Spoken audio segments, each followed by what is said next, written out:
If you like audiobooks or audio shows, check out a free trial of Audible. Just click the link in the description.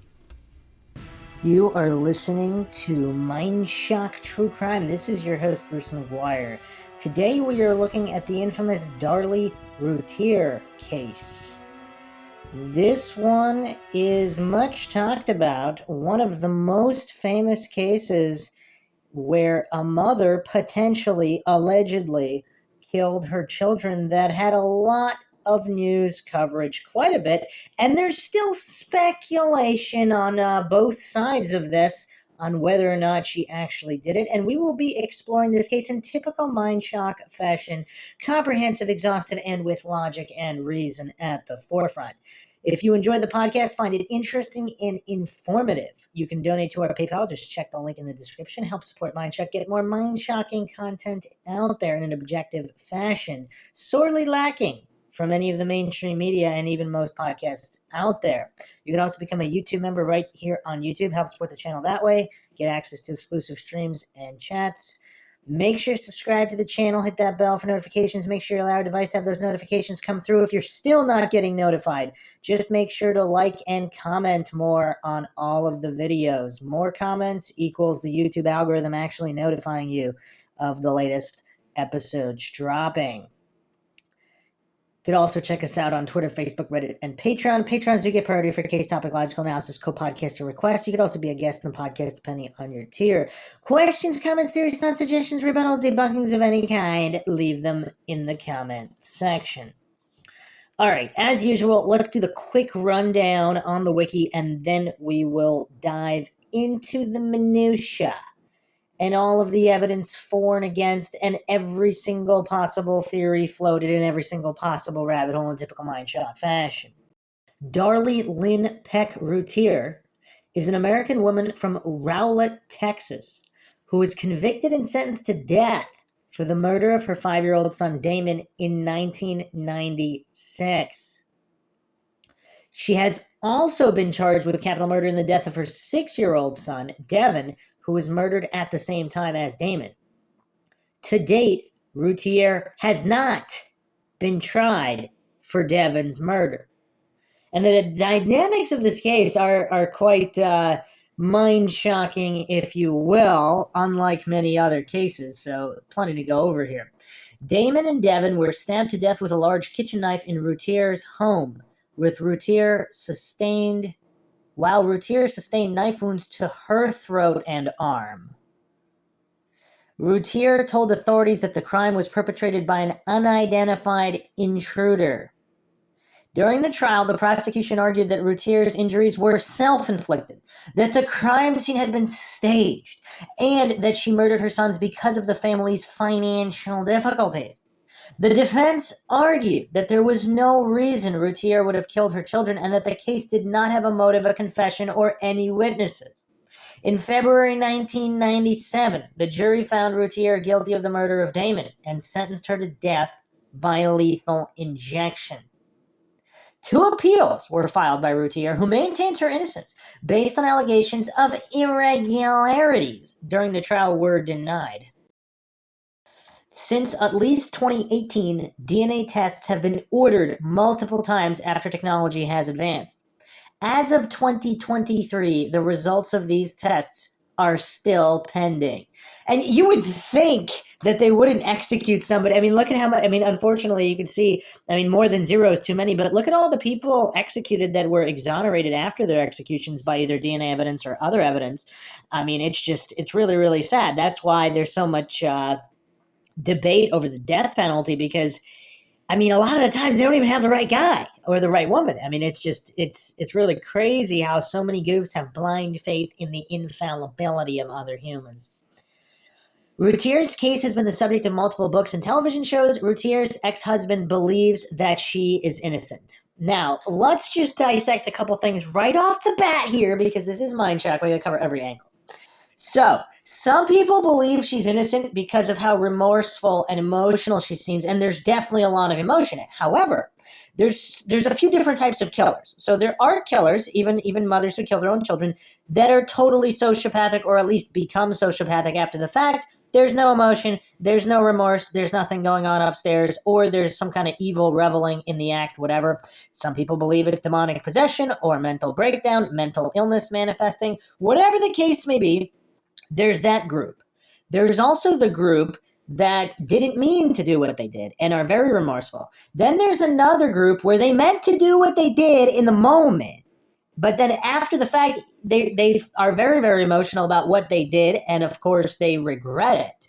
So being this emotional isn't indicative of innocence per se. And then, of course, there are innocent people who are very emotional because their kids are dead and they're being tried for the murder of the kids. So there's all these different scenarios, all these different types of killers, and, of course, innocent parties. So keeping all this in mind, there's really not much that can be gleaned from reading her emotions, because without all this other information, she literally could fit into any of these categories. Now, obviously, people have their opinions, but just reading the emotion right off the bat here, it's very difficult. Also, are some alleging that she attempted to kill herself by slashing her own throat and then it didn't work, and now she's got to live with it? But if that was the case, was she not able or didn't have an opportunity to commit suicide after the fact? This is if she's guilty.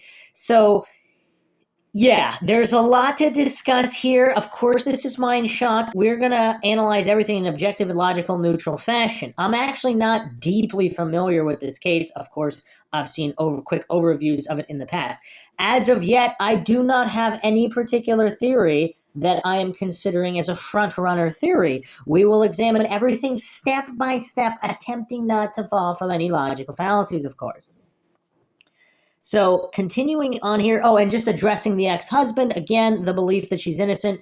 There's, again, a lot of different explanations. If she's guilty, obviously he wouldn't want to believe that, the mother of the children is guilty, his ex-wife is guilty, because how does that make him feel, et cetera, some kind of denial. There's all these different possibilities. So what the ex-husband believed doesn't necessarily mean anything either. Continuing on here, the murders, June 6th, 1996 at 2:31 a.m., 911 dispatchers in Rowlett, Texas, received a call from the Routier residence at 5801 Eagle Drive. Routier told the operator that her home had been broken into and that an intruder had stabbed her children, 6-year-old Devin and 5-year-old Damon, and cut her throat. Police arrived within 3 minutes of the 911 call.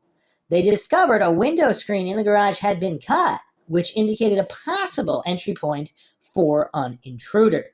A search of the house and grounds did not locate an intruder. Having thus secured the site, police permitted paramedics to attend to the victims. Routier told the police that she had fallen asleep on the couch with her 2 boys while watching television, only to wake up later and discover an unknown man in the house. She stated that as she approached him, the man fled, dropping the knife in a utility room as he ran. After picking up the knife and chasing him away, Routier said she realized that she and her children had been wounded and that she called 911. Police found it highly suspicious that Routier and her sons had been severely wounded by an armed intruder without waking her until after the attack had occurred. All right, hold on a second. So we do have some red flags here in a few different directions. Now, this being Mind Shock, my initial thought right now is that if Routier didn't do it, maybe she knows who did and she doesn't want to say. Would that account for all the funny business and inconsistencies? I mean, it's for a guy to just randomly... The other thing that stands out here, she wakes up and the guy is... this intruder, murderer, criminal is so terrified of her that he drops the knife and runs away? I mean, what am I missing here? That seems kind of odd. On the other hand, would Routier, would Darlie Routier really expect people to believe that if it wasn't true? I mean, is that going to be your go-to story? Let's say you're guilty. You kill your own kids, whatever. Are you really going to try to sell a story that as soon as this criminal murderer burglar sees you, he immediately drops his knife and runs in fear? I mean, that seems kind of weird.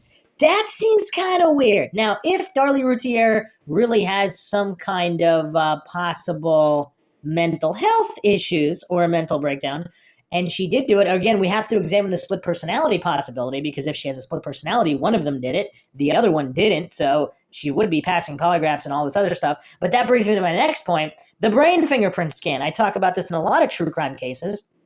This is a tool that, for whatever reason, is not being talked about enough.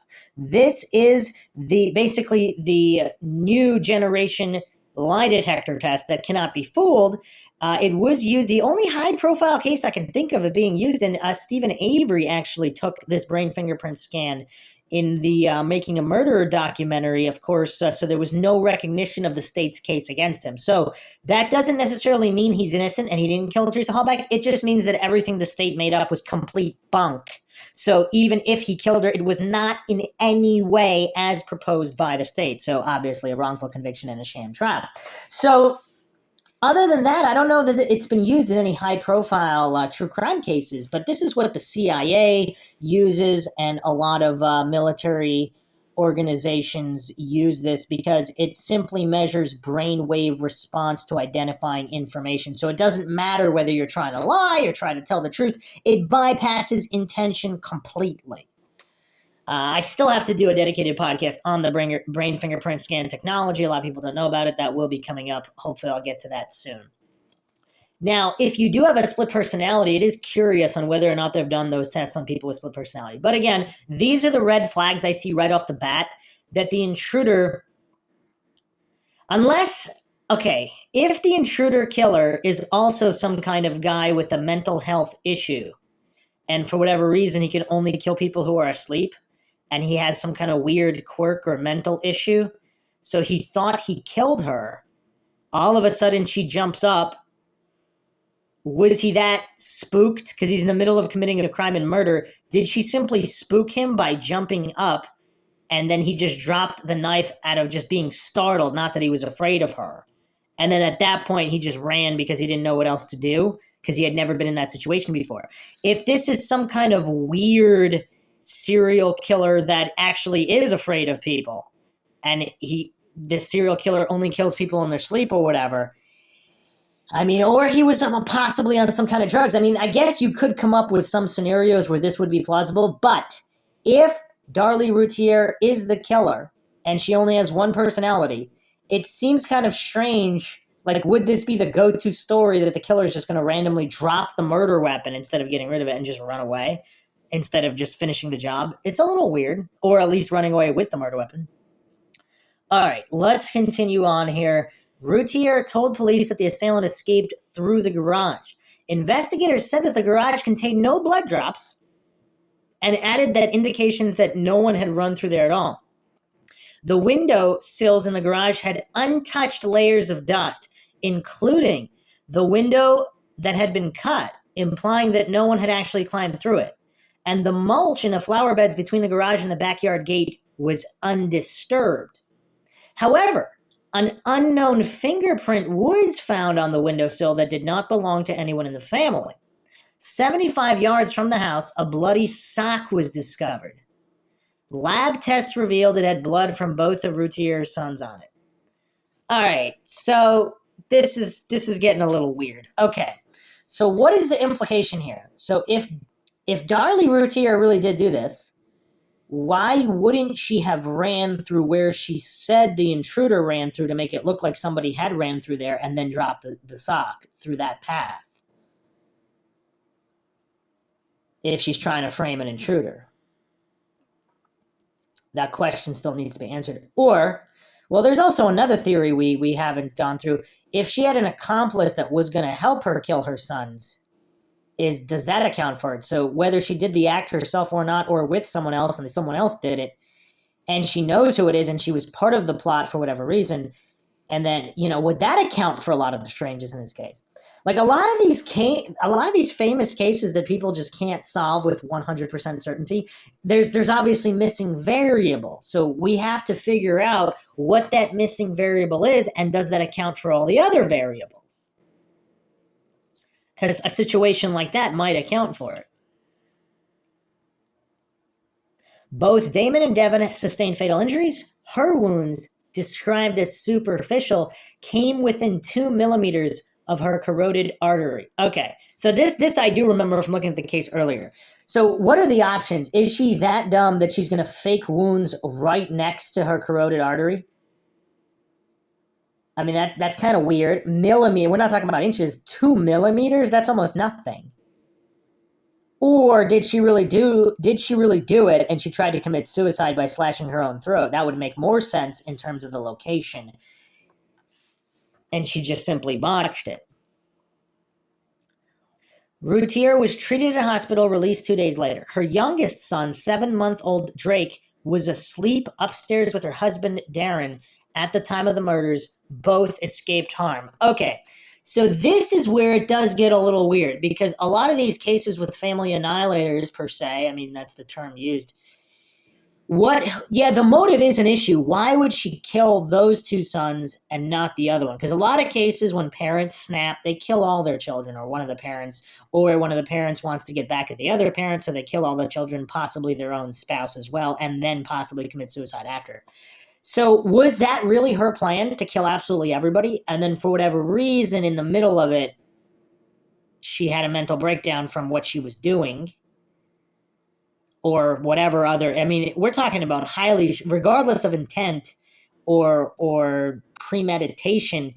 I mean, these are human beings with emotions in the middle of these types of acts of murder, even when it's not your own family. One could only imagine the stress or emotions, unless one is a complete psychopath, sociopathic, psychotic, whatever, then maybe they don't feel anything and they could be very methodical about it. But if they're not in that category, then even if the plan was to kill everybody in the middle, I mean, it's really not that outlandish to consider the possibility that maybe she abandoned her plan midway. Although the layout is also a little weird. So everybody on the first floor was attacked, allegedly. 2 of the sons on the first floor killed, the second floor, husband and other son, unharmed completely. Weird. All right, continuing on here, newscasts showed Routier and other family members holding a birthday party at the boy's grave to posthumously celebrate Devon's 7th birthday, 8 days after the murders. So here's the thing about that. A lot of cases where it's someone known to the victims, they could possibly commit a crime close to a birthday, as it's an emotional, possibly significant time. This is 8 days after the murder. So not an incredible long period of time, but not really within a 24-40, not right in that time period of the birthday. So yeah, that one's tough to see if that's connected in any way. She was shown smiling and laughing as she sprayed silly string on the graves in celebration, singing happy birthday. Family members point out that the newscasts did not show an earlier video that depicted a solemn ceremony honoring the children. 4 days later, June 18th, Routier was arrested and charged with capital murder. Routier later commented on the video saying, quote, "He wanted to be 7. I did the only thing I knew to do to honor him and give him all his wishes because he wasn't here anymore. But how do you know what you're going to do when you lose 2 children? How do you know how you're going to act?" End quote. Excellent point. So she seems kind of intelligent for even just bringing that up, because a lot of people, they don't bring that up. They're just like, oh, they're just, they don't actually elucidate the point or really think about it too deeply. It seems like she's fairly intelligent just from that. But yeah, it's difficult to read into that because, first of all, highly emotional state. And also, just from all the emotions, some people just tap into the happy memories at times, even at funerals. I mean, I think everybody's possibly had the experience of being in a funeral where there might be one family member who's oddly smiley or happy. That's the way they deal with tragedy, in either remembering the good, or that's just how it comes out through nervousness. It comes out that way. So, and also just the desire to celebrate the life. So again, I'm not saying that means anything one way or another. There's plausible explanations for both sides of that. In fact, I would argue this. If she really did do it, it seems, again, just seems to me, it seems more, if she was smart, it seems to me more likely that she would go out of her way to appear even more sad for the media or for whatever. because she would want to put up that facade to get away with it. She wouldn't allow herself to freely express possibly the emotions of whatever that can be interpreted a certain way. So again, just seems to me someone trying to get away with murder wouldn't be saying, you wouldn't come up with the story of, oh, as soon as the guy saw me, he's totally terrified and dropped the knife and ran away from an unarmed woman with her throat slashed. Again, if it was some kind of weirdo, I mean, maybe it did happen. Again, I'm not saying it did or it didn't, but if she's smart, why would she come up with that story? She could have maybe come up with something better. And then also, why would she just freely act this happy? She might be, if she was truly guilty, maybe she'd be more concerned about appearing innocent. On the other hand, there is an argument to be made if she's just completely insane and she doesn't care the way she looks like, or if there's some kind of narcissism going on where she thinks she's going to get away with it no matter what, so she would freely act that way in the video. You could also make that argument, and I will leave it to the MindShock listeners to kind of come up with what is more or less likely based on their own viewpoints. But again, with a certain amount of intelligence, it seems, again, just right off the bat, offhand, without diving deeper, which we will do, but just right as of this moment, it seems like someone might want to go more out of the way for that. Because some people argue duper's delight, and they point to interviews of her, and they think some of these micro expressions and smiles might be duper's delight. Now, maybe they are, if she's guilty, but that's micro expressions. That's not minutes and minutes or whatever of laughing and being happy in celebration at a grave. That's completely different. That's not a micro expression while you're trying to fool someone in a duper's delight fashion for the cameras specifically. Because she wasn't even, so that's completely different. We have to make the distinction there. But let's continue here with the trial. Routier's trial began January 6, 1997 in Kerrville, Texas. The prosecution suggested that Routier murdered her sons because of the family's financial difficulties and described Routier as, quote, a self-centered woman, a materialistic woman, and a woman cold enough, in fact, to murder her own 2 children, end quote. Jurors also saw the silly string video. And isn't it unfair to show the jurors just the silly string video and not the somber ceremony video? Shouldn't they? If they're looking at all pieces of evidence, that seems a little bit unethical and immoral to hide that. It seems steering on the side of the prosecution, of course. Crime scene consultant James Cron testified that evidence suggested the scene inside the Routier residence had been staged. The prosecution also suggested there was a financial motive for the murders since both boys had a life insurance policy on them. Okay, the plot thickens. The defense contended that this amounted to only $10,000, not enough to cover their funeral expenses. What a great fair counterpoint. That's a relatively small policy. A lot of policies are like $100K plus, but yeah, $10K, and if their financial difficulties are far in excess of $10K, then how could that small, tiny piece of money compared to the boys' lives motivate a mother? Now, obviously, you can point to all these other evil people in history. That's fine. But if they're that evil, they don't need a single dollar to kill their children. And then the other group of people who are evil, but only evil in a greedy sense, where they would murder their children if the amount was high enough. This seems to fall into a category where the amount is so low that it's kind of hard to see how that would facilitate a proper motive. So the $10,000 wasn't even enough to cover the funeral expenses, let alone other financial difficulties. So, yeah, that's a fair counterpoint there. Furthermore, they asked why, if she was willing to murder for money, she did not kill her husband instead, as he had an $800,000 life insurance policy. Wow, okay. But that goes back to my other theory where maybe she did plan to kill all of them. But yeah, why kill the sons? I mean, yeah, that's hard, especially children. I mean, even if they were adult sons, you would think the mother would first kill the husband. I mean, that actually happens far more often. So, or the husband killing the wife. I mean, $800,000, that seemed to have, that might, again, I haven't gone through all of the details of their financing, but $800K, I mean, a lot of people kill for a lot less than that.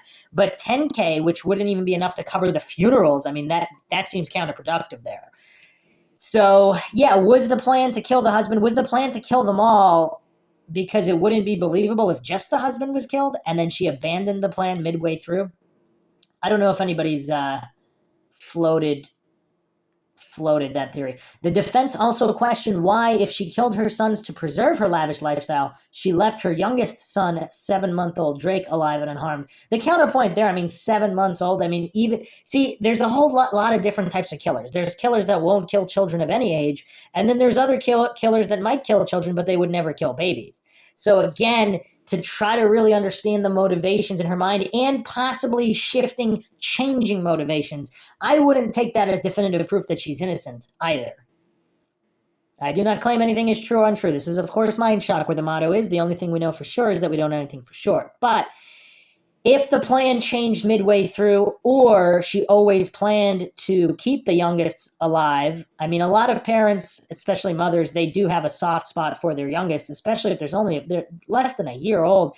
And so if the original plan was to kill the husband, including the children, you know, she's looking at over $800K, that might be enough to sustain one child. So, I don't know. Weird.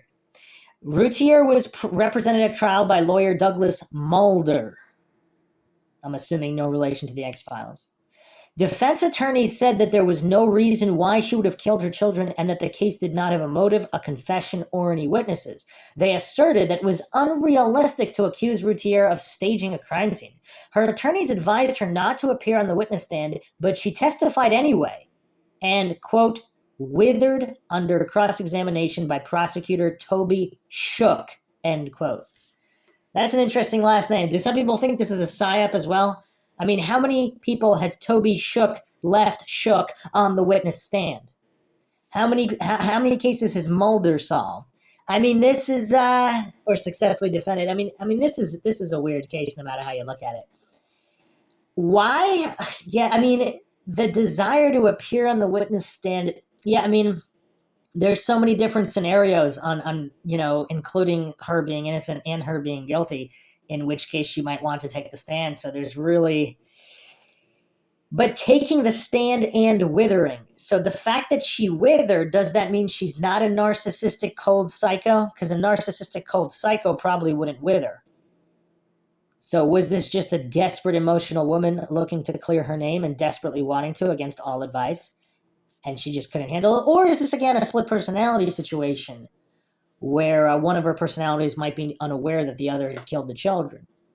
And perhaps it was a plot that was halfway finished and she changed her mind in the middle. Or, further theory, again, pure speculation, I'm not alleging this is true, just theorizing down every single possible rabbit hole. Was there a guy on the side, and he's partially, either completely or partially responsible for the situation, and she didn't want to reveal who it was, even if she didn't commit the murders herself? San Antonio Chief Medical Examiner Vincent DeMaio testified that the wound to Routier's neck came within 2 millimeters of a carotid artery and that it was not consistent with the self-inflicted wounds he had seen in the past. I mean, yeah, how many people would self-inflict a wound right next to their artery on their neck? I mean, that, if they're trying to survive. If she wasn't trying to survive, then okay, that's more plausible. That differed from the assertions of her treating physicians who had told police officials that the wounds might have been self-inflicted. Tom Bevel testified that cast-off blood found on the back of Routier's nightshirt indicated that she had raised the knife over her head as she withdrew it from each boy to stab again. I mean, if they had extensive blood spatter experts go through all these different scenarios and the blood on her nightshirt only matched that scenario. See, the thing with blood spatter, I mean, in certain situations, obviously, it could point to, the most plausible scenario, but was she laying down? Did the blood smear? I mean, how accurate would that even be based on her movements after that? One crucial aspect of the defense case, was the bloody sock found outside the home. While the police contended that this was merely a ruse designed to falsely implicate an intruder that had fled the scene, the defense contended that it proved Routier could not have committed the crime. Damon was alive when the paramedics arrived on the scene, and the medical examiner testified that the boy could only have survived approximately 8 minutes after receiving his injuries. Routier was on the phone with 911 for almost 6 minutes. The defense argued that this did not leave enough time for Routier to cut herself, stage the crime scene, plant the sock outside the house, and then return before the paramedics arrived. They also stated that despite her injuries, Routier's blood was not found in the garage or anywhere outside the home. The prosecution countered that Routier could have planted the sock before self-inflicting her own injuries, and that the medical examiner's stated survival time for Damon after he was stabbed was only an estimation. Okay, but an estimation within what, it couldn't be hours and hours off. Yeah, this is going to turn into a math problem, possibly, unless she had an accomplice. If she had an accomplice, this all kind of even makes sense. Or she's innocent and whoever did it. Why would they take the sock, though? This is kind of weird. Also, is there information police have not revealed in this case? Did Damon say anything in those 8 minutes? Or was he not conscious? On February 1st, Routier was convicted of murdering Damon. On February 4th, she was sentenced to death by lethal injection. Women sentenced to death under Texas law are housed in the Mountain View unit in Gatesville, Texas. I'm assuming the reason they didn't try her for Devin was just in case they couldn't get the conviction on Damon, so then they would try again. I'm assuming that's what it was. Post-trial claims and appeals. Defense attorneys allege numerous errors were made during Routier's trial and in the official transcript of it, as well as the investigation of the murders, especially at the crime scene. An appeals court dismissed these claims, as did a court ruling on her habeas corpus petition. In June 2008, Routier was granted the right to new DNA tests.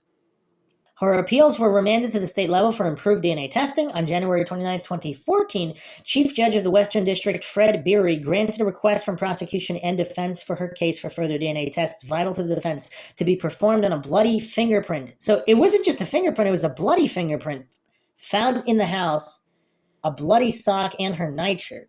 In 2018, the Criminal District Court No. 3 ordered a third round of DNA testing with the backing of both prosecution and defense.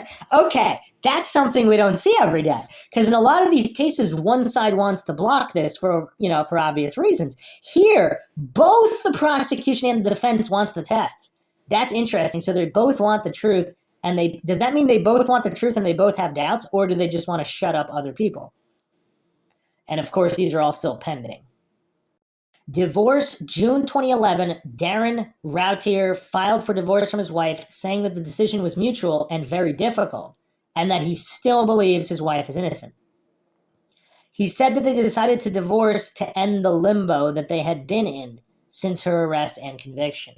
Is this another first? How often is the woman in prison convicted and sentenced to death waiting for execution where there's a divorce after a certain period of time? This is definitely an unusual case. There's certain aspects of this case that make it incredibly unusual. I'm assuming that's why it was so requested on MindShock to go through all of the possible scenarios and all of the evidence here. And of course, this was covered extensively in books and documentaries. So let's go a little deeper here.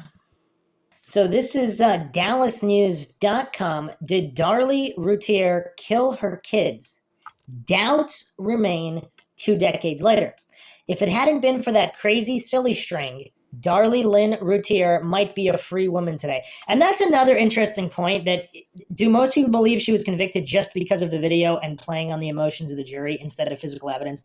Because trying to read somebody's emotions after the fact subjectively, and again, a highly emotional woman, that's really evidence of nothing. Because again, different people react in different ways. So there's no real de facto way for how someone should behave in this kind of instance, particularly when holding some kind of birthday celebration at a grave site, which is a little bit unusual in and of itself. I don't know how many times that has been done. Maybe here and there, but I don't think that's a popular thing to do. This is by Tasha Tsiperes, May 10th, 2019.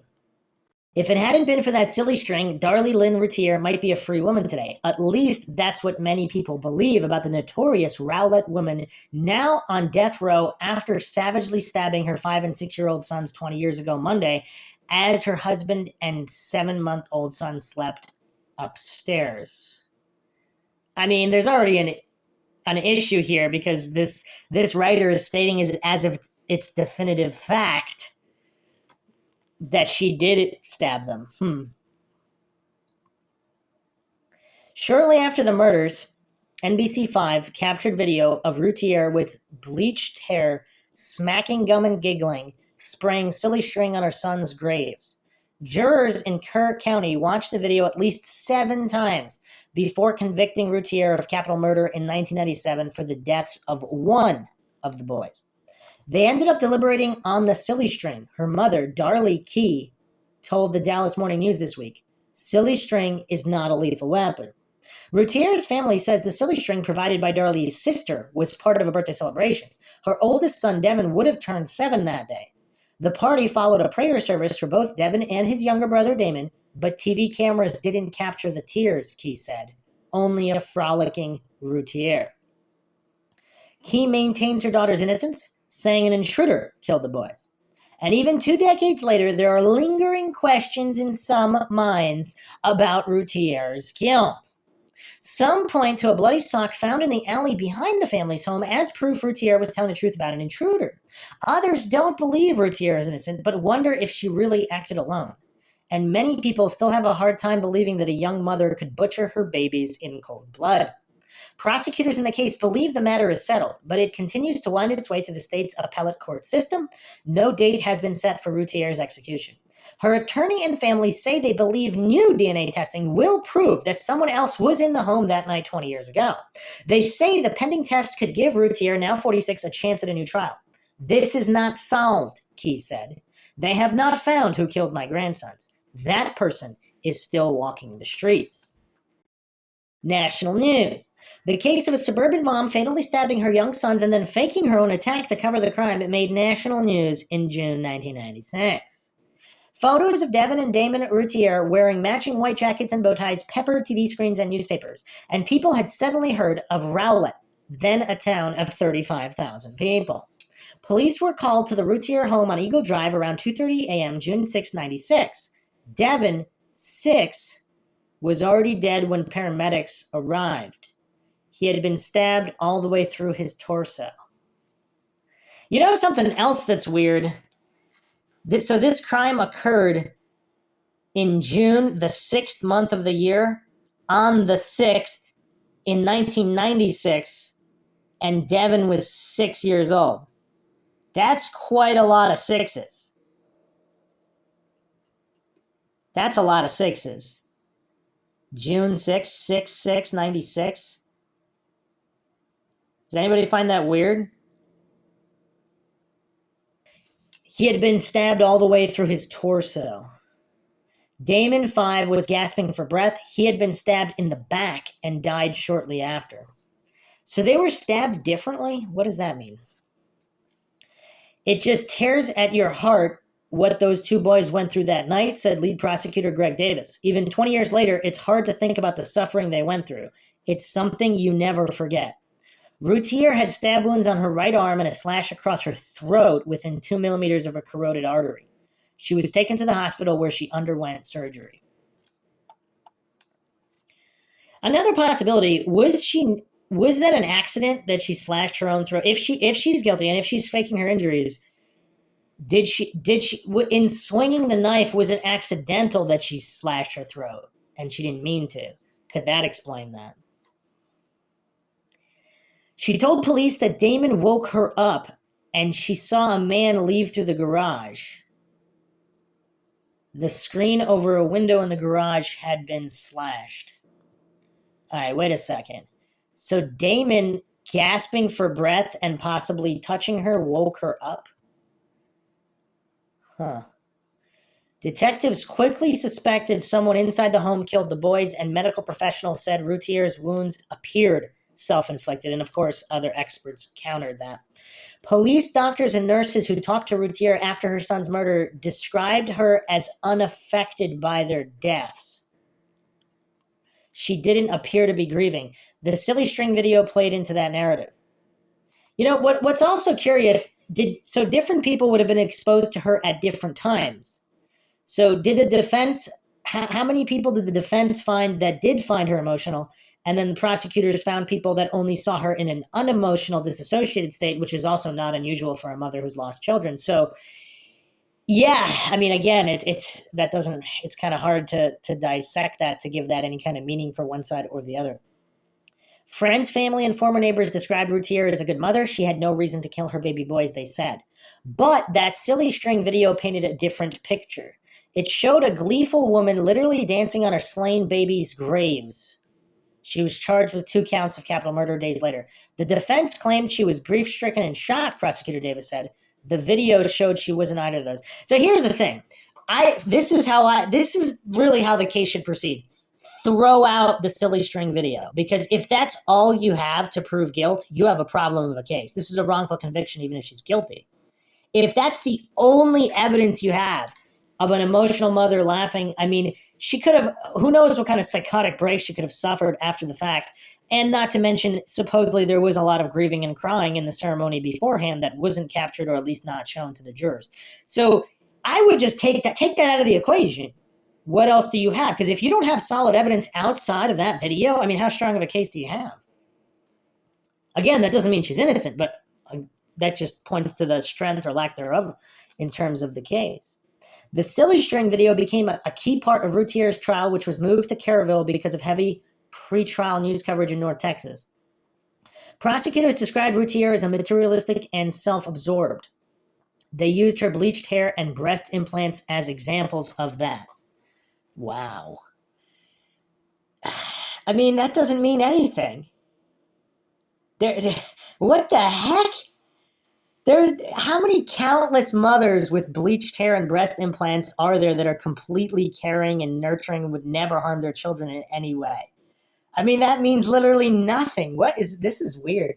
Routier's appellate attorney, Stephen Cooper, said prosecutors focused more on judging Routier's character and grief than on physical evidence in the house, which he said pointed to an outside assailant. Now, again, whether it points to an outside assailant or not, that's where everybody should be focused instead of these character assassinations, which might not even be true. She was portrayed as this bleached blonde with enhanced breasts living beyond her means, Cooper said. She did have bleached hair. She did have breast enhancements. That doesn't make you kill your kids. Yeah, I mean, it's weird. You could state, like, what, 99.99999, a whole bunch of nines of mothers with bleached hair and breast implants do not kill or harm their kids in any way. So, yeah, this is rough. To get a death penalty, you need stuff like silly string and character assassination. Can't fully grieve. In the 20 years since Devin and Damon's death, Routier's family hasn't been able to fully grieve for the boys. I want my daughter home, Key said, and then we'll grieve together for Devin and Damon. Key regularly visits her daughter at the Mountain View unit in Gatesville. She plans to be there Monday on the 20th anniversary of the boys' murders. She won't be allowed to hug or touch her daughter. They'll sit separated by a pane of glass. Routier declined interview requests for this story. Key says she never once questioned her daughter's innocence. She and her family believe prosecutors wronged Routier, who has not been able to hug or touch her now 20-year-old son, Drake, since her conviction. How do they give Drake his entire childhood without his mommy except through the glass? Key asked. Drake lives in Lubbock with his father. Darlie and Darren Routier divorced in 2011. Neither Darren nor Drake could be reached for comment, but Darren Routier had previously said he believes his ex-wife is innocent. After the murders, Drake was put in the custody of his paternal grandparents, but he lived with several relatives over the years. At 17, he was diagnosed with leukemia. He is still undergoing cancer treatment, but is expected to survive, Key said. I think it bothered him the first time he was able to talk to his mother on the phone was to tell her he had cancer, she said. Wow. Here's the thing, though. Like, after the kid is 18, I mean, it's kind of up to him. I mean, even before, I guess, what he wants to believe about his own mother. I mean, obviously, no kid would want to believe that his mother did this. But here's the thing. This is why intuition sometimes gets a bad name, because you do have like bad apples and people who do not have accurate intuition. But I would argue that that in the majority of cases, a mother, unless she's lying to cover for her daughter, a mother could have inklings of whether or not her daughter would be capable of something like that. So there's unwavering love and support, and in other cases there's wavering love and support even when the family member is innocent. So we have to keep all these things in mind. But again, it's just so tough. It's so tough. And then the tragedy of her, the surviving son having leukemia. I mean, that's horrible. I mean, there are also some irregularities per se regarding Drake and Darren Routier, which I will get to in a moment. But let's finish this article here. And again, intuition of a kid. Would a kid be able to tell whether or not his mother was capable of this? And again, if she has a split personality, perhaps that could also foggy things up. Prosecutors skeptical. For 20 years, the gist of Routier's story has remained the same. She woke up to a man in her home and chased him out through the garage. But to prosecutors and other skeptics, some of Routier's details of the attack don't add up. How could Routier, a purported light sleeper, not wake up while her sons were brutally attacked and her own throat was slashed? How was she able to fight off an attacker but not notice her children were bloody on the floor? And why would an innocent woman mention to a 911 operator that she touched the butcher knife and hoped police could still pull fingerprints of the assailant? Because maybe she did? I mean, this is kind of weird. If she's relatively smart, yeah, that's tough. It almost seems like only an innocent person or possibly a guilty person with a split personality would go through these motions, or possibly a complete unhinged loon if she's guilty. In the days after her son's deaths, Routier and her husband gave interviews to local media. She talked to nurses in the hospital. She talked to police. Each time her story was a little different, said attorney Toby Shook. Man, what a name. Who served as a prosecutor on the case. Shook is now a Dallas criminal defense attorney. When Routier took the witness stand, she testified all day before a standing room only crowd, claiming she suffered traumatic amnesia. She said she couldn't remember and slept through the murder, said Shook, who cross-examined Routier. But whenever she needed to explain the evidence, she had a good memory. She claimed a vacuum sat atop her bloody footprints because she had trouble walking and needed to use it as a cane. That made no sense because her legs worked just fine, Shook said. She said her blood was around the kitchen sink because she applied wet towels to her boy's wounds. Prosecutors said Routier probably cut her own throat over the sink. They described her injuries as superficial. If she had been attacked, her injuries would have been far, far worse, Shook said. How would he know? What? I mean, what the heck? This is such a weird case because you could plausibly explain everything on both sides. That's what makes this such a tough one, because seemingly you could explain things both for her being innocent and guilty. The two R's. Routier and Rowlett are still linked. News crews and people with cameras still visit the two-story red brick house on Eagle Drive, which looks mostly the same as it did that night. Blow Hartley and his family still live down the street from the Routier house. He remembers seeing police carrying out the kitchen sink where they said she washed the knife used to kill the boys. We were all freaking out. She came over to my neighbor's house that day and said, somebody killed my kids. And we believed her, Hartley said. Why would you think a mom would do that? You wouldn't. New people eventually moved into the house and asked Hartley to put in tile for them. When I got there and started surveying, you could actually still see the chips in the concrete where the knife hit. You know, when she did it, he said, and I said, nope, this is too weird. New people have moved into the neighborhood, which was rocked recently by a rare December tornado. Like many people nationwide, those in the neighborhood now disagree on Routier's guilt. I've seen the documentaries in the news, and I think she's innocent, said Carl Hust, The husband upstairs asleep and doesn't hear anything. I think he had something to do with it. When he tells people he's from Rowlett, people ask if he knows about her or believes she's innocent. But others, like Patsy Thomas, studied the case after moving to the neighborhood and believe Routier did it. Every time I go by that house, I get sad, Thomas said, and there's not a time I round that corner when I don't think about those children. Bloody sock mystery. Routier's supporters often point to a bloody sock found in the alley 75 yards from the family's home. Yeah, that's not that close. I mean, that's 3/4 of a football field. I mean, that's tough. The sock had blood droplets from both Damon and Devon. Her supporters believe the sock proves that there was no way Routier killed her sons, stabbed herself, cut the window, and had time to run barefoot down the alley, all while leaving no blood trail of her own. Did someone look at her feet, though, to see if she had run down the alley? Or did she put shoes on, run down the alley, come back, take them off? The medical examiner testified Damon, and is that a random thing to do to prove that there was an intruder? You're going to touch the knife, you're going to make up the story that the intruder was afraid of an unarmed woman and just simply ran away and dropped the murder weapon. And at the same time, you're going to think to put a bloody sock 75 yards down an alley? That seems kind of random. I mean, nothing really adds up here. This is really one of the most perplexing mysteries, I have to say. It's tough here. I mean, there's a plausible explanation seemingly for every single situation, but she would have to, if she's completely insane, I guess she could be guilty, yes. But it's difficult to rectify her being guilty and sane from all of these purported choices that she made that night.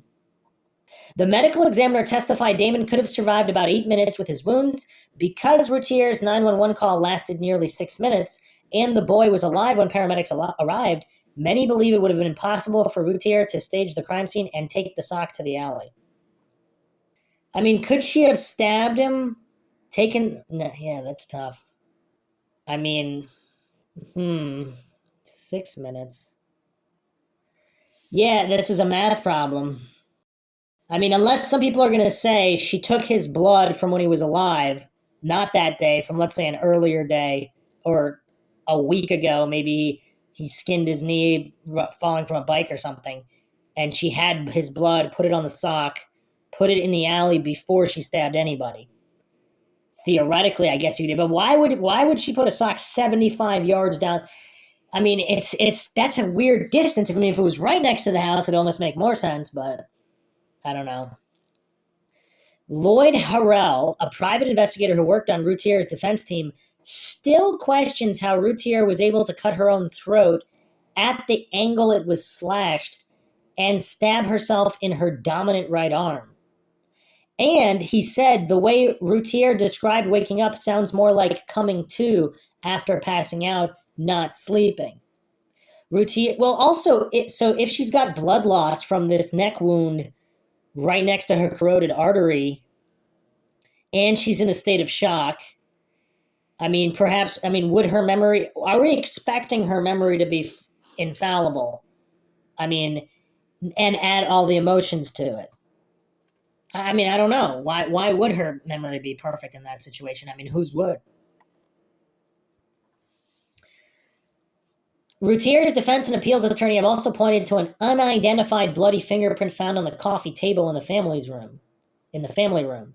But Prosecutor Davis said Routier supports cherry-pick pieces of evidence to support their theory that she's in it. Cherry-pick? I mean, that's kind of an important thing. A bloody fingerprint right there on the coffee table in the middle of the room where they're getting killed? That's cherry-picking? That might be the most significant piece of evidence. And that fingerprint does not match her?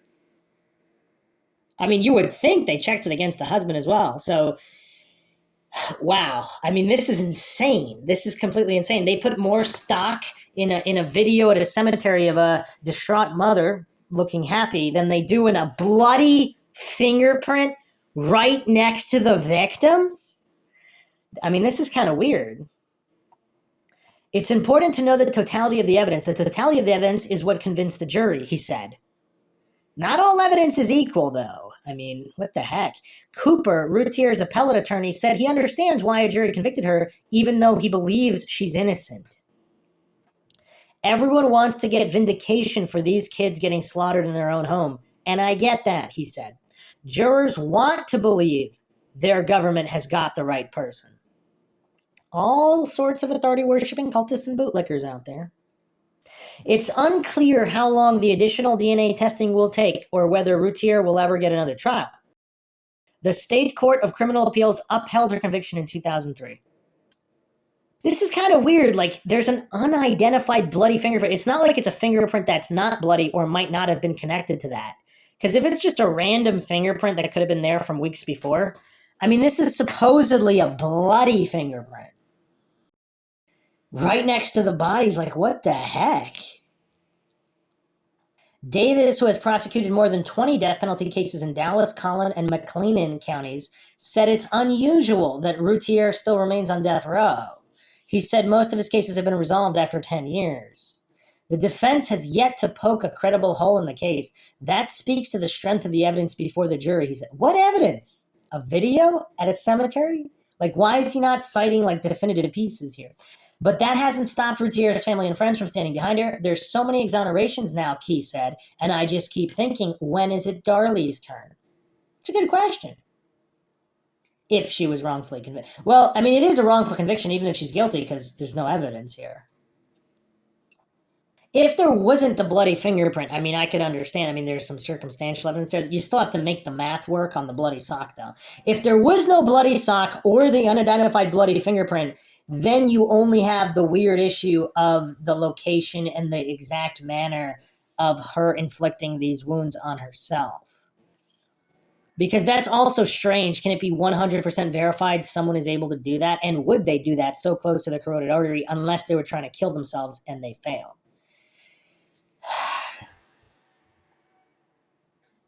I mean, there's some weird issues here too. June 98, Routier's relatives filed a lawsuit accusing 2 police detectives and a prosecutor of invading their privacy by hiding microphones at the boys' graves. Wow. That's crazy. I mean, were they hoping to, like, elicit some sort of confession? I mean, that's kind of weird. So it seems like they really just zeroed in on her right away. Did they even possibly investigate any other avenue other than her and possibly the husband? And we will get to the husband in a moment. I'm going to go over one more in-depth article here. Maybe Darlie didn't do it, by Skip Hollinsworth on TexasMonthly.com, July 2002. A little bit closer to the time of the murders. 5 years after she was convicted of murdering her son, Darlene Routier sits on death row in Gatesville, still maintaining her innocence. This month, as her lawyers prepared to head into court again, new information about her raises the possibility, however slim, that she's been telling the truth all along. I have to say, though, this photo looks a little strange of Darlie behind the shatterproof glass in the visitors area at the Mountain View unit in Gatesville. I mean, is this the look of someone hopeful that again, everything in this case has a plausible explanation on both sides. Because is it the look of someone who's hopeful that they're going to be exonerated? Because this is a few years in, of course. I mean, I don't know what she looks like right now. It would be interesting to compare whether she's lost hope or not. Does this look like she's hopeful of an exoneration, or does it look like she's deranged? I mean, I can't tell. I really can't tell here because it almost seems like just about every piece of evidence can land on both sides. I mean, other than that bloody fingerprint, that needs to be matched. I mean, that's just weird. Okay. If you haven't seen Darlie Routier since she was sent to death row 5.5 years ago, if your only memories of her are the glamorous photos when her hair was platinum blonde, her face was caked with makeup, and her fingers were covered with diamond rings, you might not recognize her today. She is now 32 years old. Her hair is long and chestnut brown and pulled away from her face, accentuating her cheekbones and bright hazel eyes. Her body is toned thanks to a daily workout regime of 500 sit-ups in her cell and a vigorous 2-hour walk in the prison yard. When she takes her seat behind the shatterproof glass in the visitors area of the Mountain View unit in Gatesville, she smiles pleasantly, rests her elbows on the table, with a soft giggle, says that she has been reading the latest Harry Potter book so she can talk about the plot with her youngest son, Drake, age 6, the only one of her children who is still alive. Okay, this makes me think of yet another theory. If she's innocent Is she kind of just this bubbly personality, and that's why even in tragic times she's still able to laugh about it? I mean, doesn't everybody know at least one person kind of like that? Like, even in tragedy, they're still able to laugh. That's just their personality.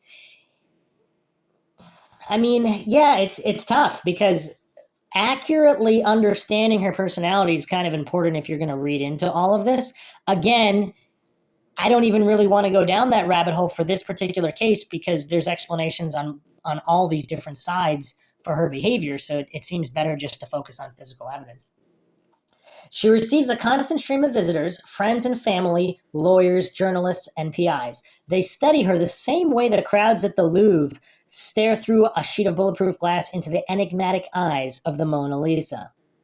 Perhaps a tad dramatic here. They listen to her talk in her light, sugary voice about the sympathetic letters she receives from other parents who have lost their children, about her prison job cross-stitching baby blankets that are later sold to state prison employees, about the stories that she reads in Parenting Magazine, which she receives every month, and about her disbelief that she's still in prison. Why is this happening to me, she says with a catch in her throat. Why is it so hard for people to see the truth? On June 6, 96, Devin Routier, who was 6, and Damon, 5, were murdered as they slept on the ground floor of the family's well-kept brick home in Rowlett, a suburb east of Dallas. Devin was stabbed twice in the chest with such force that the knife almost went all the way through his body. Damon, well, here's another point, too, because this is a small-statured 20-some-year-old woman. Has anybody done the physics calculations? I mean, yeah, the kid is relatively small, but I wonder if they measured somebody of her body type being able to exert enough force to do that. Damon was stabbed half a dozen or more times in the back. And here's the other thing, too. I mean, we were talking about this in the Idaho student homicides, because if this was a single killer in the Idaho student homicides where it killed 4 people, just the repeated stabbings, that's got to be exhaustive. I mean, what kind of shape does someone have to be in? I mean, it looks from all accounts here that Darlie wasn't quite a physical specimen or an athlete in any way. She was kind of this soft, bubbly blonde, whatever. Now, again, when someone goes crazy, obviously they can exert more strength than usual, but I mean, I don't know if people have talked about that. So Damon was stabbed half a dozen times or more in the back, and Devin stabbed only twice, but the knife went almost all the way through his entire body. Would a female of her stature be capable of that? I actually don't know. Again, I wonder if they actually did tests on that, like with a dummy or whatever. Because in the JonBenet Ramsey case, they did the test on whether or not Burke would have been strong enough to exert the damage on JonBenet's skull. And supposedly he would not. I mean, there's some conflict there. There's, whatever. Some people think he could. It might be within a certain threshold of margin of error. But I wonder if they did tests with Darlie here. Now, in prison, supposedly she's in a lot better shape. She does all this working out, etc. Maybe she could. But at that time, was she able to? Darlie, who was also sleeping downstairs, had 2 slice wounds in her right forearm and 1 in her left shoulder, and her throat had been cut. Wow, okay. So yeah, you would think if she's going to self-inflict, it'll be like, arms, maybe shoulder, but then also her throat. That seems unusual. Doctor said she survived only because the knife stopped 2 millimeters short of her carotid artery. Yeah, I mean, that's a rough detail. Between that and the bloody fingerprint, I might possibly have to lean slightly towards innocence here. In a written statement given to police a few days later, Darlie, then 26, told the following story. She was awakened by Damon. I mean, of course, brain fingerprint scan. I mean, you would think she would agree to it. I mean, she's eager to be exonerated. Why not do the brain fingerprint scan? That could settle that. And of course, the husband, too. I'd be very curious in him getting a brain fingerprint scan. She was awakened by Damon's cries of mommy, mommy. In the dark, she didn't even notice she was hurt. She saw... And again, that actually does speak to truth, because if anybody's ever been cut, even just, making dinner or something, you have a cut with a really sharp knife. A lot of times you don't even notice. Like, I remember cutting something, I cut my thumb, and it was until like a minute or two later, I saw the blood all over the place, but I didn't actually feel the cut. So that might actually point to her telling the truth there as well. Because if she's this 20-some-year-old Texas bleached blonde, presumably she's not super intelligent. I don't know. Maybe if anybody knows her academic background, maybe I'm being a little superficial here. But if she's innocent, perhaps she would just say it like she believed it, and she wouldn't necessarily think about whether or not say it as she believed it happened. She's saying the truth the best of her ability, and she's not necessarily thinking about how other people are going to observe it or take it or think she's innocent or guilty. If she's more on the simple side. Obviously, not all bleach blondes are simple. Some of them are very smart. Again, I'm not claiming to know which is which, but yeah, this is very problematic, of course. She saw a man moving through the kitchen and followed him as he went toward the garage. When she got to the utility room, she saw a knife and picked it up. Only then, she said, did she return. So she didn't see him drop the knife, per se? Only then, she said, did she return to find Devin and Damon and realize that she had been stabbed too. Darlie's husband, Darren. There's a lot of. What are the chances that Darlie has a husband named Darren? I mean, that's almost the exact same name. Okay, they choose their kids' names, but they don't choose their own names. Darlie and Darren on 6/6/96. Surprised this didn't happen at 6 a.m. But yeah, this is weird. Okay, Darlie's husband, Darren, who was sleeping upstairs with their infant son, Drake, came downstairs after hearing his wife's screams and began administering CPR to Devin. By then, the assailant had disappeared. 12 days after Damon's and Devin's deaths, the police arrested Darlie for their murders. They had no eyewitnesses, no confession, no motive. What they did have was an intriguing trail of circumstantial evidence that suggested there was no intruder that night, physical evidence suggesting that Darlie had staged the crime, doctors' statements suggesting her wounds were self-inflicted, and a peculiar scene caught on videotape a few days after the murders. On what would have been Devin's 7th birthday, Darlie drove to the cemetery with family and friends, wished her son a happy birthday, and then sprayed silly string all over the grave. Here's a mother who has supposedly been the victim of a violent crime, said Dallas County Assistant District Attorney Greg Davis, the lead prosecutor in the case. She has just lost 2 children, and yet she's out literally dancing on their graves. I mean, does she have the mental processing to deal with this? So again, yeah, that really doesn't, I don't know, call me crazy, but that doesn't really mean it. That video doesn't mean anything to me. Within 8 months of the crime, Darlie was convicted and sentenced to death by a jury in the hill country town of Caryville, where the trial had been moved. She seemed destined to be remembered as yet another stressed-out mother who had suddenly spiraled out of control. 3 true crime paperbacks published in the year after her conviction characterized her as the embodiment of evil. But over the years, numerous news stories and an ongoing investigation by Darlie's appellate attorneys have raised questions about what really happened that night. Could it be that the police and the prosecutors manipulated the evidence to implicate someone they decided must have done it? A growing chorus of observers of the case believe so. At least half a dozen websites have been set up to proclaim Darlie's innocence. One of them, for DARLIEROUTIER.org, has received more than 7.5 million hits since January 2000. A juror from her original trial now says that he and his fellow jurors made the wrong decision. You know, it's weird. A lot of these authority-worshipping cultists and these clueless goofs who pretend that juries never get anything wrong and that there aren't any innocent people in prisons, I wonder what they would say to this of jurors who change their mind after the fact. Because there's a lot of goofs out there. Particularly in the Stephen Avery case, making a murder. I mean, there's so many goofs out there who hallucinate that the police would never be involved in any kind of shady business, despite all the evidence, and that jurors could never get it wrong, either being intimidated or not. They're just infallible gods that always get it right. It's a really weird thing. The author of one of the true crime books has also changed her mind, claiming the jury heard perjured testimony and was never shown photos that would have proved Darlie was a victim of a savage attack. Yeah, I mean, this looks like a clear wrongful conviction. Even if she's guilty, this looks like a clear wrongful conviction. Even the most experienced legal hands have found themselves sucked in by the Routier saga. This past March, in oral arguments before the Texas Court of Criminal Appeals into whether procedural flaws were made during the original trial, the 9 judges began peppering lawyers with questions on other aspects of the case. Was there an insurance policy on the children, which might have given Darlie a reason to kill them? When Darlie talked to homicide detectives, did she make any kind of confession? As the hearing ended, one of the more curious judges motioned to me and asked me to point out Darlie's mother, Darlie Key, who had made headlines of her own for her passionate attacks on the assistant DA and Darlie's husband, Darren, a headstrong machinist's son who, after the trial, had likenesses of his wife and their 3 boys tattooed on his right arm.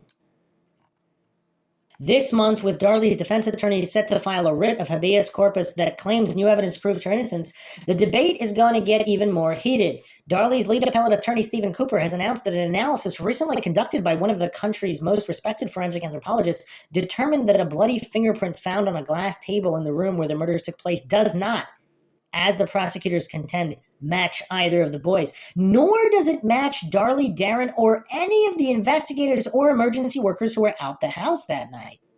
It almost certainly belongs to an unidentified adult, bolstering the defense's theory that someone broke into the house. But the most startling new piece of information, one that has never been publicly revealed before now, could very well answer the most baffling question about the murders. Why would someone show up in a nice new suburban neighborhood, target a house on a well-lit cul-de-sac, enter through a garage window a few feet away from a dog's cage, navigate his way through a darkened utility room, grab a butcher knife from the kitchen, and then head into the living room to stab 2 boys and slice their mother's throat? Although the same could be said for the Idaho homicides case on why somebody would go to a notorious party house right across the street from Greek Row at a university.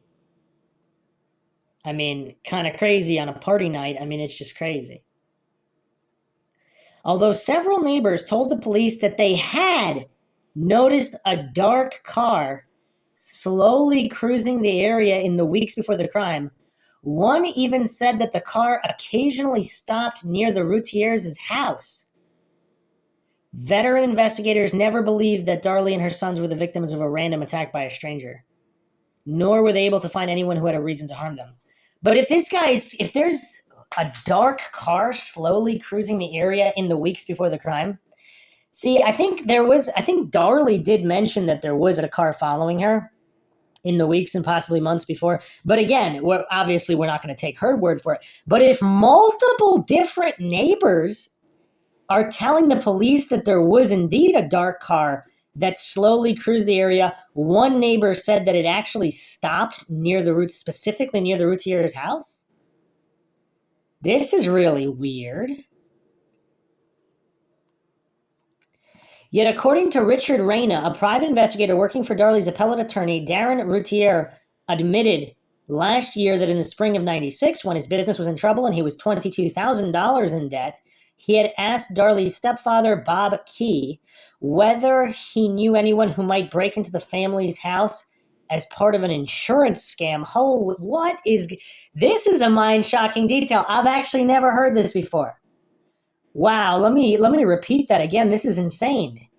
So just last year, this would have been 2001, Darren admitted that he asked Darlie's stepfather, Bob Key, whether he knew anyone who might break into the family's house as part of an insurance scam.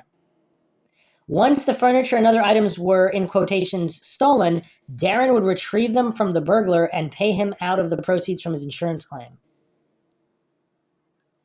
A couple of months ago, when I asked Darren if he had made such a statement, he denied it. But a few days later, when I confronted him with affidavits given to me by Darlie's stepfather and Reyna, he confessed that he had, in fact, talked to Key about faking a burglary. Okay, we are firmly in MINDSHOCK land, because how many other cases where a parent is alleged to have killed the children, was there a plot being hatched to fake a burglary? Now, my initial thought now is, first of all, What kind of people does Bob Key know, and what kind of business is he in? And did he hire somebody to scope out the house? Is that the dark sedan scoping out the house to kind of figure out how they're going to fake this burglary? Did they hire a psychopath who wanted to kill instead of burglarize? Like, what if we're dealing with criminal element? Did they simply hire a guy to burglarize that just wanted to kill? Was he a killer? And he took that opportunity to kill and then he disappeared. And does that explain a lot of the guilt and inconsistencies amongst all the family and their assertion that Darlie actually is innocent? Because she is. She didn't kill anybody. And maybe she didn't even know. Did she even know about this plot? Maybe she did, maybe she didn't. You would think somebody would tell her after the fact, but... When I asked if he had discussed the plan with anybody else, including a couple of reputed car thieves in Rowlett, Darren hesitantly replied, quote, "There is a possibility I said the same thing in conversation with people that worked around me. I don't remember what I said, but there's a strong possibility that was on my mind, and in conversation I could have said that," end quote. Now, is he lying? But then why would he deny saying this? But then he has the affidavits by Darlie's stepfather and Raina that they said that he said it. So then he finally admitted it. So he reluctantly admitted this because he initially denied. Only when these other affidavits were presented by the other people. I mean, this is insane. What are the chances, statistically, that he's trying to stage a burglary and it has nothing to do with what happened? Because if we, again, I wouldn't take anything from biased parties, but apparently neighbors, now it's unknown which neighbors, because some of the neighbors supposedly thought she did it, some thought she didn't. It would be curious if the neighbors who thought she did it also admitted to seeing the dark sedan cruising the neighborhood and stopping in front of her house. And they just simply wrote, they didn't deny it, but they wrote it off as coincidental or non-related for whatever reason. Yeah, this is really tough. This is really tough because if he's involved with some kind of criminal element, I mean, this is weird. So do they normally sleep upstairs? And on that particular night, as fate would have it, they fell asleep watching TV downstairs when they were supposed to be upstairs. Did the burglar freak out that there were people there? Because if Darren said they all sleep upstairs, so nobody should be downstairs, and if they were woken up by any burglary, he would make sure nobody went downstairs for a certain period of time for the burglar to get away. Or was he not given an exact date on when the burglary would take place? Continuing on with the article here, Darren insisted that he never carried out the plan, and Raina said he has found no evidence to the contrary. The prosecutors who tried the case against Darlie chuckled when I told them about Darren's story, noting that it was suspicious that he would go public just in time for the filing of the writ. They said, but apparently this was known prior, and the affidavits were prior. They said that Darlie, and of course the testimony of the neighbors with the sedan, they said that Darlie's lawyers might be using me to get favorable publicity for their client while the Court of Appeals is considering her case. Anyway, they said, if someone really did break into the house to burglarize it, why didn't he grab some of Darlie's jewelry, which was sitting in plain view on the kitchen counter? Why grab only a butcher knife and commit murder? Well, again, what kind of criminal is this? Did they get some psychotic to carry out this plot and he freaked out because there were people in downstairs when they shouldn't have been? And also, is this some kind of weird, curious psycho who was presented with the opportunity of a sleeping woman and children, and the jewelry's right there on the kitchen counter next to the butcher knife, and he looks at the butcher knife and he decides to enact on some morbid curiosities? I mean, we're talking about a criminal here. We're not talking about a regular person. We're talking about somebody who would burglarize someone's house for money. This is clearly not a moral individual. So that it'd be more likely that he could possibly be some kind of psycho than any random person, possibly even more so than Darlie, a supposedly loving mother. Darren's reluctant admission certainly raises more questions than it answers, but it also suggests some tantalizing what-ifs. If, for instance, Darren's fake burglary scheme had come out before Darlie's trial, prosecutors might still have gone after her, but probably would not have sought the death penalty. In that would have been a tougher case to make. I mean, how many coincidences are we willing to accept here? Because to me, the fact that multiple neighbors corroborated a dark sedan scoping out the area and stopping in front of their house, I mean, that's almost as damning as the bloody fingerprint. I mean, those are certainly more avenues that need to be pursued instead of trying to read into some video of an emotional mother at her children's grave. I mean, come on.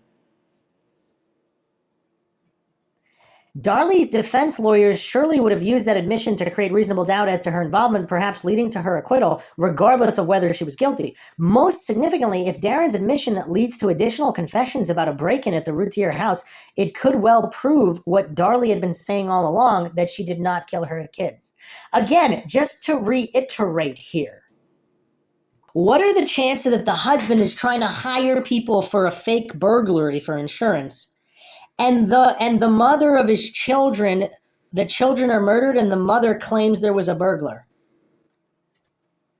Unless one wants to argue, if Darlie was in on it, she took that opportunity to take 2 children out to kill her 2 children because she knew there was a planned burglary, and the burglar freaked out and ran away because he wanted no part of that, and he was, let's call it an honorable thief, someone who would burglarize but would never kill. I mean, that's really the only scenario that could theoretically explain this. But that's so out there. I mean, that would have had to be, I mean, when has that ever happened? Again, that doesn't mean it didn't happen here, but it's just so out there in terms of plausibility. If a mother is planning to kill her children, is she going to take the opportunity to frame a burglar that her husband is setting up to burglarize the house on an insurance scam? That's a tough one. That's a tough sell right there. Again, I'm not saying it did or didn't happen. This is MINDSHOCK. I am not alleging anything is true or untrue, but that's just a crazy, that would be, I mean, the whole thing's insane. I mean, we are so firmly in MINDSHOCK territory right now. I actually was not expecting this level of MINDSHOCkery. But let's continue here. The Clampetts, or Ozzie and Harriet. Every detail of Darlie Routier's life has been thoroughly examined by reporters, investigators, lawyers, and cops. Academic treatises on maternal filicide have been reviewed again and again to see if any case compares with hers. Yet, even now, no one has been... I mean, this still doesn't explain the sock, though. Because if the burglar came in to burglarize, why would he have the sock? Why would he drop it in the alley? And where was his getaway car? Or were these burglars smart enough not to actually use the vehicle that they scoped the neighborhood out to actually commit the crime? Yeah, it still doesn't explain the sock, but anyway. Actually, I just thought of something else. If the husband knows that she's innocent and he thinks no one might believe her and she doesn't know about the planned burglary, did the husband who's doing CPR, did he run out and throw the sock in the alley to try to make sure that his wife wouldn't be found guilty? Did he have that forward thinking? That's almost more plausible than her trying to throw it out there, isn't it? But let's continue here. Yet even now, no one has been able to come up with a plausible explanation as to why she would have stabbed her boys. Unlike Andrea Yates, Darlie had no history of mental illness or psychotic hallucinations. Unlike Susan Smith, the South Carolina mother who drove her kids into a lake, she had no abuse or incest in her background. She had no criminal record and was not known to have committed adultery. Born in Pennsylvania, Darlie moved to Lubbock as a teenager with her mother and stepfather. She met Darren at Western Sizzlin', where he worked as a cook. Her own mother waited tables there. The 17-year-old boy was immediately infatuated with the bubbly 15-year-old girl with the frosted hair. She was different than anybody I had ever met, Darren recalled, a trendsetter on her own path. They married 4 years later in the garden room of his parents' house. He had been voted most likely to succeed at the small high school while he attended on the outskirts of Lubbock and had planned to prove it. After moving to the Dallas area, he started a small company that tested electronic components, and when he began making money in the early 90s, he and Darlie cut loose. They bought a $130,000 house, adding marble in the bathroom, white carpet in the dining room, and $12,000 worth of drapes in the living room. Wow. They bought a $600 fountain for the front yard and a $9,000 redwood spa for the back. Darren purchased a 30-foot cabin cruiser to use on nearby Lake Ray Hubbard and a 1982 Jaguar to drive to and from work. When Darlie's beloved cat died, she spent $800 for a tombstone to put it over its grave at a pet cemetery.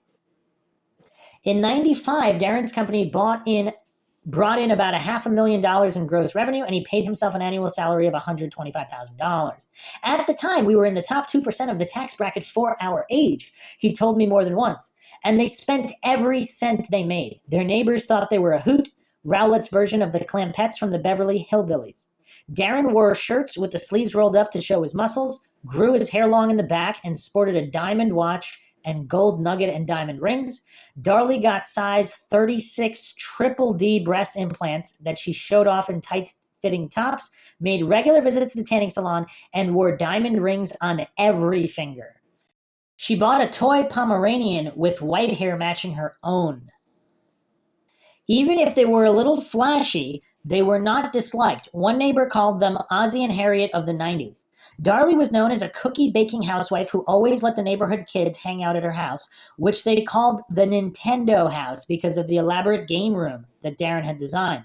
After her arrest, several of those kids put signs in her front yard proclaiming her innocence. She cooked for neighbors going through hard times and even made a mortgage payment for a neighbor with cancer. Wow. In early 96, Darren's business began to suffer and he got behind on the bills. He was at least a month late on the mortgage and owed $10,000 in back taxes to the IRS and $12,000 on credit cards. But if the financial problems were causing stress in their marriage, no one in the neighborhood saw it.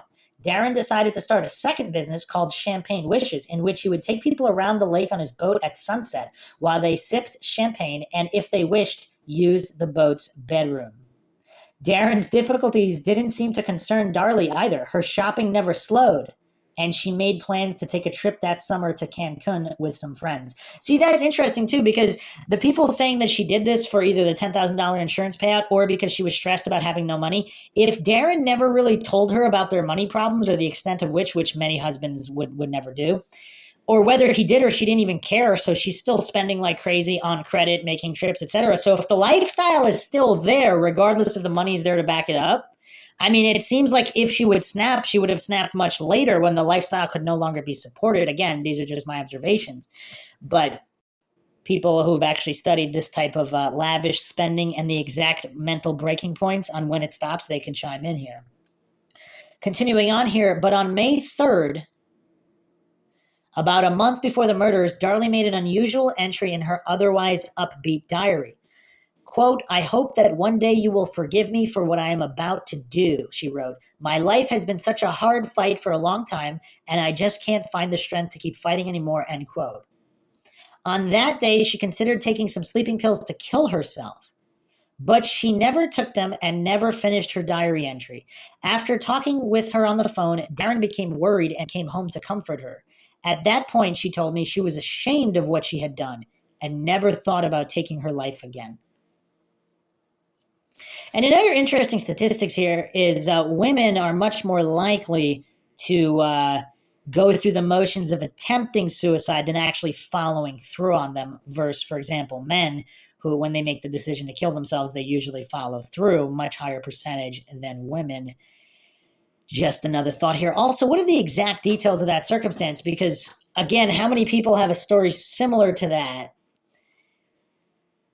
I don't know. Darlie said her blah feeling, as she put it, was because she hadn't gotten her period in more than a year. When it arrived a few days after her suicidal thoughts, she said her spirits soared. Okay, so was this some kind of hormonal thing? In fact, people who saw her in the weeks that followed said she did not seem particularly despondent. Her old friend Barbara Jovel did tell Darlie that she should get some counseling or perhaps enter a treatment center, as she herself had done when she once felt suicidal. But Jovel didn't sense that Darlie was desperate or self-destructive, and she certainly didn't act differently. In late May, Darlie and Darren took the boys to Scarborough Fair, a festival featuring characters dressed in medieval costumes. Darlie, flamboyant as always, wore a silky belly dancing outfit. On June 5th, the boys played in the hot tub, and that evening, Damon and Devin huddled under blankets in front of a television Darren had just installed in the living room. Darlie and Darren would later say they stayed up talking past midnight, then kissed each other good night. Darren went upstairs to the master bedroom where Drake, then 7 months old, was asleep while Darlie curled up on the couch downstairs next to the two older boys. She had been sleeping on the couch that week, she said, because she wanted to watch over Damon and Devin, who had been spending the night downstairs since school let out, and because she was a light sleeper and would sometimes be awakened by Drake turning over in his crib. Okay, so it seems like it was common, or at least since school ended that week, that they were all sleeping on the couch. So it seems like Darren wouldn't have scheduled a burglary if he knew they were sleeping down there, or did they just start doing that? Well, when did school let out? This is June 6th. School doesn't let out that much earlier than that, does it? So was that just a couple days and he was either unaware? I mean, huh. A few hours later, a 911 dispatcher in Rowlett received a frantic call. Somebody came in here, Darlie screamed. They just stabbed me and my children.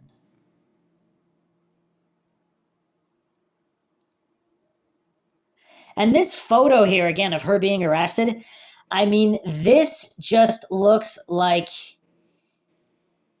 I mean, is it her being arrested? Taken to Gatesville, February 5th, 97. She's wearing white. Yeah, it looks like it. I mean, she looks so despondent and just meant... I mean, again, could this be a guilty party, or is she more likely... I mean, just the level of sadness here is so off the charts here. I mean, barring split personality, I mean, it's real. Yeah, I don't know. It's really tough. Let's continue here. The case against her. The first tip-off for the cops was a 911 call. Why, in the midst of that craziness, did Darlie feel the need to tell the dispatcher that she had picked up the butcher's knife, that her fingerprints were on it, and that she hoped they would still be able to get the prints off the attacker? Yeah, that is a little strange, because she's already... She should be preoccupied emotionally with the fact that her children are dead or dying, as opposed to finding their kill. I mean, finding their killer, obviously they would want justice, but usually that's not in the one. I don't know. In the second, you'd probably be more preoccupied with your kids. I mean, I don't know. One of the first officers at the scene was also perplexed that Darlie didn't tend to her sons, even when he asked her to. Instead, she held a towel to her own neck. Nurses at the hospital where Darlie was taken said that when she was told that her sons were dead, she exhibited a flat effect and did not dissolve into hysteria, as other mothers often do upon learning that they have lost their children. Also, if she already kind of knew at the scene, I mean, I don't know. After the murders, Darlie gave conflicting accounts of what exactly the intruder had done to her. One officer said she told him that she had struggled with her assailant on the couch. Another officer said she told him the struggle was at the kitchen counter.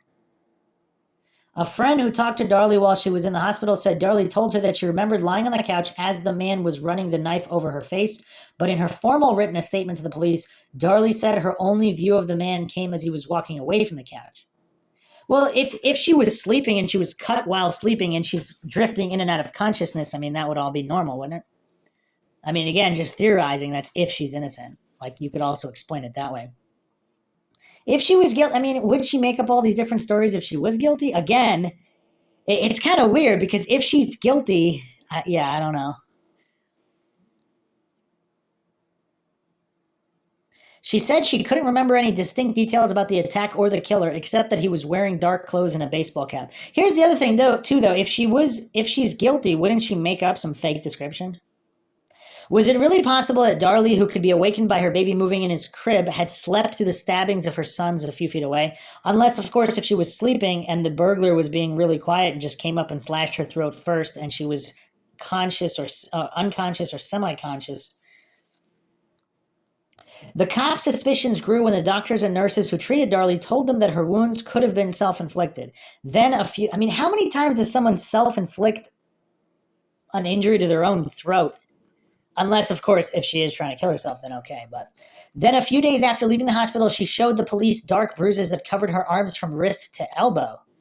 Yet the doctors who examined her said the bruises were too fresh to have been inflicted on the night of the attacks.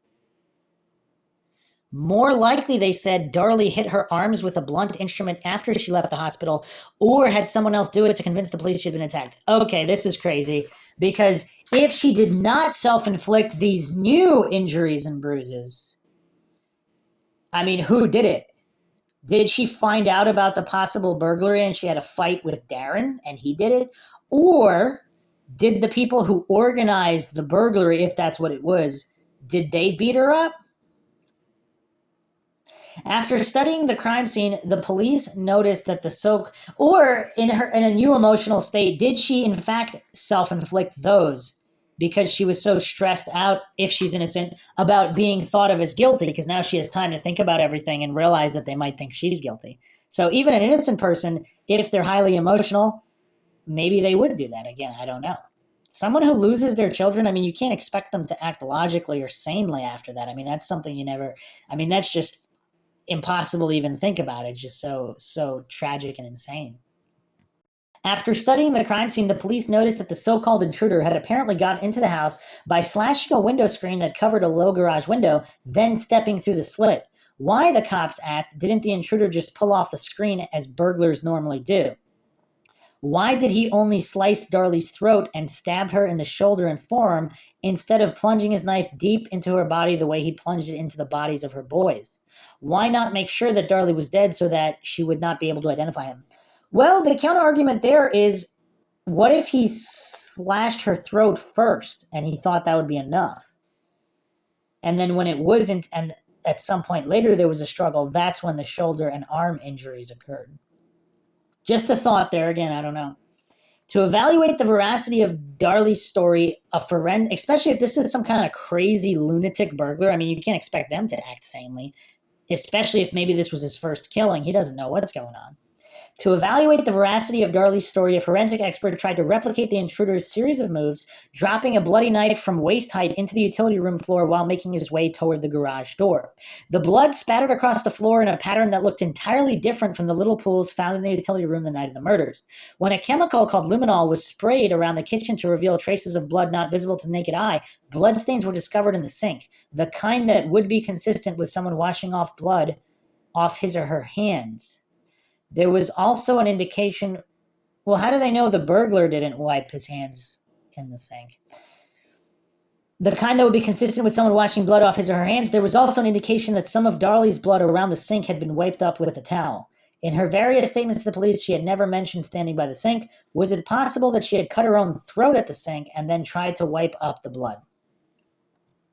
When another blood expert found tiny drops of the boy's blood on the back of the Victoria's Secret nightshirt that Darlie had worn that evening, he remarked that a likely way the blood could have gotten there was when it dripped off the butcher knife and onto Darlie's back as she was raising her arm above her while stabbing the boys.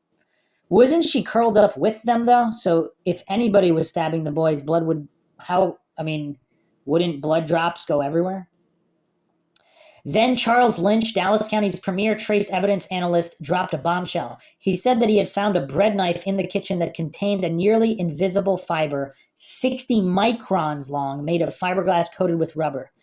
Under a microscope, Lynch had determined that the fiber found on the bread knife looked exactly like the fiberglass in the window screen cut by the intruder. Was this the knife used to cut the screen? If so, only someone already inside the house could have cut it. And because Darren's story that he had run downstairs and given CPR to Devin until an officer arrived was consistent with the physical evidence, the police were left with a single suspect, Darlie. That's interesting. Dallas County's premier trace evidence analyst. Okay. Now here's my question. If the police had tunnel vision and they needed something to secure a conviction, would they have planted that? Would they have taken the knife and cut the screen and put it back and then found it, so-called found it? Again, anybody unfamiliar with how police corruption works, again, that doesn't mean they thought she was innocent. Maybe they really did think she did it and they just needed that home run. And this is what they went with instead of trying to figure out the bloody fingerprint and trace the black sedan. The case against her. There was just one problem. On the night of the murders, one of Darren's socks was found down a back alley some 75 yards away from the house. It contained 2 small spots of blood from David and Devin, but none of Darlie's blood. What was the sock doing there? Police initially speculated that Darlie had carried the sock 3 houses away to make it look as if the intruder had dropped it during his escape. But they could find none of Darlie's blood or anyone else's blood outside the house. There was no blood on the back patio or the back fence or in the back alley. If Darlie had planted the sock, how could she avoid leaving a trail of her own? Once her throat was cut, she lost significant amounts of blood. The detectives and also just losing that much blood and the stress of what was going on, And I mean, just the severe trauma, even without all the injuries, just the severe trauma could definitely cause some memory issues. The detectives and the prosecutors came up with an interesting theory. Darlie stabbed her boys to death, ran the sock down the alley, perhaps to give the impression that the intruder had used it to keep his prints off the knife, then cut herself at the kitchen sink. Either before she stabbed the boys or before she stabbed herself, she cut the window screen with the bread knife. Once all that was done, she called for Darren and then called 911. But if Darlie wanted the cops to find the sock, wouldn't she have thrown it closer to the house, perhaps at the end of the driveway, instead of leaving it so far away next to a garbage can where the police might have overlooked it? Okay, so, and wouldn't she have doused the sock in blood so the police would know what they had found? Okay, yeah, this is even more suspicious because, yeah, why do that? Because if it's a sock that doesn't even have visible traces of blood and it was put right next to a trash can, where, why, and 75 yards away, not right next to the house, that could easily be overlooked. And even then, would Darlie have had time to do everything before the police arrived? Records indicate that Darlie was on the phone with the 911 dispatcher for 5 minutes and 44 seconds. Just as that call was ending, a police officer came into the house and was there for at least a minute before paramedics arrived. The paramedics found Damon still breathing. He died shortly after. Why is that important? According to a doctor who studied the severity and location of Damon's stab wounds, the boy could not have lived longer than 9 minutes once he was stabbed and probably lived no more than 6 minutes. Let's assume he lived 9 minutes.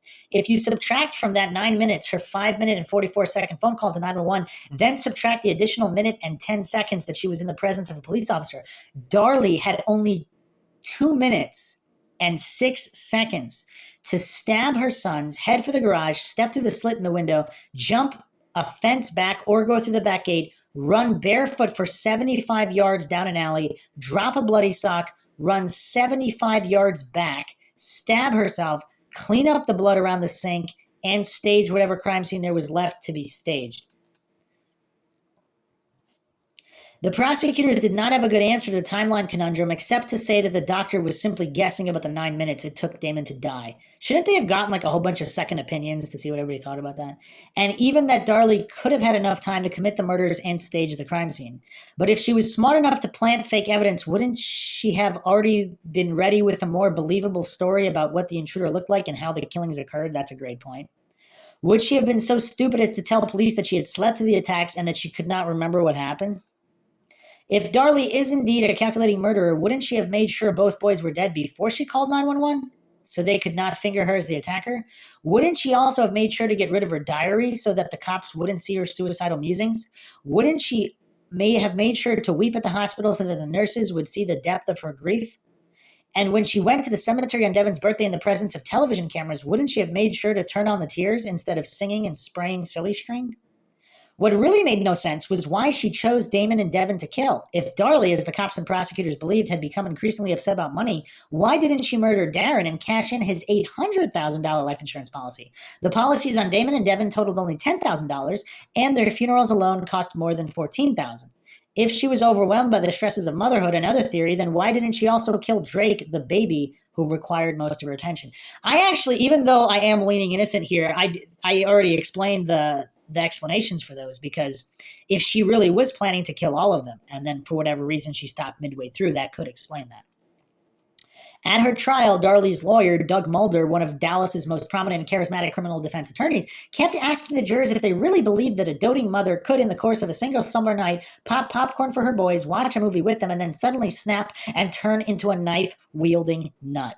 A psychiatrist who had interviewed Darlie for 14 hours after her arrest said she was telling the truth about the attacks, and that her loss of memory about certain details was the result of traumatic amnesia, which can occur following emotionally overwhelming events. I would also think that for maybe simple people, now I'm not saying she's simple, but if she is a simple Texas bleached blonde girl, perhaps the chances of her being able to mentally cope with such a tragedy, like the chances of that are lower than a different individual, and she'd be more likely to have memory loss because of the trauma.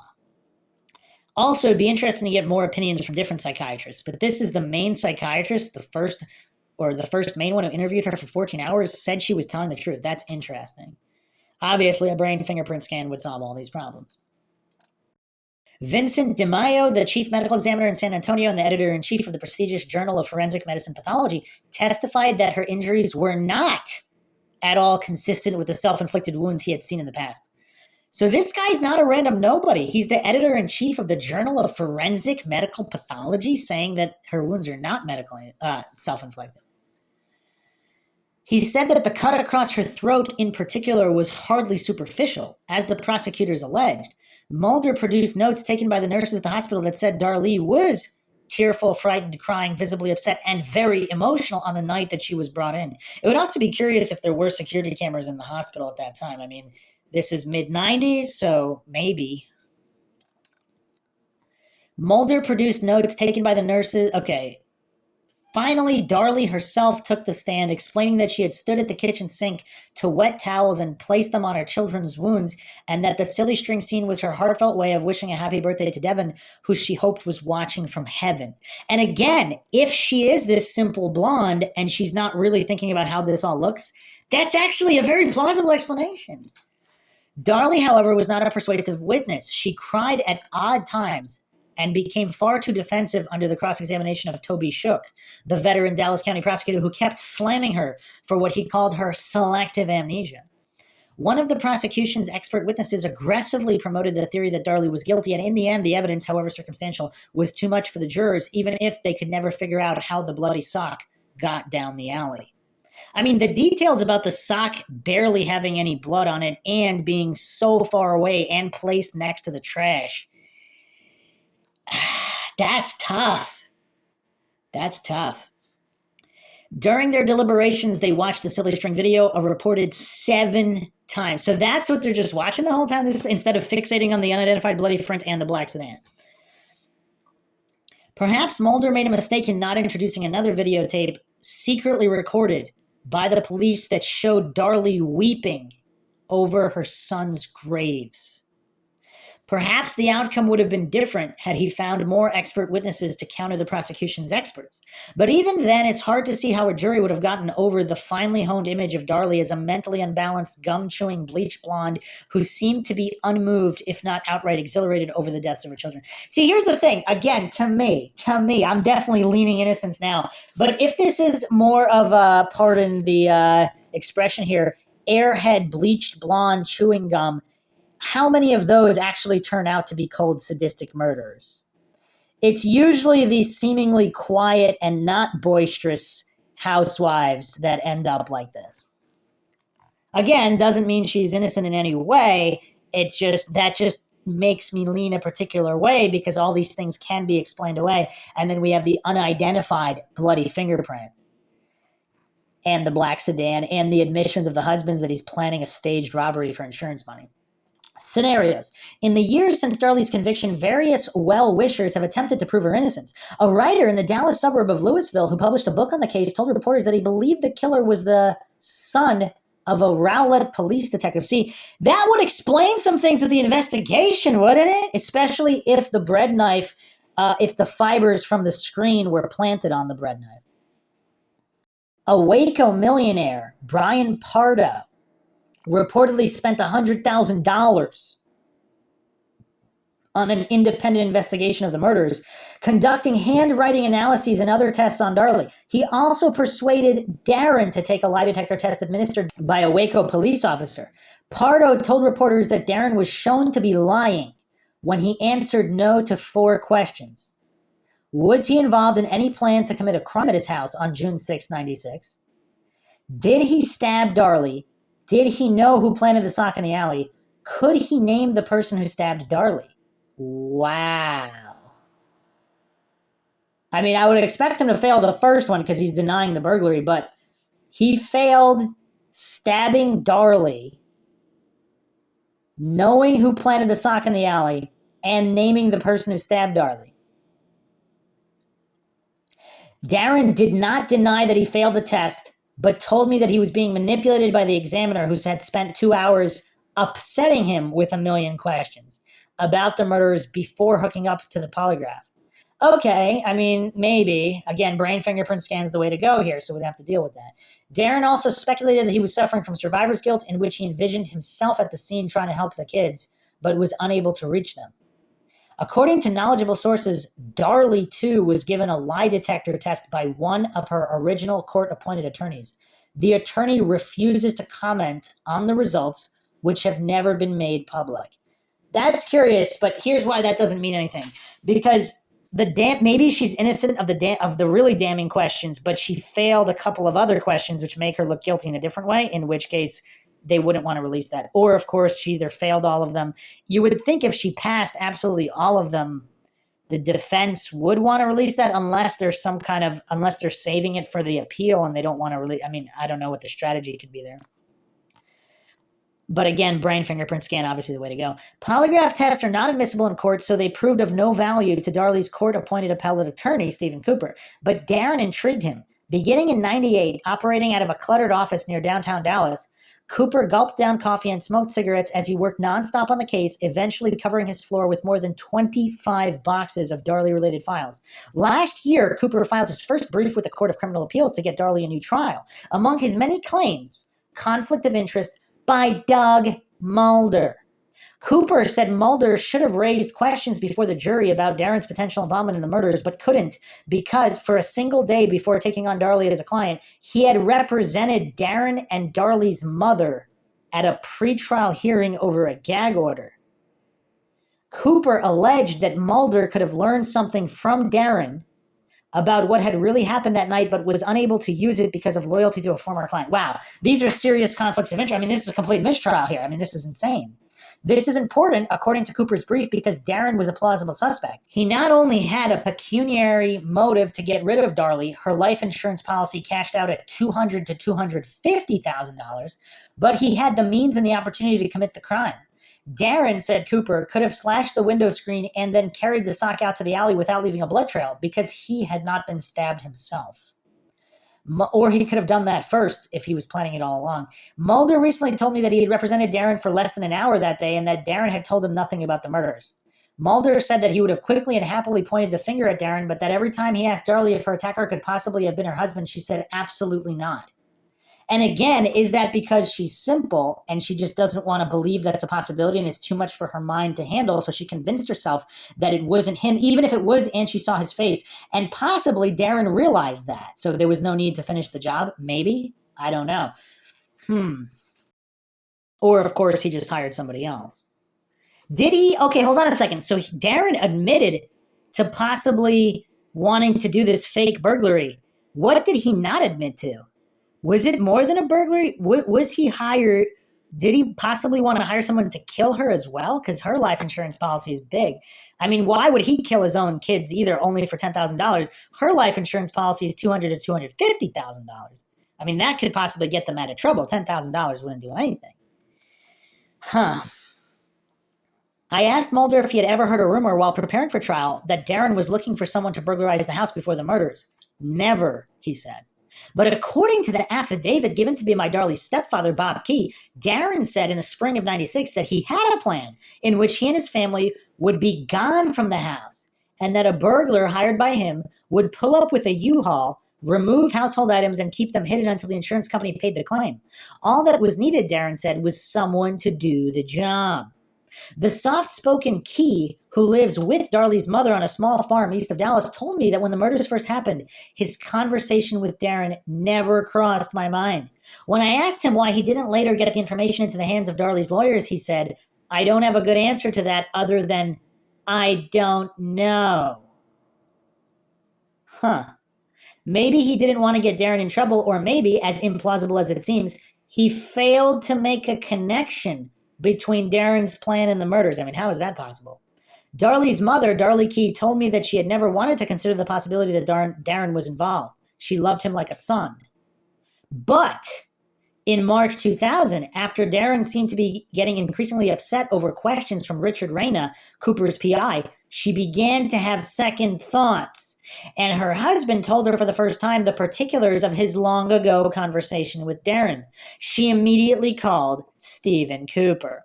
Here's a quick counterpoint, though, because if Darren feels like the PI is now setting him up to be the fall guy, he could possibly be getting upset with that because he knows it's not true. So that's not necessarily damning in his direction. Could Darlie's husband, mother, and stepfather be making the whole thing up to get her a new trial?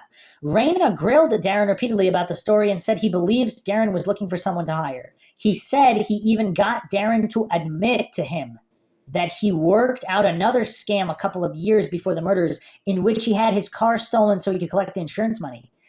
Wow. Darren told me that he did not arrange for his Jaguar to be stolen, but he admitted saying to the person who he believed eventually stole the car, it wouldn't bother me if it was gone. Wait, what? So he's saying he didn't wait, okay. What the heck does that mean? So is that like some weird suggestion to a car thief? It wouldn't bother me if my car was gone, and then the car goes missing? So is he telling the truth in the sense that he didn't say directly, steal my car for insurance money? He just said, it wouldn't bother me if the car was gone. That's really weird, and he admitted that. Okay, if Darren's fake, Darren would not deny to me that the person who broke into his house and murdered his sons could have been someone who had heard him discuss his would-be insurance scam. But he said he had no idea who that person might be, and if such a crime did happen, it was without his assistance. Why would I do that if I had my kids and wife downstairs, he said. That's the craziest story I've ever heard. When I told him that the complete truth might help his wife get a new trial, he insisted he wanted to do what he could for Darlie. But I don't want to end up with some kind of BS charges brought against me either, he said. I don't want to help her at the expense of my life. This is in quotations. Huh. You know what's weird, though? What if he thought they weren't going to be downstairs, though? That's the thing. And then also, what if there wasn't an exact plan? Like there wasn't an exact date, he had discussed it. And also, what if he went to some kind of organized crime element? I mean, he still has his own life to worry about and the surviving son. So at this point, would he really blow the whistle on some organized crime if he thinks they would retaliate and kill him and his other son? Because his two older sons, they're gone. Just to get his wife out of jail, and he believes they might kill her again anyway, and him and his other son, would he keep quiet about some kind of organized crime connection? Raina said he wonders if Darren is holding back even more secrets. After interviewing both Darren and Darlie, he got the idea that Darren might have hired someone to kill her. He said Darlie told him that she had been threatening to divorce Darren, a fact that has never been made public. He said Darren was once so upset over Darlie's threat of divorce that he had put a pistol to his head. Was it possible that Darren had decided that if he was going to lose Darlie, he wasn't going to let anyone else have her? Darlie told me she was never serious about divorcing Darren. Only once, added Darren, did she pack a suitcase and spend the night with a girlfriend, quote, because she thought I was working too much and not showing her enough attention, end quote. Again, this is probably not unusual in all of the millions and tens of millions of housewives out there. There's probably a lot that have done that at least once. The pistol incident, which Darren characterized as dramatic BS to get her attention, like she does to me all the time, happened 2 full years before the murders. Me and Darlie, we've had our spats, but it's never been serious, Darren said. I've never hit her. I've never cheated on her. When I asked him about Raina's suggestion that he would want Darlie killed, Darren replied in a disgusted tone of voice that's completely false and ridiculous. Here's where the what-ifs come into play. What if Darren is lying and really did hire someone to kill Darlie? Once he realized Damon and Devin were sleeping downstairs a few feet from their mother, wouldn't he have called the thing off rather than risk the lives of his sons? Well, here's the thing. What if whoever he was dealing with didn't give him a date? So he didn't know when it was going to happen. So he didn't know that she would have been with the other sons. And who knows? I mean, we don't know what happened behind the scenes. If this is not organized crime and just some random criminals, how do we know Darren didn't hunt them down and kill them for killing his sons as well? We don't know any of that. But here's the final mind shocks here. This is ForensicFilesNow.com, July 6, 2018 article. Drake Routier, 4 things to know about Darlie Routier's son. And there are some clues here. Despite the upheaval of the murders of brothers Damon and Devin Routier and the imprisonment of the mother for homicide, Drake Routier grew into the most adaptable kid I've ever seen. His father, Darren, told reporter Liz Stevens, who wrote about the Routiers in a Fort Worth Star-Telegram article. The article, published when Drake was 2 years old, described him as a normal, lively, and resembling his mother with startled blue eyes and a delicate mouth. Now, in his early 20s, Drake has beaten the odds in a number of ways. In an on-camera CNN interview, he doesn't act like a young man who's consumed with bitterness or anger, and he apparently has stated of trouble with the law. No small accomplishment in an age when the children of politicians and celebrities tend to pop up on mugshots.com. Drake has said he believes in his mother's innocence, and he has visited Darlie, 48, regularly in the Mountain View unit, where she's one of 6 women on death row in a state with the most active execution chamber in the U.S. Here are 5 realities drawn from internet research about his life. Reality number 1. Drake's father, Darren Routier, didn't take custody of him right away after the murders because he wanted to get his finances in order. Liz Stevens reported, after putting Darlie in jail with bail set at $1 million, the state of Texas placed baby Drake in a foster home in 96. A court later gave custody to his father's parents, Cyrilda and Leonard Routier.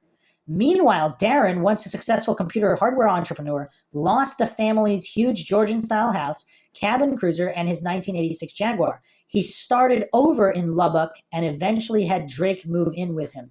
See, is this a red flag? Because he's not even, how are the relatives not getting him? Like, would a father allow his son to go into foster care? This is weird to me. This is really weird. Reality 2, Drake found out in 2013 he had acute lymphocytic leukemia, which is the most common type of cancer in children, and treatments result in a good chance for a cure, according to the Mayo Clinic. On October 13, 2016, Drake finished his last cancer treatment at the Children's Medical Hospital in Dallas, according to a message his maternal grandmother posted online. An AP story dated June 18, 2018, reported that Drake was in remission, according to Richard A. Smith, a defense lawyer for his mother. Reality 3, Drake told CNN he's had to accept his identity as the kid whose mother is on death row.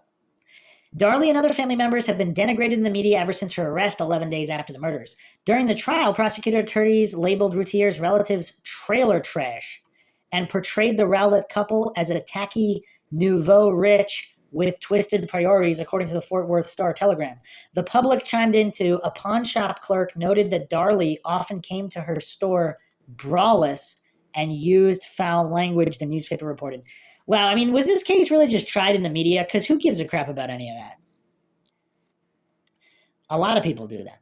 Reality number 4, Drake's visits to his mother, who's been on death row for 21 years, take place with a sheet of glass between them. In addition to denying friends and family members physical contact with death row inmates, the Texas Department of Criminal Justice limits visits to 2 hours in duration that encourages conservative dressing. For example, visitors past the age of adolescence cannot wear shorts or skirts shorter than 3 inches above the knee. Reality number 5, although deprived of his mother's embrace, Drake has grown up with many other people who love him. For instance, Jerry Dale Jackson, the father of Darren Routier's girlfriend Cindy, considered Drake to be his own. Jackson's obituary in the Weatherford Democrat in 2017 listed Drake as one of his grandchildren. Okay, so this is pretty weird. Now, if she's innocent, I mean, how much money would she be owed for all this? Not even allowed to embrace her surviving son. I mean, that's unconscionable. I mean, this is really weird. A mother actually commented here regarding the knife on why she picked up the knife if it was close to the children. It's a natural instinct for a mother to get any knife away from the kids. So she wouldn't necessarily think about getting her fingerprints on it until after she was calling the police and she realized what she had done. And possibly, I mean, of course, he could have been wearing gloves, but then what's the other bloody fingerprint about? Another interesting thought here too, like if she planted the sock, why didn't she take the jewelry from the kitchen counter as well and just toss it somewhere or bury it? Like if she can run 75 yards, why not toss it? I mean, yeah, I don't know. Or run another 50 yards and put it in someone's trash. They're not going to go through everybody's trash. Or did they? I mean, you would think they wouldn't go through 50 neighbors' trash randomly. So, I mean, she could have easily got rid of the jewelry if she was staging it to make it look like a burglary. Another commenter is talking about the dog Domain. Their dog, who supposedly barks a lot, never barked. And supposedly there were motion lights, and allegedly the motion lights never got turned on. So is this a case of if, again, Darren is Did Darren disable them? But then why didn't the dog bark? Huh. Yeah, there's so many unanswered questions here. Another point is that the routiers invited the local news crew to the cemetery to film them. Huh. In exchange for airfare for relatives? Or interviews? Huh. So there's a few different tapes, though. Was that the solemn one? The graveside party was filmed by the local news crew, but apparently that's not the same tape.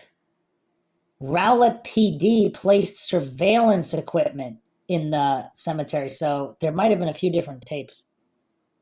Other people are speculating that if Darren is dealing with some unsavory characters, possibly also using drugs, possibly meth heads, who knows what they would do? Would they kill people? Would they even know what was going on? If he's dealing with really low-end criminals who are not professionals, is this the kind of result we get? Also, if it was Darren, possibly he had another accomplice and it was scheduled for that night, and who knows how that possibly could have gotten botched. A commenter mentioned that there was a dog track, and that's what led them to the sock. They didn't randomly see it. And they lost the trail right there, and they were speculating that that's where the vehicle, the burglar and or killer, whoever the perpetrator was, he left at a car parked not far from the sock. Huh. Here's a comment from Robert. Very interesting. We'll close this episode out with this comment.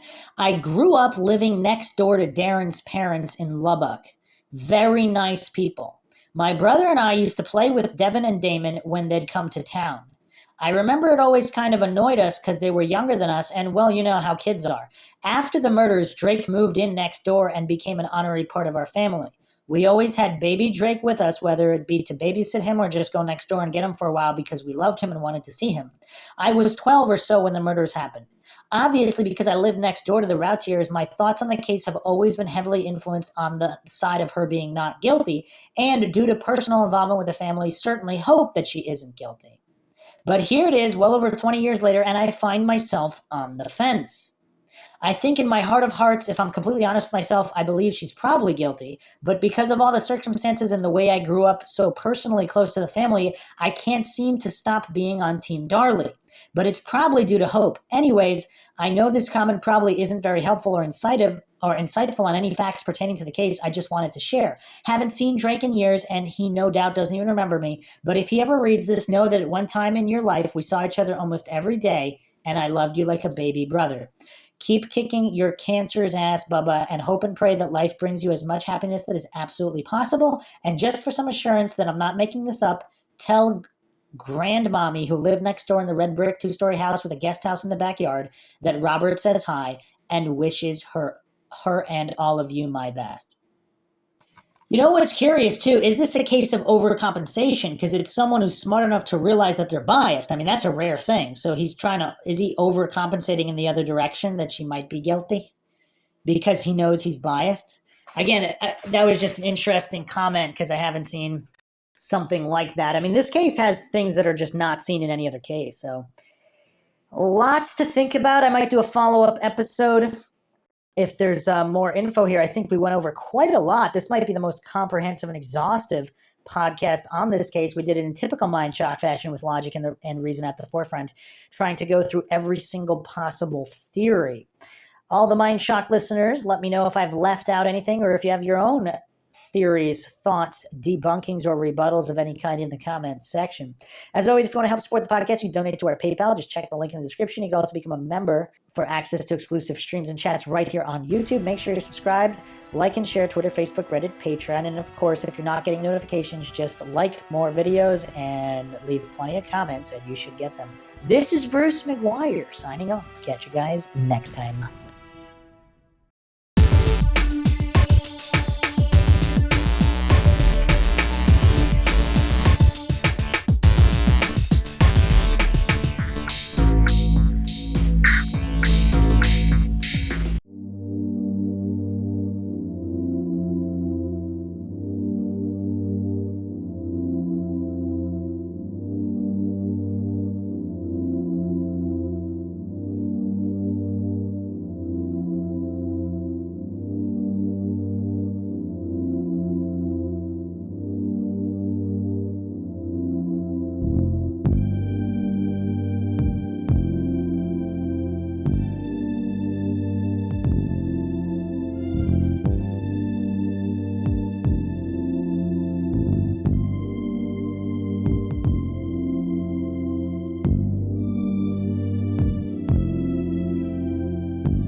If you like audiobooks or audio shows, check out a free trial of Audible. Just click the link in the description.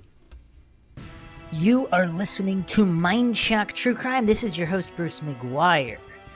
This is Darlie Routier, Episode 2, Reasonable Doubt. And we will go over even more mind-shocking information and revelations that is not typically covered in mainstream articles. Is there more than meets the eye to the enigmatic Darlie Routier case that has some strange oddities that you don't see in other cases? A very, very perplexing case, which we will, of course, cover in typical Mind Shock fashion with logic and reason at the forefront. If you want to help support the podcast, find it interesting and informative, you can donate to our PayPal. Just check the link in the description. You can also become a YouTube member right here on YouTube for access to exclusive streams and chats. Like and share Twitter, Facebook, Reddit, Patreon. Patrons do get priority for case topic logical analysis, co-podcast requests. You can also be a guest on the podcast depending on your tier. Make sure to subscribe to the channel. Hit that bell for notifications. If you're still not getting notifications, just comment more. That seems to be the way the YouTube algorithm works. And any kind of questions, rebuttals, or debunkings of any kind, the comment section is open.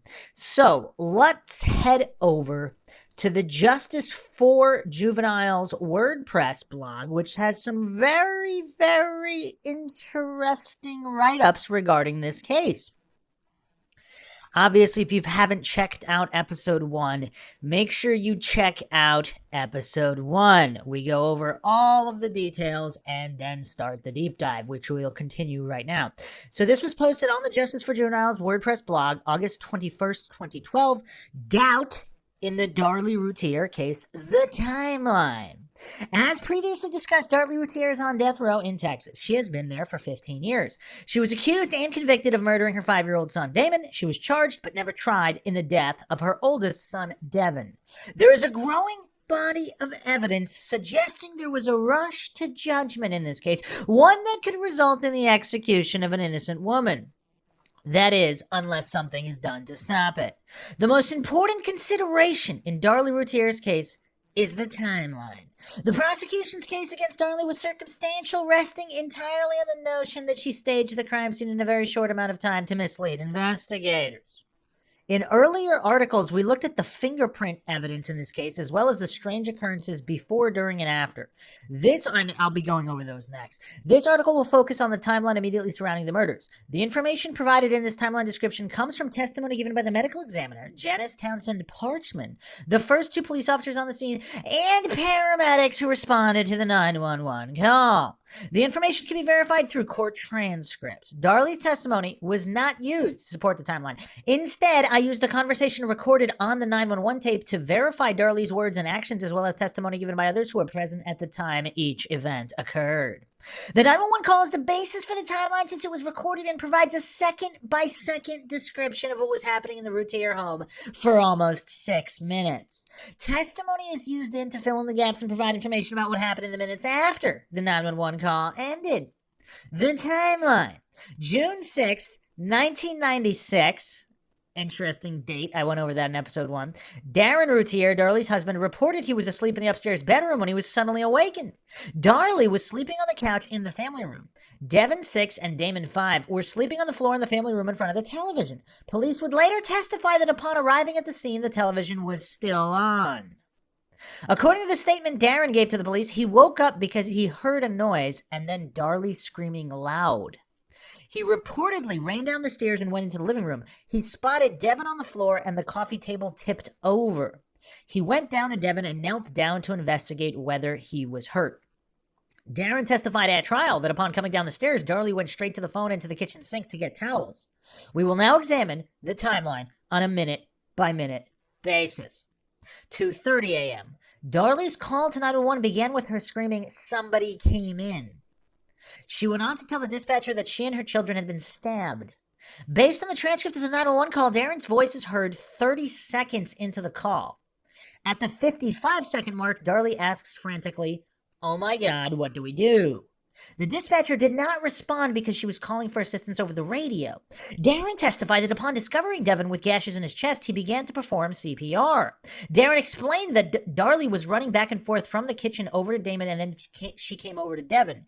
When asked what she was doing in the kitchen, she answered getting towels. He described her as, quote, trying to stop the bleeding and trying to hold his chest together, end quote, referring to the couple's oldest child, Devin. Officer Waddle was 1.9 miles from the Routier home. Lieutenant Walling, Waddle and Walling, was 3.1 miles from the home. Both received the call regarding the emergency at the Routier home and began driving toward the house. Paramedics were also alerted. This is confirmed through testimony. 2:31 a.m., 1 minute and 7 seconds into the 911 call, Darlie is heard talking to Damon. She says, Damon, hold on, honey. She is again heard speaking to Damon 1 minute and 48 seconds into the call. She said something unintelligible, followed by what sounded like, do you want, honey, hold on. The dispatcher responded by stating she could not understand what Darlie was saying. Darlie replied, I'm talking to my babies. They're dying. Darren can still be heard speaking into the background of the 911 tape. 2:32 a.m., 2 minutes and 20 seconds into the call, Darlie is heard speaking to Damon. She said, hold on, honey, hold on. Darren is also heard in the background of the 911 call during this time frame. 2:33 a.m. In testimony, Darren depicted the arrival of the first officer, David Waddle, on the scene. Darren and Waddle gave slightly different accounts in that Darren implied the officer came to the door, but Waddle testified to seeing Darren in front of the house. Waddle explained the two met in the yard by the fountain and then went into the house. Waddle's arrival is confirmed through the 911 recording. 3 minutes and 45 seconds into the call, a police officer's voice is identified. He is heard saying, look for a rag. Darren testified the officer froze and stopped moving once he entered the home and observed what had happened there. Waddle would later testify that he asked Darlie repeatedly to help her son. He would say that each time he asked, she refused. This is not supported by the 911 call. I mean, see, again, do we have a conspiracy afoot here? Because obviously police, unfortunately, in certain cases, they're more focused on closing the case, not necessarily doing everything by the letter of the law, especially if they truly believe that it's the guilty party that they're skirting around the law to convict. So if they're lying because they think that she really did do it, in their mind, perhaps that's justifiable. Now, what if she really didn't do it? Well, then, of course, that's a problem. But if the police officers are lying here, I mean, this is kind of weird. Moreover, it is important to note that while Darlie was on the phone, she was carrying on conversations with multiple people, sounding as though she were completely panicked. She is heard speaking to Damon, Darren, the police officer, and the dispatcher throughout the entire call. In fact, 3 minutes, 48 seconds into the call, Waddle is heard saying, lay down, okay, just sit down. He had a very short window of time where he could have been asking Darlie, who was herself injured, to tender aid to Damon. However, he is not heard doing this. He is instead heard directing Darlie to sit down. It is unknown exactly why Waddle failed to provide medical aid to Damon upon arriving, as he testified the child was alive, moving, gasping for air, and looking around the room. Additionally, Waddle testified that he did not go into the garage where Darlie informed him a person had fled. His testimony supports Darren's claim that he stood there in the home waiting for backup. This is kind of weird. So the officer did nothing. He just went in and froze and then told Darlie to sit down. If that's true, and again, I'm not alleging it is, this is MINDSHOCK, where the motto is the only thing we know for sure is that we don't know anything for sure. I wasn't there, so I'm not going to hallucinate and pretend to know what did or did not happen. I do not claim anything is true or untrue. However, if an officer did freeze, possibly let a perpetrator get away and let a kid die, then perhaps he would have motivation to not make himself look that bad at trial. Wouldn't be the first time a police officer or someone in a position of perceived authority has done such a thing. to cover for themselves. Not rocket science. It does happen. I'm not saying it happened here, but if that was the case, that could explain the testimony. 2:34 a.m. Within 4 minutes into the 911 call, Darlie begins to sound even more desperate. In the span of a minute, she asked the dispatcher twice about the ambulance and when it would arrive. She pleaded to the dispatcher, "They're barely breathing. If they don't get here, they're gonna be dead." Darren is heard during this time frame saying, they ran. Interesting. 4 minutes and 18 seconds into the call, the dispatcher tells Darlie there is a police officer at the front door. Waddle is already in the home at this time because his voice has been identified on the 911 tape during the later part of the 3rd minute. The police officer at the door was likely Lieutenant Walling because he testified to arriving at the home in around this time frame. If true, it means that Waddle was in the home for approximately 46 seconds before Walling arrived. During that time, Darlie was still on the phone with 911 and was attempting to provide detail to the officer about what happened. Paramedic Jack Colby testified that when he arrived at the home, one officer was already there and another was directly behind him. In testimony, the paramedic identified the officer that came right after him as Walling. Colby explained that the paramedics waited just under 2 minutes before going into the home because they were waiting for the officer to secure the scene. Wow. That's tragic. Would that 2 minutes have made a difference? Maybe, maybe not. And why didn't the first officer, Waddle or Waddell, whatever his name is, he didn't even check the garage to see if there was a threat in the area? I mean, what is going on here? 2:35 a.m. Darren's voice is not heard during the remainder of the call. However, Darlie is heard on the 911 tape saying, "Somebody who did it intentionally walked in here and did it, Darren." This implies that Darren was in the area when she made the statement. Let's dissect the statement, though, because somebody who did it intentionally walked in here and did it, Darren? Wow, what's the context behind that? Does she know that there was some kind of robbery to be staged? I mean, what's the connotation here?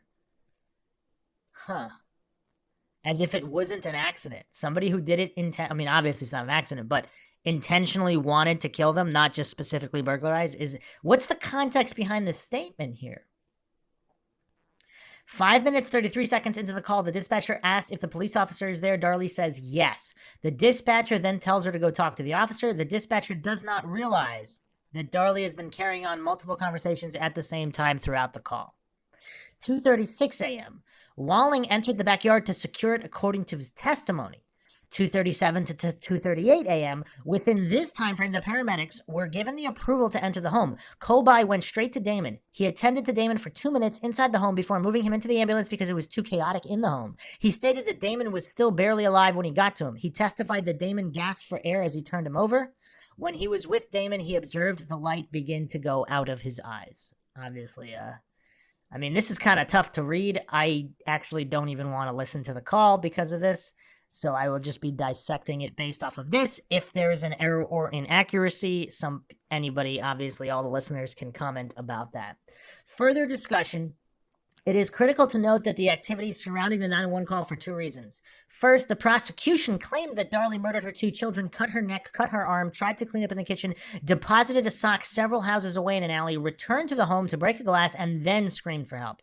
Second, the prosecution painted Darlie as a cold-blooded killer who was not the least bit concerned with the welfare of her children.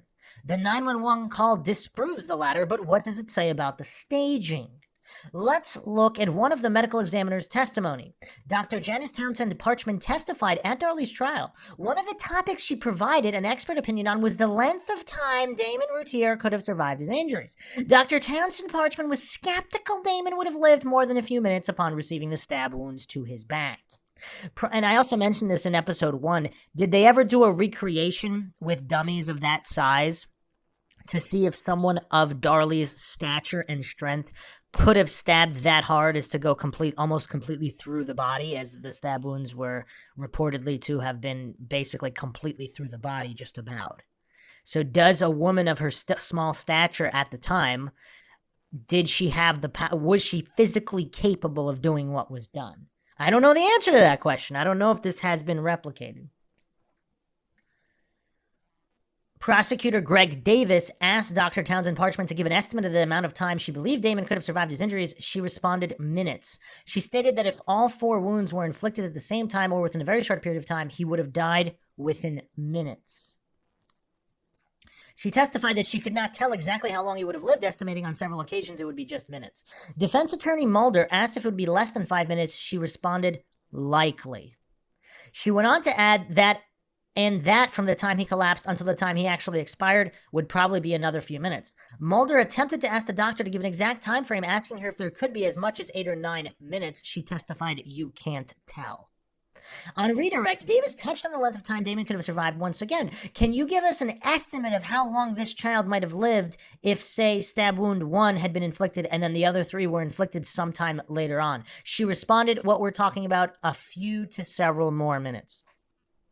From the time Darlie began the 911 call, so what's the theory here? She did 1 or 2 stabs, ran out to plant the sock, then came back and then finished the stabbing? Is that what the prosecution is going to shift to alleging? From the time Darlie began the 911 call to the time the paramedics stated Damon took his last breath, about 8 minutes had passed. Remember, Darlie was not on the phone with 911 until after Darren came down the stairs and attended to Devin. It is important to factor the length of time it would have taken for Darren to wake up upon hearing a noise and appear in the family room when estimating how much time Darlie had to stage a crime scene. According to Janice Townsend Parchment, Darlie had approximately 0 to 60 seconds to stage the scene and injure herself. If the maximum amount of time Damon was likely to live is 9 minutes, the amount of time spent on the 911 call must be subtracted. Additionally, the nearly 2 minutes it took for the paramedics to enter the Routier home must be subtracted. Finally, the paramedic testified that Damon was still alive during the 2-minute period he provided to aid the child inside the home. The paramedics arrived on the scene 5 minutes after the call to 911 was made. They waited almost 2 minutes for the scene to be secured. Damon was still alive during the 2-minute time frame the paramedic attended to him. This adds up between 8 or 9 minutes, depending on the exact moment Damon died in the paramedic's care. Okay, so is there another theory here where would Darren have had to have been involved in order for the timeline to work if we're saying Darlie committed this act or was involved in the committing of the act, possibly with Darren? Because then maybe they have the extra time to stage if one of them is also running to plant the sock. But that's not what the prosecution alleged, is it?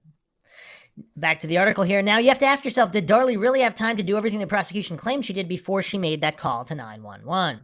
As previously mentioned, a sock with Devin and Damon's blood was found several houses away, and I also postulated this on episode 1. If they planted the sock, let's say the day before, theoretically that could work also, because there was a very, very small amount of blood. It could have been from anything. It was on the ground near a trash can. There was no blood trail near the sock. If Darlie placed it there as the prosecution contended, she had to have done it after the boys were fatally injured and before she slashed her own neck. Not necessarily, unless it was the day before, possibly. She would have had to have done it in bare feet, or else she would have to take even more time upon arriving back at home to remove her shoes. If barefoot, she would have taken even longer to deposit the sock, which was, of course, almost a whole football field away. Already, we are looking at about a minute of time, but we still have not factored in Darlie's injuries. How much time would it have taken to injure herself? To break the glass to make it appear as though it had been knocked out of the wine rack by an intruder? Why not wait until she is absolutely certain both boys are dead before screaming to get Darren's attention? Damon was alive when police arrived and when the paramedics attended to him. If she stabbed her children, why did she leave an obviously surviving witness?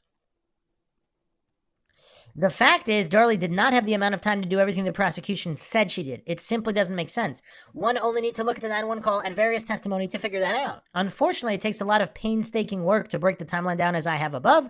Had the jury been able to do that, I have to seriously doubt they would have been able to convict Darlie. Yeah, I mean, these are very, very good points in the timeline. As in every case, the timeline is critical. Because if we don't know what happened when, I mean, everything kind of goes out the window in terms of beyond a reasonable doubt. Because is this beyond a reasonable doubt, or is there a reasonable doubt? This is clearly enough for some kind of doubt. That doesn't mean Darlie's innocent. That doesn't mean she may not have done this with Darren's help. Because if her and Darren both did it, then the timeline could work. Again, that's not why I'm alleging. This is MindShock. I'm not alleging anything is true or untrue. But if you're going to say she's guilty, it seems that it could not have played out the way the prosecution stated, in which case it is still a wrongful conviction, even if she's guilty. And that's without even getting into all of these other oddities, which produce even more doubt. So let's look at the fingerprints here. Also from Justice for Juveniles, August 17, 2012, doubt in the DARLIE ROUTIER case, the fingerprints. I said in a previous blog that I would write about the DARLIE ROUTIER case again. The truth is I could write an entire book on this particular case and still not cover everything. Indeed, several people have already written books on the case, and I feel comfortable saying there is still more to this complex story than most people realize. There are many who believe that the state of Texas got it right when they prosecuted DARLIE for the death of one of her two young boys, Damon. You know what else is weird? Is the reason they didn't prosecute her for the other boy simply because they thought Darren was also involved, but they couldn't prove it for whatever reason? And they just wanted to go after her instead of Darren? I mean, I don't know. Again, here, just speculating. In the first episode, I originally speculated that they wanted a second shot at convicting her, which is why they only tried her for one. But, however, the evidence has slowly emerged over the years that cast doubt on the theory presented by the prosecution at trial. Assistant DA Greg Davis was adamant that the crime scene inside the Routier home was staged, and that the sole person responsible for the murders of Devin and Damon was none other than their own mother. Many people believed this theory when it was presented. They believed it in spite of the injuries DARLIE sustained. Though a number of people testified that DARLIE's injuries were superficial, doctors who treated her at Baylor University Medical Center stated under oath that during exploratory surgery of her neck wound, it was determined that the knife had sliced within 2 millimeters of her carotid artery. Had the artery been severed, DARLIE would have died without immediate treatment within minutes. So actually, you know what? Someone actually commented, I don't remember who it was. I don't know if it was either in the chat on the live or it was in the comment section during episode 1. So I postulated that she, theoretically, if she's guilty, she could have attempted to commit suicide and failed. But it's difficult to believe she would have intentionally sliced near her carotid artery, obviously, if she was looking to survive and just stage this attack. Someone commented, if she's really, really dumb, does she not know what the carotid artery is? And was she just slicing her neck just to make it look like an attack and did not intend to kill herself? I hadn't gone over that in episode 1, so that's an interesting theory as well. Is it possible she was that dumb she would carelessly slice next to her carotid artery not knowing what it was? Again, this is MindShock. We got to go down every single rabbit hole. Obviously, it doesn't explain all these other things, but I did want to touch upon that because, again, we are comprehensive here. Continuing on here, there is evidence to suggest someone outside of the Routier family entered it during the early morning hours of June 6, 1996, before police responded to DARLIE's 911 call.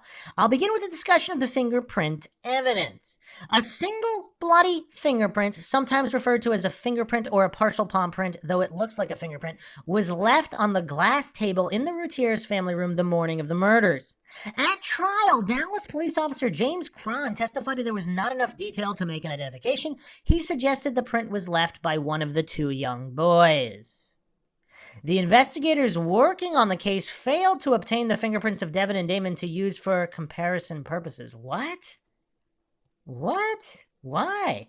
Additionally, neither of the two medical examiners who conducted autopsies on the boys took their prints. In an attempt to put an end to speculation that the bloody fingerprint from the glass table belonged to one of the boys, the children were exhumed. Measurements of the children's fingers were taken.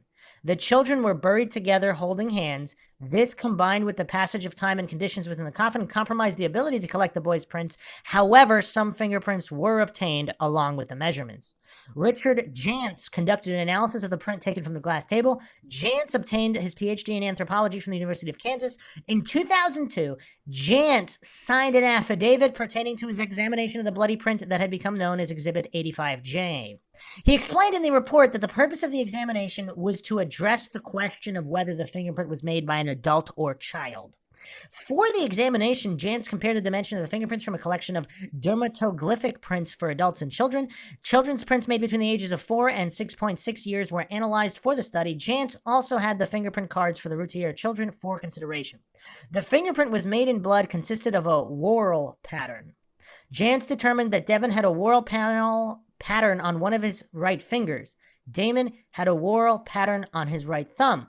When Jantz compared the dimensions of the latent fingerprint against Damon's thumb and Devon's finger, he determined that the value from the core to flexion crease was almost 2 millimeters less than the fingerprint obtained from the Routier home for Devon, and over 3 millimeters less for Damon. To break this down in simpler terms, Jantz provided a chart that contained the average measurements for individuals falling within specific classifications. Again, these were based on the collection of fingerprints I referred to above. The males in the sample had an average measurement of 14.285 from core to flexion crease. Females had an average of 12.306. Children between the ages of 4 and 6.6 years had an average of 9.21. The bloody fingerprint measured 12.6. So Darlie Routier is clearly an average to below average female in size and stature. She's not a large female. And this print is measuring larger than average. Now, I'm assuming they measured Darlie's. I mean, let's see what else is here. Because some people think that the fingerprint is Darlie's. And there's obviously a lot of speculation about that. But the fingerprint is measuring 12.6, so larger than an average female. Based on the data provided by Jantz, the latent print was not consistent with a young child. It appeared to be the most consistent with an adult female. However, it is important to note that a variation in measurements exists. Standard deviation for the male measurements was 1.881. Well, what's the standard for the female, though? Because if the standard is about 1, then that, yes, could still fall within that deviation. Jantz also looked at the ridge breadth, which represents ridges that run transversely across the finger between the pattern and the flexion crease. Jantz also wrote, it is obvious that the latent print has coarser ridges than either Damon's thumb or Devon's digit. Those two digits were compared since they were the only ones containing whorl patterns. The average measurement in centimeters for adult males was 18.446, with a standard deviation of 2.231. For women, the measurement was an average 20.386 with a standard deviation of 2.085. Finally, the children average measurement was 27.322 with a standard deviation of 3.077. The latent print measured 20.6. So it is a female? Jantz concluded by saying the foregoing analysis is able to successfully identify the prints of the two known children, the thumb of Damon Routier, the digit from Devon Routier as those of children. The latent print consistently has a higher probability of having been made by an adult. The probabilities range from 0.767 to 0.985, depending upon which character is used. Though Jantz report supports the defense's contention that the print did not belong to either the Routier children, it is not sufficient on its own to exclude Darlie Routier as the source of the print. The logical progression of thinking on the part of the state and those convinced of Darlie's guilt was that the print belonged to Darlie. So they changed their story. So it's no longer the boys, now it's Darlie. In 2003, Robert Lones signed an affidavit wherein he described comparing Darlie Routier's fingerprints to the latent bloody print obtained from the glass table. Previously, Lones worked as a latent print examiner from 79 to 96. He worked in conjunction with the New York City Major Case Squad and the Federal Bureau of Investigation Joint Bank Robbery Task Force. He taught homicide investigation courses and conducted training seminars on detection and recovery methods for latent prints. Lones compared the latent print to a print card containing Darlie's fingerprints. After conducting analysis of the prints, Lones concluded that, quote, number 85J was not made by the person from whom the fingerprints on Exhibit B were taken, end quote. Exhibit B consisted of Darlie Routier's fingerprints. Lones was not contacted by the state or Darlie's defense to make the comparison either. He was contacted by ABC News. Okay, that's kind of weird. So did Darlie's defense, were they afraid that it really was her print? So they didn't want to take the chance of finding out and they just leave it ambiguous? And obviously the prosecution didn't. I mean, why didn't they want to do it? Because they already had Darlie pegged. So ABC News, a somewhat neutral party in this whole saga, since they aren't technically on the side of the prosecution or the defense in this particular case, or at least not yet, possibly. I mean, again, depending on how you view the showing of the cemetery tape, whatever. So they contacted this lead expert, this FBI experienced guy, this guy who taught homicide investigation courses with decades of experience as a latent print examiner. So he unequivocally concluded, quote, number 85J was not made by the person from whom the fingerprints on Exhibit B were taken, end quote. And Exhibit B is Darlie Routier's fingerprints, and you can verify this in the court documents. So, okay. The prosecution responded by submitting the affidavit of Pat Wertheim, who concluded that all of Darlie's fingerprints were excluded except the ring finger of her right hand. Wertheim claimed that the finger could not be matched to the latent print nor excluded. One of the attorneys, Stephen Cooper, handling Darlie's appeals, told the media no less than 3 other fingerprint experts have concluded Darlie is a possible source. Whoa, that is so disingenuous. Possible? I mean, theoretically, anything's possible, but if it doesn't match, so that's kind of weird. Cooper stated that Jantz was not included in the 3 experts who concluded the convicted woman as a source of the print, of course. So the most expert guy, his opinion was not included. Darlie's attorneys also claimed in her writ of habeas corpus that the above-described fingerprint has been compared to law enforcement personnel who responded to the scene.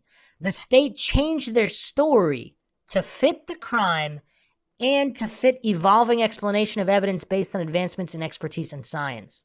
The prosecution originally suggested the fingerprint was left by a child. When this claim was challenged, the prosecution altered their story by claiming Darlie was the contributor of the print.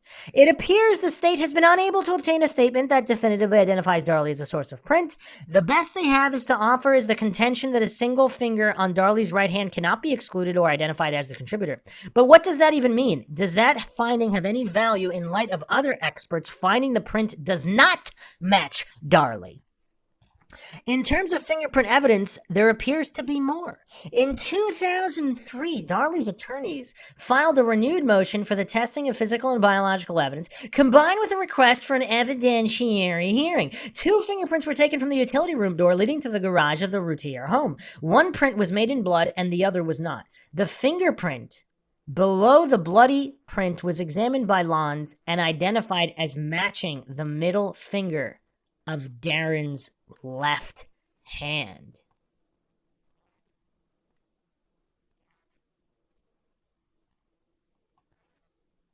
However, the motion states that 2 experts, Lons and a forensic fingerprint analyst named Glenn Langenberg, examined the same print to determine if Darlie could be identified or excluded as source of the print. Both experts excluded her.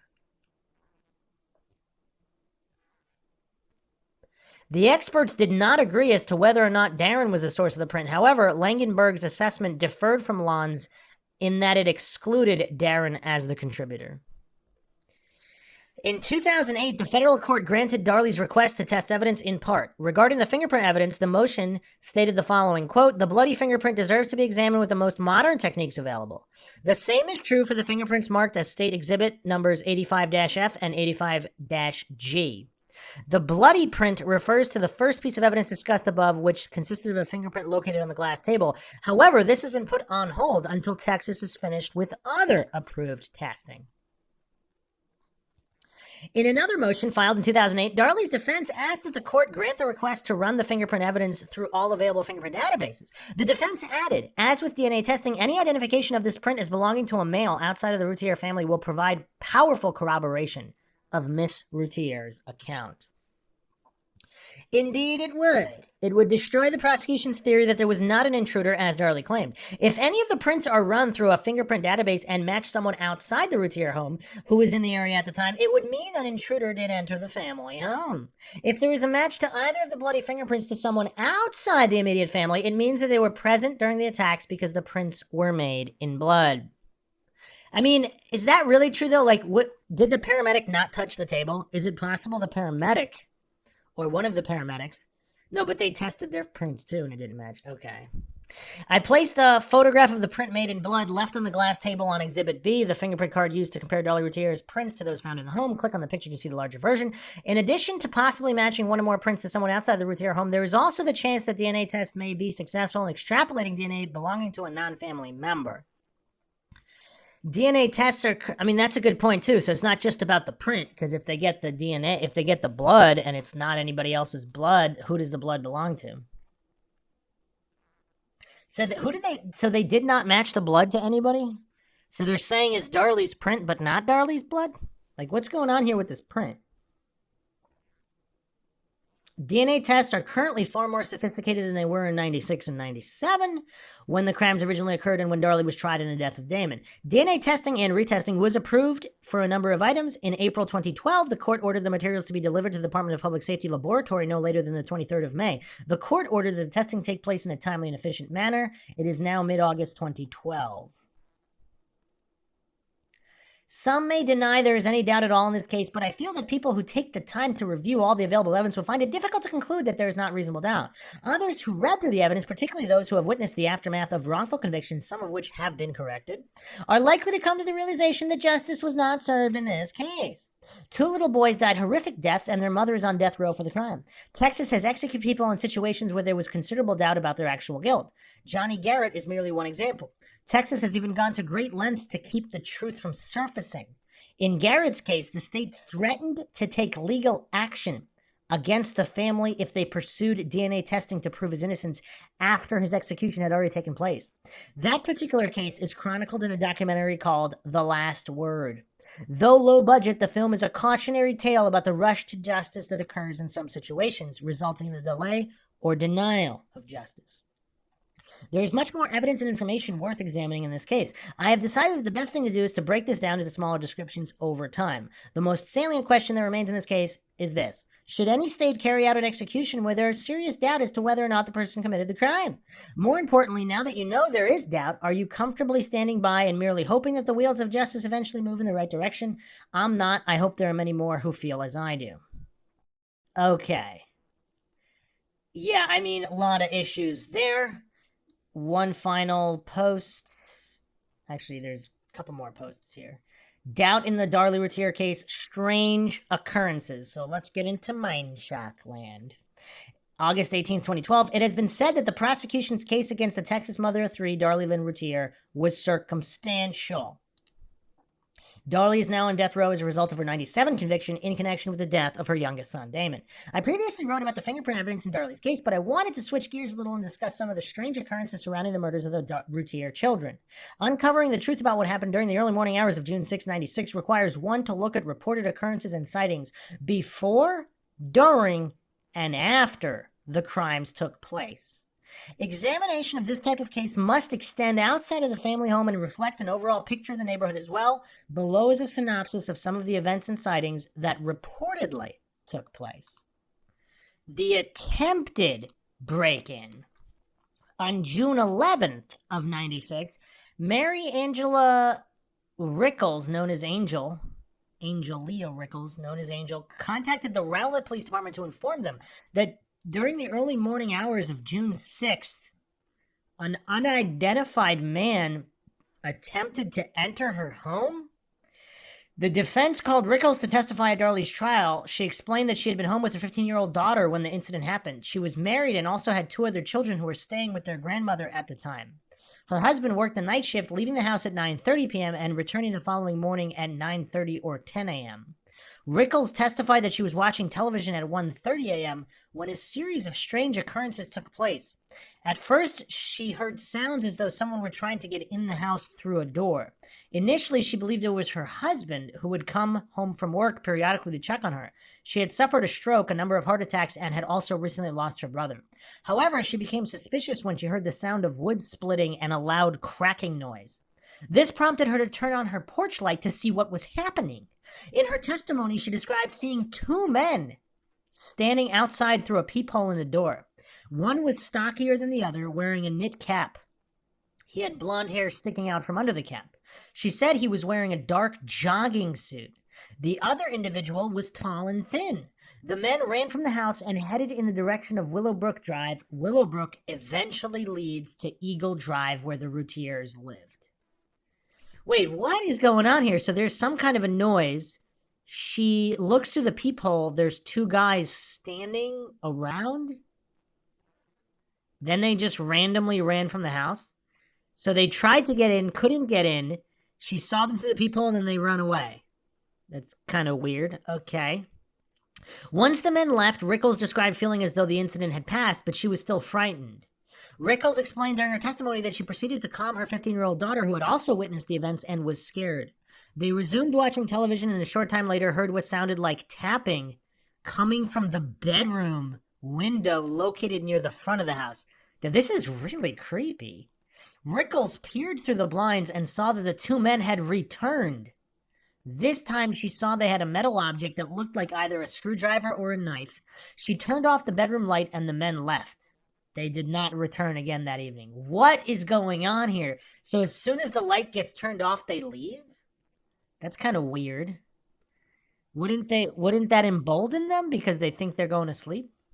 Though shaken by the incident, Rickles testified that she did not call the police that night to report the incident. She stayed awake the rest of the night. Later on that morning, she told her husband she would go on to relay the story to other family members. Rickles did not call the police until the 11th. She explained that once the incidents took place, she did not see a point in calling them. She said the following during trial, "Well, at the time I was thinking it's all over. What can they do now, you know?" Wow, sounds like a smart lady. How often do police actually catch burglars, let alone burglars who were simply attempting a burglary and not actually following through on it? And also keep in mind, I mean, supposedly this is a woman who had suffered multiple heart attacks and a stroke. So just keep that in mind. And she's still sharp enough to understand the percentage of clearance on police cases. She also reported seeing a dark vehicle parked outside. She did not recognize the vehicle, but it appeared to remain in the same spot throughout the night. She did not describe seeing anyone getting into or out of the vehicle that night, just that the car was present during the same time frame. A telephone memorandum taken by the Rowlett police stated the vehicle in question belonged to someone living on Miami Drive. Okay, so maybe not connected to these guys. You would think if they were these two guys, they wouldn't have left their car parked there, left, and then come. I mean, who knows, but the bizarre incidents did not stop with the attempted break-in, however. In August, Rickles saw what appeared to be the same vehicle as the one she saw the morning of June 6th. She stated, "Well, again in August, I saw that car pull out there, and what triggered my memory was that the person that got out of the car was the same build as the stocky guy that I had seen before, and so I ran in and called the police." The police came to the home, and Rickles described them coming to the home. She pointed out to them and bringing out a small, skinny person in handcuffs. She said the person they removed from the home was shorter than the one she saw on June 6th. Wait a second. She pointed out to them? What? So the police actually arrested some guy just because she pointed him out? A small, skinny person? There seems to be more to this story here. Are the police really going to just arrest a guy? She said that this guy is shorter than the guy. So she saw the stocky guy is the one she identified. So she called the police. The police came and arrested some guy that is not the stocky guy that she pointed out. What is going on here? In November, Rickles stated that she had gone out to her garage to smoke a cigarette at about 2:30 to 3 a.m. The garage door was open about a foot. She heard what sounded like shuffling footsteps in the driveway. She then testified to the following, quote, "I was just scared, and so I just pulled the door down and stuck a stick in the door so they couldn't lift it." She called the police again later on that morning. Wait, what happened? Wait, what happened? Where's the rest of this story? She locked the person in the drive. Wait, what? Oh, wait a second. Shuffling. So they already went. Did they already run away? And she stuck stuck a stick in the door so that they couldn't lift it from the outside ever again. So it's not that she locked them in there. No further information was given during the testimony about the attempted break-in, the car sighting, or even the police removing an individual in handcuffs from a nearby home. All of this just disappeared. Like, why can I not find any actual information about this? Because if this is other criminals not related to the Routier case, I mean, you would think that having some information, oh yeah, this guy was arrested in connection with this other case, here's all the information, but it just randomly completely disappeared. That's kind of weird. The report of the break-in coincides with the time frame in which Darlie Routier claimed an unknown person entered her home. So coincidentally, the night of the murders is the only other time there was an attempted burglary reported in the neighborhood. Is that true? I mean, we'll see here. Let's see what else is reported here. Rickles described the first incident occurring at 1:30 a.m. The men left the area and returned at approximately 2 a.m. It was after... what is going on here? These two guys try to get in. They can't get in. They leave. A half hour later, they return with either a screwdriver or a knife. But as soon as she turns off the light in her bedroom, they leave again. What? The men left the area and returned at approximately 2 a.m. It was after 2 a.m. that Rickles described seeing the vehicle. So the vehicle was, she did not notice the vehicle the first time the men came. So is it possible the vehicle's not associated with the men? Or maybe not, because on a different day, she saw what looked to be the stockier man exit the vehicle. These times are estimates, but they occurred before Darlie made a 911 call reporting the stabbing of her two children and the attack on herself. That call took place at 2:30 a.m. This is a really weird timeline. So is it mere coincidence that at 1:30 and 2 a.m. there are these two guys trying to get into a home, and then Darlie calls at 2:30 a.m.? It is important to point out that the Rickles family home was about a half a mile from the Routier home. It would take approximately 9 minutes to walk from the home on Miami Drive to where the Routier family lived on Eagle Drive. In Rowlett, Texas, it would take far less time to drive. The police noted on the telephone memorandum that the vehicle was a 1989 Ford two-door.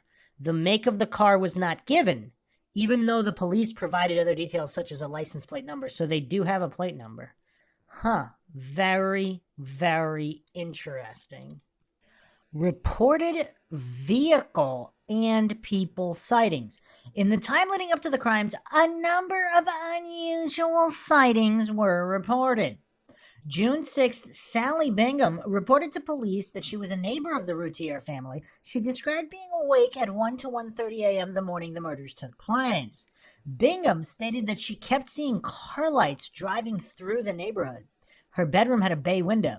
The vehicle made several trips down the street before Bingham finally got up and looked outside to see a white vehicle. The only other description of the vehicle was celebrity type.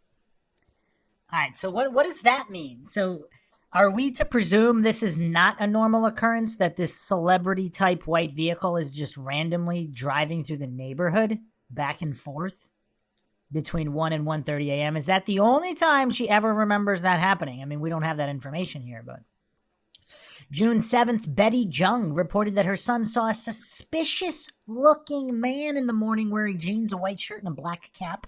He was also carrying a knapsack. A note on the memo states, quote, probably the same person Officer Caylett questioned on 66 at Barrett's, end quote. The sighting took place at the Rowlett Vet Clinic, located 3 miles west of the Routier home. An additional lead sheet described a man fitting the same description carrying a backpack near I-30 and Dal Rock. The tip was dated June 6, 1996, 4 p.m. It described the sighting as taking place at 5 a.m. I-30 was located south of the Routier home, about 2.5 miles away. Was the person observed in these two separate sightings the same individual? Who did Caylett question? And apparently there's no further information on this, which is a little bit curious. Also, on June 7th, Jonathan Hartley called police to report that the Dallas Morning News mail carrier had threatened him. He also stated the man's name was Ray Clemens and suggested the police look into him. Hartley lived on Eagle Drive, approximately 285 feet from the Routier home. Okay, has this ever happened in a murder case before? The following day, somebody reports the mail carrier as threatening them the day after a murder occurred, right in the immediate vicinity, within a few hundred feet.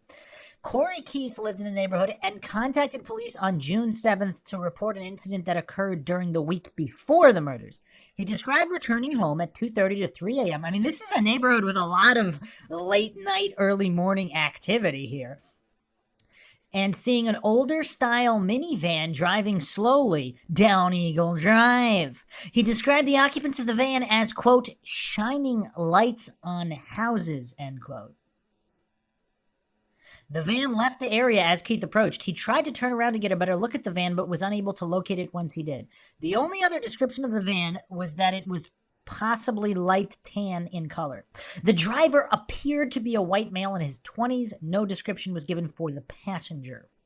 Julie Clark was another person who contacted the police the day after the murders. She described herself as a close friend of the Routiers, and when she testified at Darlie's trial, she indicated that on the day of the murders, a woman who cleaned Darlie's house saw a black vehicle. So we have multiple different sightings here of a black vehicle, one sighting of a white vehicle, and one sighting of a van.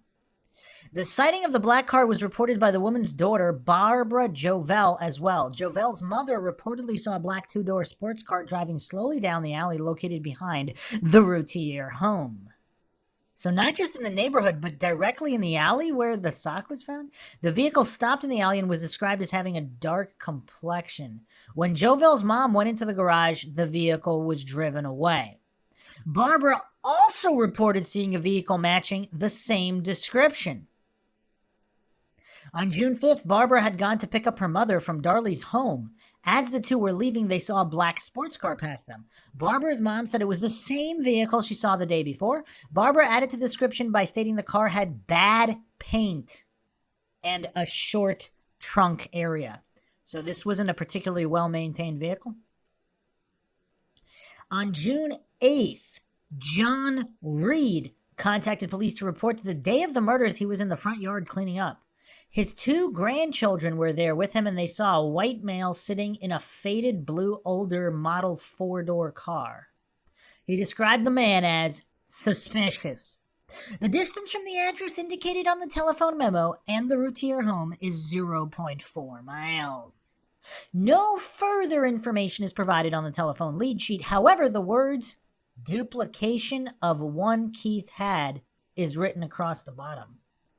At the top of the page, it says same and then shows number 0021 over the number 0007. Wait, what? Does that mean other people also had this sighting of this vehicle? A separate lead sheet with the same date gave a little bit more information. The tip describes the man seeing a car parked down the street. The driver appeared to be watching the man's grandchildren. So this is June 8th. So but this incident occurred the day of the murder. So it was reported June 8th. But this was the day of the murders. There's a creepy guys looking at children. What does everybody make of this? Because supposedly this is not a normal occurrence, at least not in this neighborhood. Otherwise, there'd be way more reports, right? The lead sheet says that when the man who reported this got into the vehicle to drive down to the suspicious-looking car, the man pulled away and left. So apparently, I guess this man is not a known neighbor. The address matched the one above, but the last name was recorded as something other than Reed. Additionally, under the street address at Highgate Lane, the officer wrote Dallas, Texas. The street address exists in both Dallas and Rowlett. If the police obtained information of the correct city, it is not indicated. The address in Dallas is almost 20 miles from the Routier home. So they can't even clarify this? What is going on here? And is this all confusion and obfuscation by design? That's the question here. On June 9th, Bill Nuth contacted police and gave them information about seeing a vehicle cruising the neighborhood the evening of the murders. Knuth said the driver was a young white male who was acting suspiciously. The car apparently stopped near the Routier's corner house around 7 to 8 p.m. He was unable to get a plate number, saying only that the vehicle observed was either a Geostorm or a Dodge Neon. The vehicle had two doors, a hatchback, and was either blue or purple. Man, this is a lot of suspicious cars being reported. On June 17th, Officer Needham described a report police received of a black Nissan with an identified Texas plate that was observed in the area of the Routier home. Officer Needham and Detective Latham also saw this vehicle. Wow, so the cops saw it? The lead sheet reads, quote, owner had been sitting in the area after the murders, sightseeing, end quote. No further information was given about the owner of the car or whether police established the individual had an alibi the night of the murders. Wait, what? So described a police report observed in the area of the Routier home. So what's the date here, though? So the report was made on the June 17th. Huh. So they said he was sightseeing. Yeah, it would be curious to know if this vehicle matched the previous vehicle cited before the murders. Perhaps one of the stranger vehicle sightings was reported by Bob Salzy. He first called into the police department on June 8th. He was a delivery person for the Daily Business News and delivered the paper across the street from the Routier home at 12:30 a.m. the night of the murders. In the first description, it says, did not see anything suspicious. The following day, Detective Needham spoke to Salzy. He reiterated that he was in the area the evening of the murders, 12 to 12:30 a.m. However, this time he said he saw a white car in the driveway of the Routier home. It was described as suburban type. Okay, so now there's 2 white cars reported, several different or possibly the same black cars, and a possible tan van, and a possible purple or blue vehicle.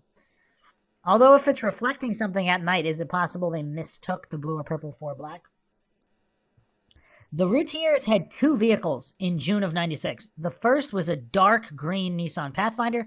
The second was an older Jaguar, but the Jaguar was in the shop at the time of the murder, so it was not present. Okay, very interesting. It appears the police may have dismissed the sightings because the note says that Salzy was colorblind. The problem is that a person who is colorblind is unlikely to mistake a dark green vehicle for a white one. There are different forms of colorblindness. A person who has it may have difficulty identifying red, green, or both. However, people who are colorblind can see different shades in that their inability to distinguish a color does not mean it would appear blank or white. Another problem with dismissing the sighting of a vehicle in the driveway that night is that the Pathfinder was not parked in the driveway of the Routier home. Okay, wow, this is damning then. Various testimony throughout Darlie's trial revealed that the Pathfinder was routinely parked out in front of the house, not in the driveway. A neighbor named William Gorsuch testified that he saw the vehicle parked in front of the home the morning of the murders. Darren also testified he parked the Pathfinder in front of the home. Why don't they park in the driveway, though? Is that they just don't want to? So we have evidence, multiple neighbors all say they don't park in the driveway. Whose car was parked in the driveway that evening if it was not the Routiers? Okay, this is weird. So we have a mysterious black vehicle cited by multiple people, and then also 2 people citing this mysterious white vehicle also possibly parked in the driveway. This is crazy. This is truly mind-shocking. Why is nobody talking about this? In 2002, Darlene Potter gave an affidavit describing an unusual sighting during the early morning hours of June 6th.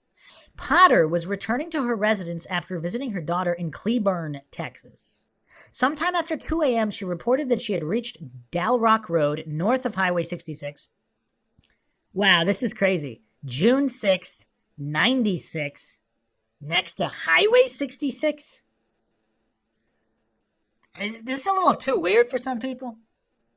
And also, the Routier home is right next to the cemetery as well. The cemetery is very, very close behind it.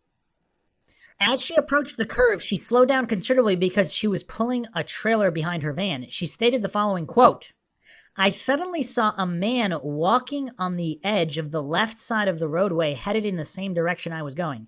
He was about 6 feet tall, medium build, had shoulder-length brownish hair, which was messed up, wearing a black t-shirt. He was barefooted, end quote. Potter then observed a second man walking on the left edge of the road as well. She described the second man as wearing a light-colored baseball cap, a white shirt, and blue jeans. She said he was tall and stocky, standing at about 5'8". In reference to the second man, Potter added, quote, as I approached this man, he stepped from the side of the road as if he were walking toward my vehicle. I was just starting to accelerate slowly from out of the curve at this time, and when I saw the man stepping towards my car, he looked in the direction of the first man. I then looked in my mirror again and saw the first man shaking his head as if to say no to the second man. How creepy is this? I mean, this is not that far from the Routier home. I actually didn't even see this before. This is insane. On the map, there's a triangle here. Basically forming Lakeview Parkway is Route 66. Highway 66. This is June 6th, 1996. And in between the Routier home and Highway 66 is a cemetery. What does everybody make of this? And it's a little weird, even for MindShock, even for me. This is quite a big stack of sixes here. Very, very creepy stuff here. I don't know what to make of this. This is just so weird. 66 is right there. Highway 66, June 6th, 1996.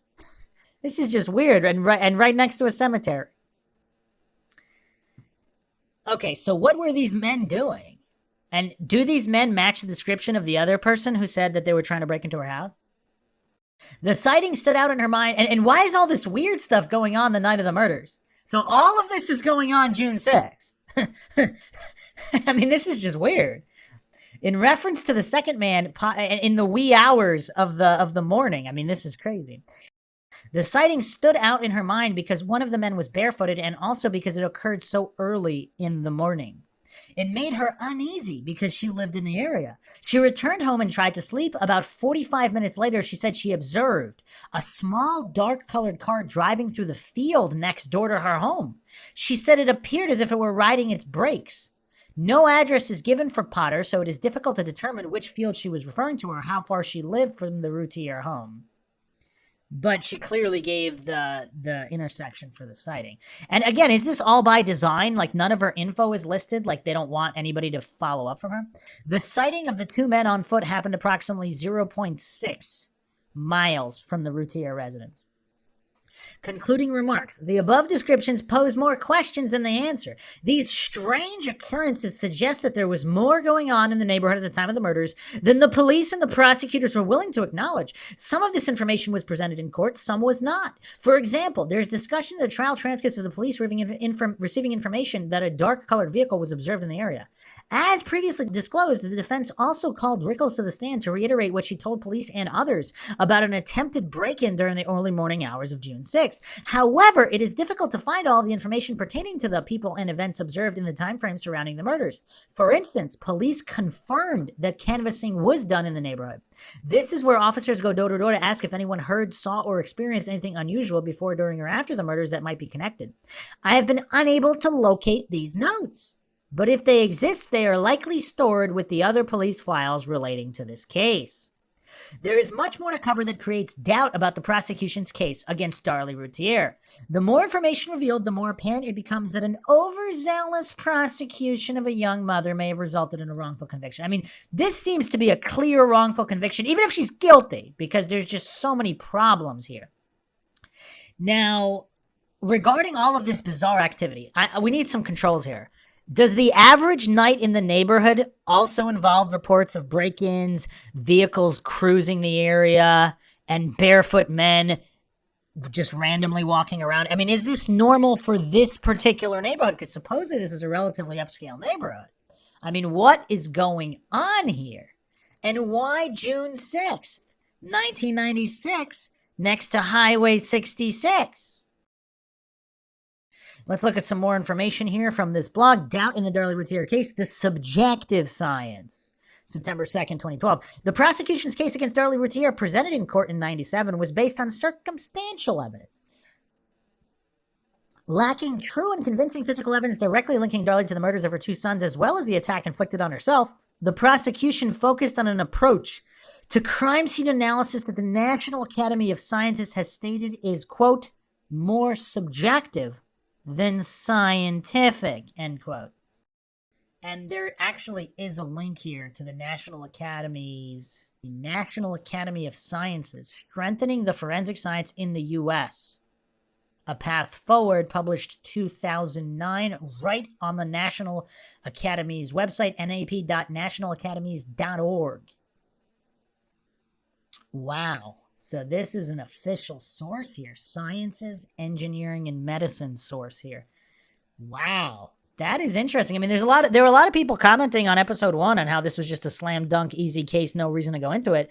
But yet we have here the National Academy of Sciences stating that the crime scene analysis here was, quote, more subjective than scientific, end quote. So how is anybody to hallucinate that this was proven beyond a reasonable doubt?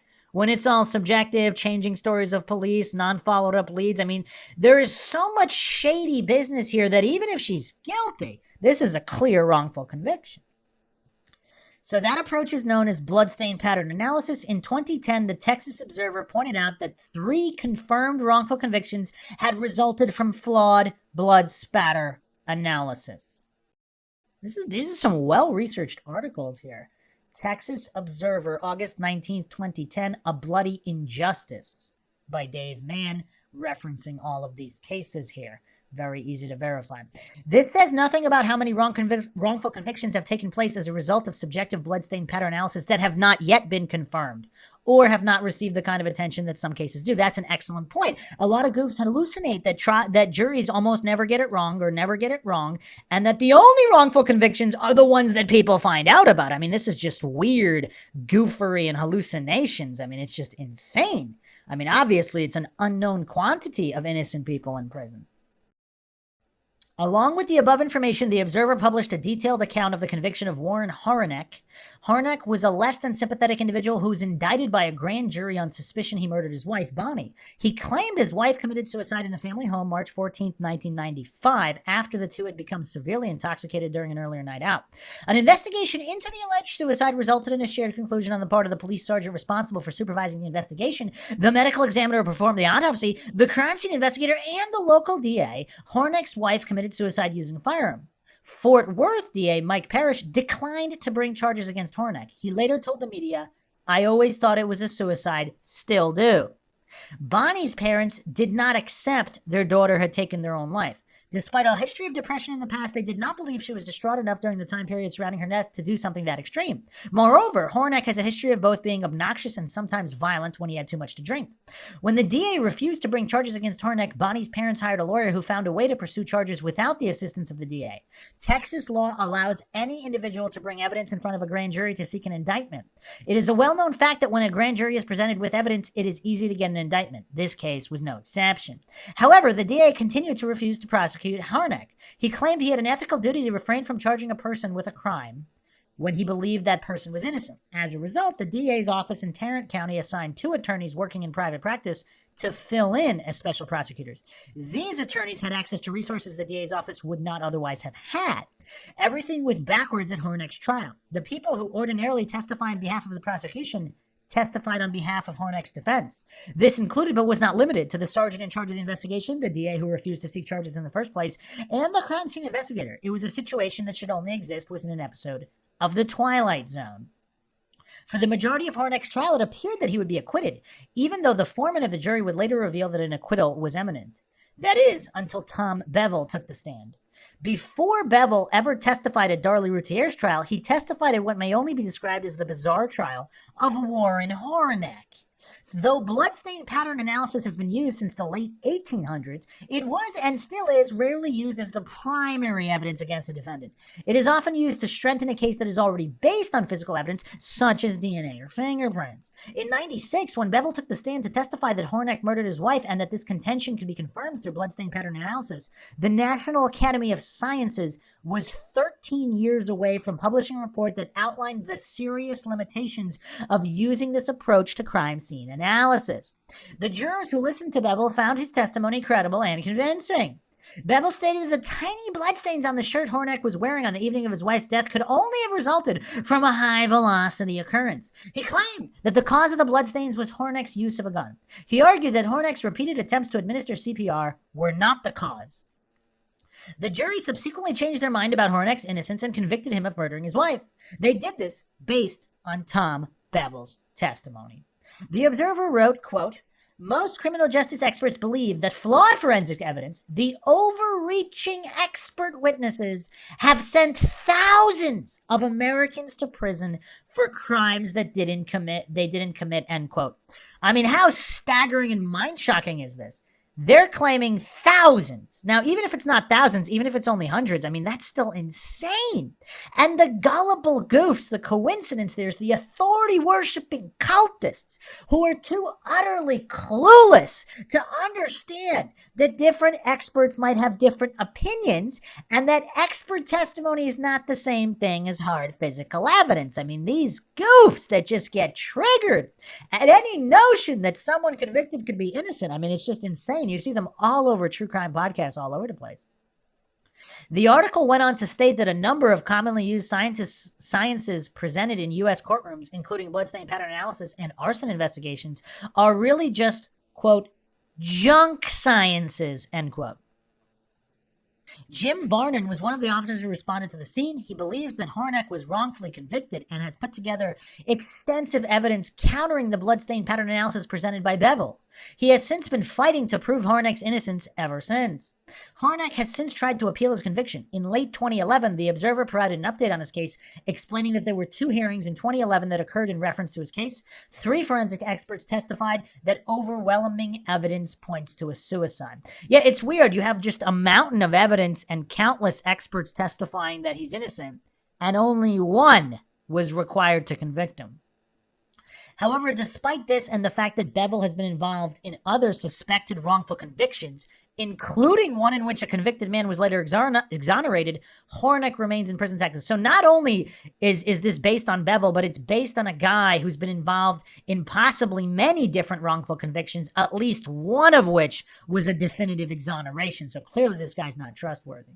There are similarities in the case of Warren Hornack and Darlie Routier. Both cases were based on circumstantial evidence. Both prosecutors presented Tom Bevel's in quotations, expert testimony regarding bloodstain analysis. Both crime scenes contained evidence that supported the convicted person's version of the events.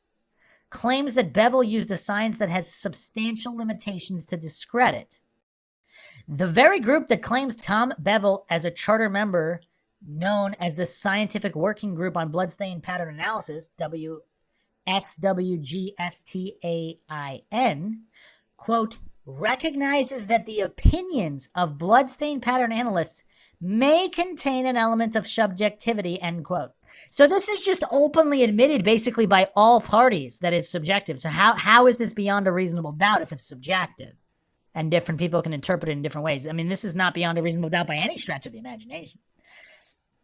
Continuing the article here, really, question mark, in light of this information, one has to ask just how reliable a conviction is when the weight of the prosecution's case rests on this type of science, in quotation science.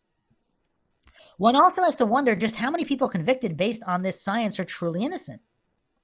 In the next article, I would describe the case in which Bevel's testimony helped to send a juvenile to prison for life without the possibility of parole. This same teenager grew into a man behind bars, but was exonerated based on an advanced approach to DNA testing. I mean, unfortunately, there's no shortage of these cases, and we only even hear about the ones that are found out about. So, it's even scary to think about. Obviously, the gullible goofs, the coincidence theorists, the authority-worshipping cultists that think there really aren't any innocent people in prison, and they hallucinate to know this for sure. They're just too mentally weak to fathom that there might be more than 1 or 2 innocent people in prison. There might be hundreds or even thousands. And that's a scary thought because in their cult of authority worship, they're too mentally weak to consider that, experts don't always get it right. The justice system doesn't always get it right. They don't want to live in that kind of world. So their mental weakness renders them unable to actually think logically or critically. Continuing here, September 9, 2012, Subjective Science, Part 2. 2 years after providing testimony on behalf of the prosecution at Darlie Routier's 97 trial, bloodstain pattern analyst Tom Bevel was involved in a case where the accused was arrested, convicted, denied multiple appeals, and then granted a retrial that resulted in his release from prison 3 decades after the original crime occurred. And again, if you go back to episode 1 in this Darlie Routier case, there's a number of clueless goofs in the comment section hallucinating that because that somehow denied appeals means that it was a slam dunk and there's nothing to talk about. These goofs just hallucinate that appeals would never be denied if there was legitimate evidence. Tons of wrongful convictions eventually overturned. There were many, many denied appeals throughout the entire process. This is rocket science, but for whatever reason, these goofs just have a really hard time with basic logic and reason. The man's name is Tim Masters, and he was only 15 years old when 37-year-old Peggy Hetrick was murdered in Fort Collins, Colorado. In February 87, Peggy ended her shift at work at 9 p.m. at a local clothing store. She had acquired a temporary roommate, and she had given her the only key she had. Her roommate had gotten drunk and passed out, oblivious to Peggy's banging on the door. Upon realizing she was locked out of her residence, Peggy went to a couple of bars and then returned home to get her key from the roommate. She changed her clothes and then returned to one of the bars just before midnight. Peggy did not have a vehicle, and so she relied on walking or obtaining rides from others. At the time of Peggy's murder, she was seeing a man named Matt Zollner. On the evening in question, Peggy and Zollner had an argument when she spotted him at the Prime Minister pub with another woman. She became extremely upset and left. This was the last time anyone reported seeing Peggy alive before her partially nude body was discovered the following morning by a person riding a bike. She was found near a curb that led into a field with her breasts exposed, her jeans and panties pulled down to her knees, and the straps of her purse still twisted around her arm. She had been stabbed and mutilated. The investigation. At the time Peggy was found in the field, 15-year-old Tim lived with his father in a trailer. The residence sat atop a hill that overlooked the field. During a routine canvassing of the surrounding area, Detective Linda Wheeler Holloway was informed by Tim's father that he had observed his son go toward the area where Peggy's body was found as he was walking to school that morning. The detective had Tim pulled out of class and learned that he indeed had seen the woman's body, but did not think it was a real person. He thought it resembled the dolls his school used to teach CPR courses. During Tim's bus ride to school, he told the detective he started to wonder if he had seen a body instead of a doll. And obviously that's very, very traumatic for a teenager or for anybody to see that. So many people would probably want to believe it's a doll and not a real body. The following day, 2 detectives showed up at Tim's home while he was in school. One of the detectives was Jim Broderick. They asked Tim's father to sign a consent to allow them to search the property. Believing that neither he nor his son had anything to hide, Clyde signed the form and allowed the detectives to conduct the search. The detectives found a number of knives in Tim's bedroom.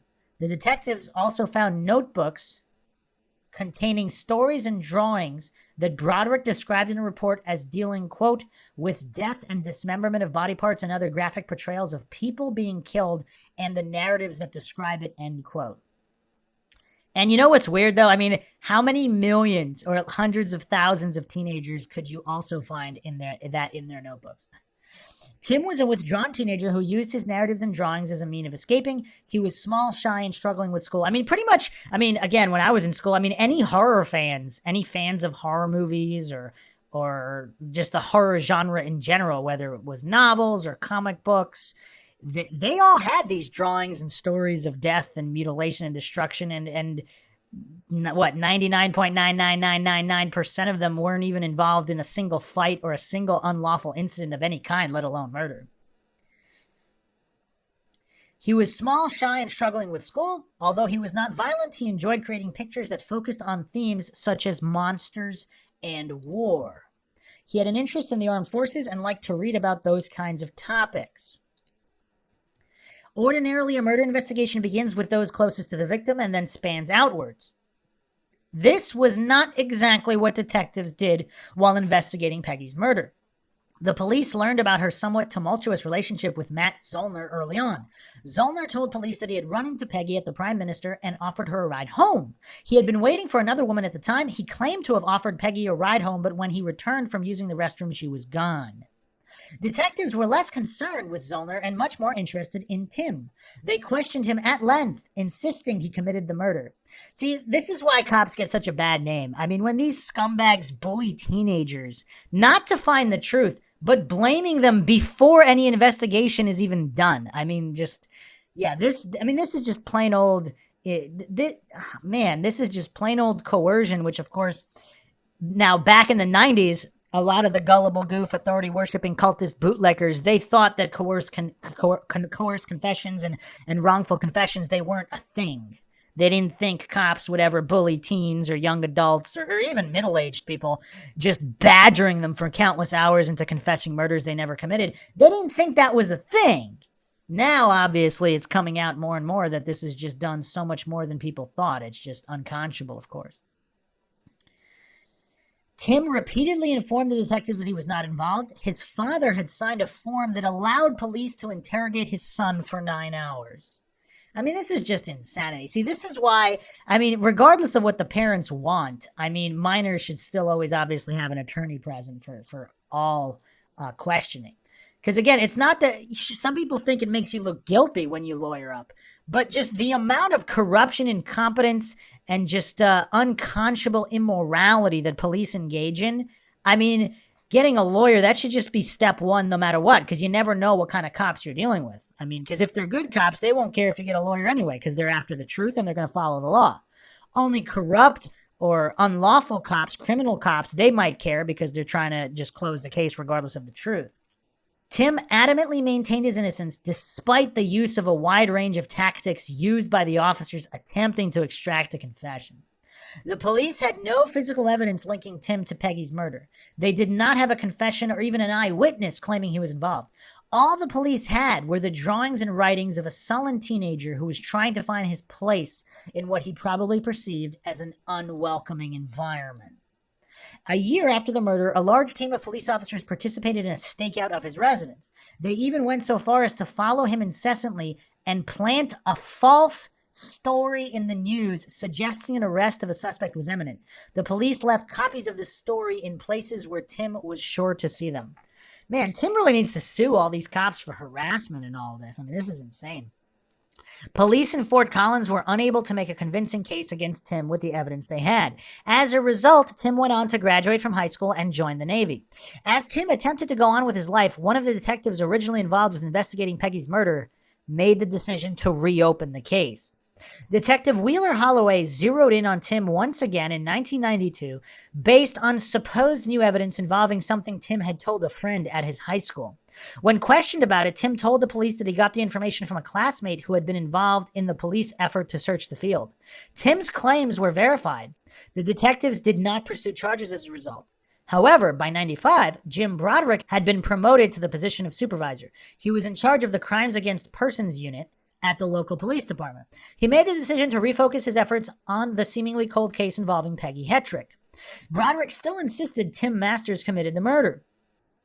One of the detectives on Broderick's squad, Troy Krenning, did not share his supervisor's belief that Tim committed the murder. Krenning felt that the elements of the murder appeared to be too well executed for a skinny and unsophisticated 15-year-old boy. Broderick eventually hired a forensic pathologist, Reed Melloy, at the rate of $300 per hour to analyze Tim's writings and drawings. Melloy eventually earned more than $42,000. The psychologist indicated that Tim had murdered Peggy Hetrick as a means of committing a displaced matricide, the murder of one's mother or mother figure. See, this is why a lot of people think that most psychologists are just clueless quacks. Because, I mean, they can make anything out of anything. I mean, this is just insane. So Broderick hired this forensic psychologist. Is this with taxpayer money that added up to $42,000? Or was this out of his own pocket? DA Terry Gilmore was not as confident about the strength of the alleged evidence against Tim. However, Broderick took special care to convince him and Assistant DA Jolene Blair that they were on the right path. On August 10th of 98, Tim was arrested for Peggy's murder. Tim had been living in California. Following an honorable discharge from the Navy, he lived an ordinary life working as an aircraft mechanic. Enter Tom Bevel. The DA did not have physical evidence to present at Tim's 99 trial. It wasn't that physical evidence did not exist in the case, it was that the physical evidence in the case did not match the accused. An important element of the case against Tim was convicting a jury that the murder happened in the general area where Peggy's body was found. After all, Tim had been a thin 15-year-old teenager when the murder occurred. The prosecution called Tom Bevel to provide expert testimony. Bevel informed the jury that he believed Peggy was murdered on Landings Drive and then either dragged or carried to the location where she was found the following morning. The testimony was critical in securing a conviction against him. If the jury had been presented with evidence that Peggy had been murdered somewhere else and then later dumped in the field, it would have been much harder to make the argument a 15-year-old boy who still rode the bus to school committed the crime. Tim was convicted of Peggy's murder and sent to prison. Bevel would later claim that he provided the testimony he did because he was not shown all of the necessary documentation and photographs to make a correct assessment of the crime scene. So then why the hell is he testifying if he doesn't have enough information? In 2005, Barry Goetz, who headed the crime lab at the Colorado Bureau of Investigation, contacted Bevel. He showed him reports and photographs that Bevel claimed he had never seen before. So maybe he did. We got to take his word for it. Bevel made the decision to write a report for Tim's defense, stating that he had serious concerns about the evidence or lack of it he received prior to giving testimony. Oh, wait, maybe this guy does have integrity. So, wow, okay. But he would later claim this. So Barry Goetz contacted Bevel and showed him this. After seeing it, Bevel made the decision to write a report for Tim's defense. So this might just be a clear incompetent, not necessarily somebody with malice, but just an incompetent who does try to do the right thing. But I mean, how many wrongful convictions has this guy testified for? After reviewing the information Goetz provided to him, Bevel reversed his original claim that Peggy had been murdered and mutilated in the field. He said, quote, "I do not believe all of that did take place at that juncture," end quote. CNN reported in 2008 that Bevel claimed, quote, "He has never experienced a miscommunication of this level in more than 35 years of testifying as an expert and as an Oklahoma City police officer, but he was reluctant to say police deceived him," end quote. Wow. Wow, the blue wall. Man, so clearly he doesn't have that much integrity. But in all honesty, how could he even be sure he has never experienced another miscommunication of this level? That's a good point. Bevel's claim to not have received all the pertinent information relating to the case was a problem experienced by Tim's defense as well. This poses even bigger questions about other convictions Bevel has helped prosecutors achieve. How many other cases did Bevel, or any other bloodstain pattern analyst for that matter, work on where important evidence in the form of reports and photographs were suppressed by the prosecution or investigators? And what reports and photographs was Bevel missing? Was it not apparent to him that he had not received a complete record as it pertained to the case? Did he at any time have any concerns about the information provided to him? Those are questions I can't find answers to. I do know that the alleged science, known as bloodstain pattern analysis, seems to rely entirely on the honesty and accuracy of the police investigation.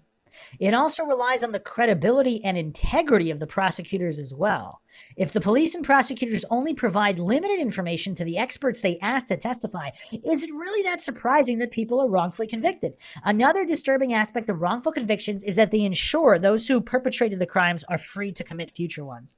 I mean, this is why all these corrupt and or incompetent cops, they need to be held accountable, and prosecutors. Because not only how many innocent people have they sent to prison, but how many guilty parties have they allowed to go on to commit more crimes against innocent people? That's all blood on their hands. The DNA evidence. In 2007, Tim's defense conducted testing of the clothing found on Peggy Hetrick. The testing revolved around an innovative and advanced approach to DNA testing, simply known as tough DNA. Selma and Richard Eikelamboom, forensic scientists in the Netherlands, were approached by Tim's defense and asked to create a DNA profile based on skin cells left on Peggy's clothing. The couple was successful in obtaining a full DNA profile of a male. Skin cells removed from the cuffs of Peggy's blouse suggested she may have been carried or dragged by the wrists. The same DNA profile was found on the lining of Peggy's underwear, which had been pulled down to her knees.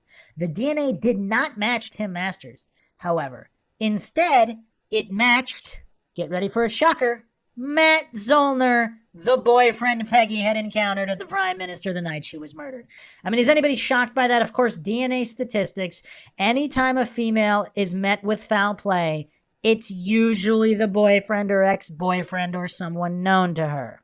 Not some random 15-year-old high schooler. Not that it couldn't be him, but again, that's why you do honest investigation into all parties instead of zeroing in on some high school kid. His release. In 2008, Tim's sentence was finally overturned. A judge threw out the original conviction based on the evidence that was presented in support of his innocence. He was subsequently released from prison. Following his release from prison, Tim Masters brought a civil lawsuit against the city of Fort Collins. He reportedly received $10 million as a result of the settlement. He should have personally sued all these incompetent and corrupt police that tried to put him away as well, not just the city. These days, Tim spends, because if officers knew that if they're corrupt scumbags, that they're going to be personally held liable, pensions suspended, etc., etc., they might think twice about committing all this corruption. These days, Tim spends time doing things he enjoys, such as working on cars. He wrote and published a book called Drawn to Injustice: The Wrongful Conviction of Timothy Masters, with co-author Steve Leto.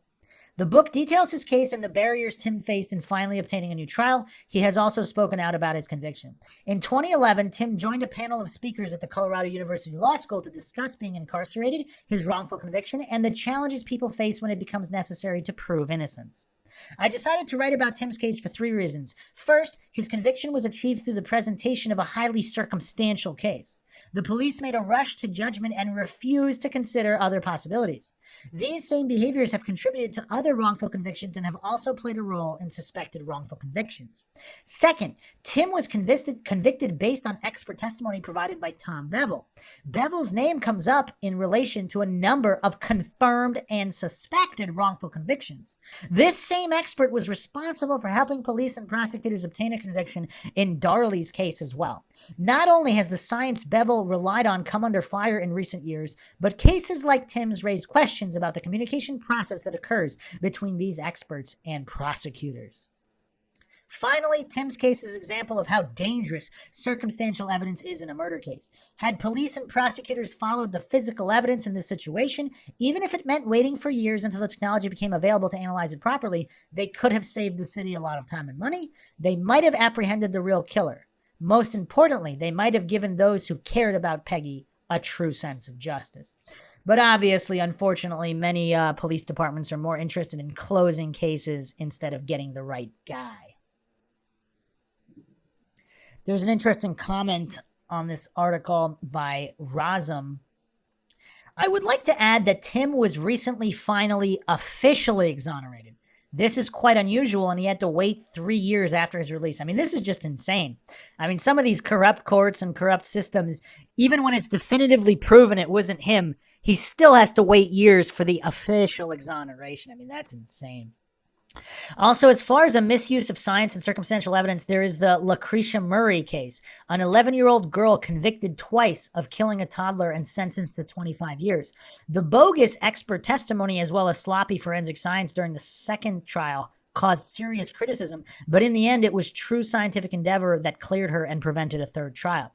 Note that once the powers that be make a child the target of a politically motivated public outrage, usually nothing short of proving the child's innocence will stop the state prosecution, or shall we say persecution. Children in such situations become guilty until proven innocent, especially when local media initially participate in and profit from the demonization of the child, as the Austin American-Statesman did in this case. The New York Times' Bob Herbert wrote eloquently on the case, among others. Lucretia spent 3 years in prison among mostly much older inmates, then several years under home arrest and similar restrictions before she was cleared. And hopefully she got a large settlement as well from these scumbags. I mean, if you have 100% definitive evidence, then yes, then you go after the guilty parties, whether they're teenagers or whoever. But I mean, this level of insanity when there's no real evidence and they have to make it up, or they don't like the writings of a high schooler. I mean, this is just insanity. So Tom Bevel, clearly a very dubious track record, yet a lot of goofs, just put so much blind faith in this guy's testimony. It's really weird. And a silly string video. I mean, this is not justice no matter how you look at it. If that's the best you got, it's a wrongful conviction, even if she's guilty. Beyond a reasonable doubt is a very, very clear standard. Okay, so I'm going to go over one more article here, try to tie this all together. This is on DARLIE ROUTIER Unsolved.wordpress.com, June 24th, 2018. The intruder, a serial offender. The case of DARLIE ROUTIER is probably the most tragic example of how the state of Texas made the word justice something to be feared rather than something embraced. The young mother of 3 boys was convicted of killing 2 of them on June 6, 1996 by stabbing them to death, probably one of the most terrible crimes a mother could be accused of committing. It may have seemed like an open and shut case. The forensic evidence was compelling. However, it wasn't long before inconsistencies, flawed evidence, and the manipulation of the truth by prosecutors came to light. It is not my intention to cover the disgraceful actions of the prosecution in manufacturing a false case against Darlie Routier. That has been covered in depth by other writers. The version of events by the defense was that an intruder was responsible for the violent and shocking attack on the Routier home, and there is more than sufficient evidence to support that. Of course, the main priority of Darlie's supporters and defense team is to gain her freedom as soon as possible. So attention to theories of who could have been responsible for the attack takes second place to challenging the many flaws that led to her conviction, and rightly so. Even so, who launched the attack on Routier's home is something of interest to me because I think there are important pointers in the evidence to the type of criminal who may have been responsible for the shocking crime.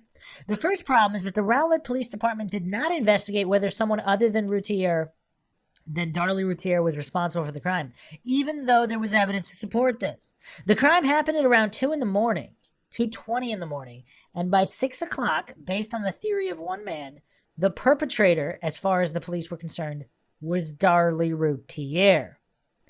In any investigation, it is essential that all possible avenues are thoroughly investigated as a process of elimination to ensure, as far as possible, that the police are investigating the guilty party and not an innocent. This was not done, so any other evidence that could have been available to them or collected concerning an intruder was not discovered.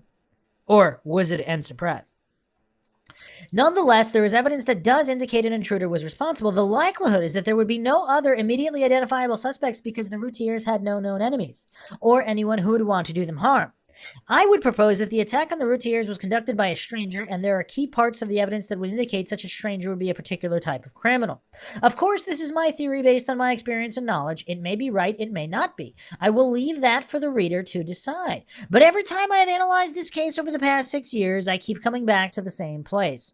The crime was committed by a serial offender, most probably a serial killer. There are no other motives that we know of, such as robbery, revenge, and so on.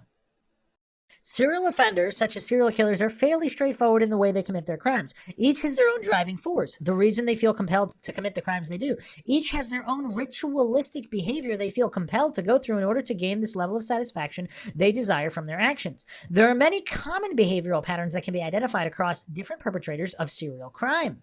Although taken individually, there is nothing to indicate any involvement of a serial offender. When we look at some of the key pieces of evidence in this case together, we can see a pattern emerging that indicates a serial offender is a high possibility as a suspect in this crime.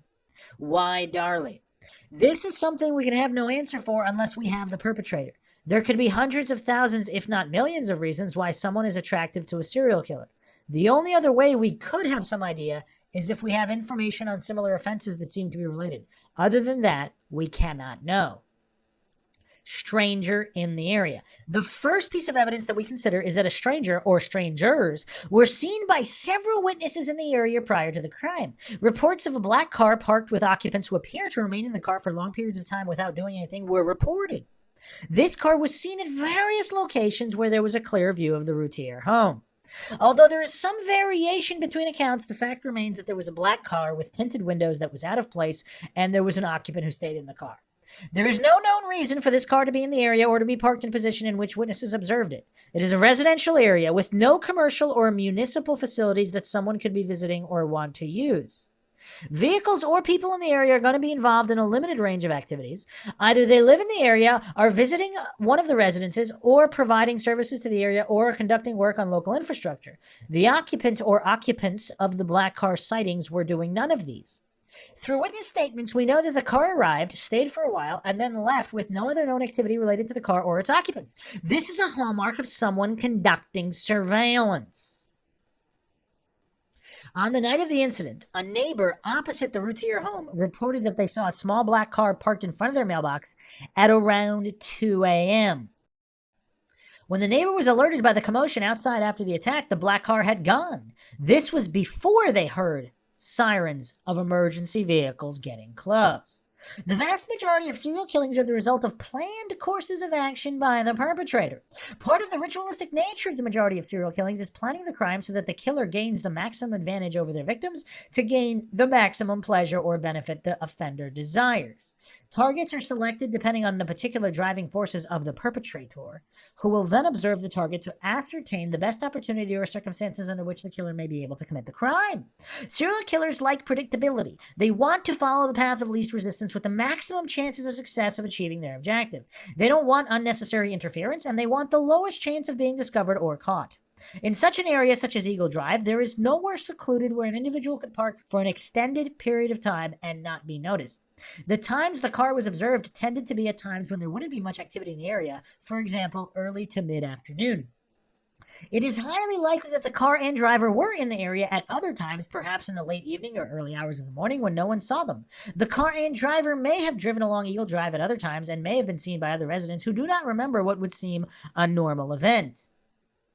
Darren's Jaguar. During the normal day-to-day routine of the family, Darren usually parked his car in the driveway because the car would not fit in the garage. But 2 days before the incident at the Routier home, the car had been transported to a garage for repairs. I mean, is that coincidental too? I mean, 2 days before the killings? I mean, I don't know. If someone were watching the Routier home, it would be easy to presume that the absence of the Jaguar also meant that Darren was not at home. That's a good point there.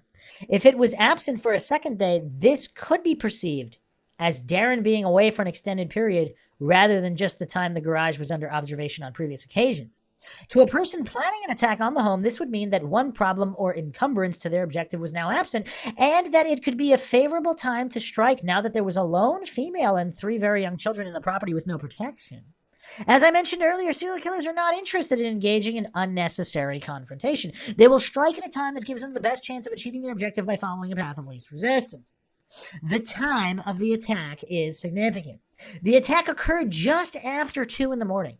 The quietest time in most residential areas around the world is between 2 and 4 a.m. That is the time when most people are asleep and there is the least activity on the streets. This is the time of night when human circadian rhythm induces the strongest sleep drive. This time frame provides the best opportunity for someone committing violent serial crime to be successful in their objective. There is less likelihood of people in the vicinity being aware of the criminal because they are likely to be in the deeper stages of sleep, and it is also the time when the intended victim is likely to be more docile and pose less resistance to the criminal. Again, the serial killer wants the path of least resistance. At this time of night, any potential human threat to this type of violent criminal is likely to be easier to subdue during the hours when humans are more alert. There have been many cases where a deadly attack has been placed against one person and other people in the same residence and sometimes in the same bed have been unaware until much later on at a time when their natural impulse to sleep becomes less. At 2 a.m., it is also reasonable to assume that the majority of people will be where they normally sleep at night, which is usually in their bedroom. In the case of the Routiers, it was normal for the boys to sleep in their room and Darlie and Darren, together with baby Drake, to sleep in their bedroom. A person observing the property may have noticed a pattern of lights being turned on and off that indicated this was the normal routine. We know that Darlie slept downstairs off and on because she was sensitive to baby Drake's movements that would disturb her sleep or keep her from settling. It could be that an offender may have noticed this pattern of behavior if there were external signs of lights being used room to room. Either way, an observer could gain a good understanding of the family's routine over a period of time.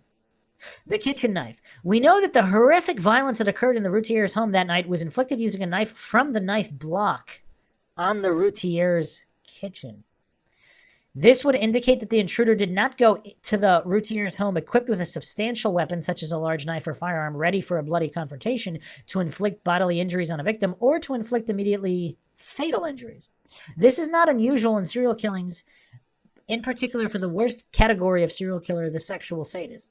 They often have their own elaborate ritualistic methods for conducting their crimes, and these often include using methods of killing which would enable them to experience gratification for as long as possible.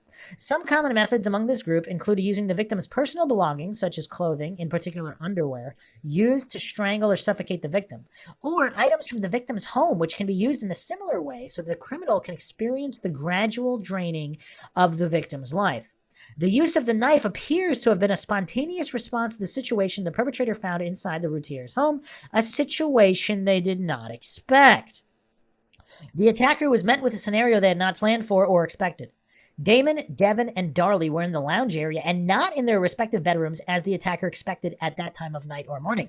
Damon and Devin were not the intended targets. They were barriers to the perpetrator achieving their objective. The perpetrator would have become frustrated and angry at having their plans disrupted and would seek to rectify the situation as quickly as possible so they could continue.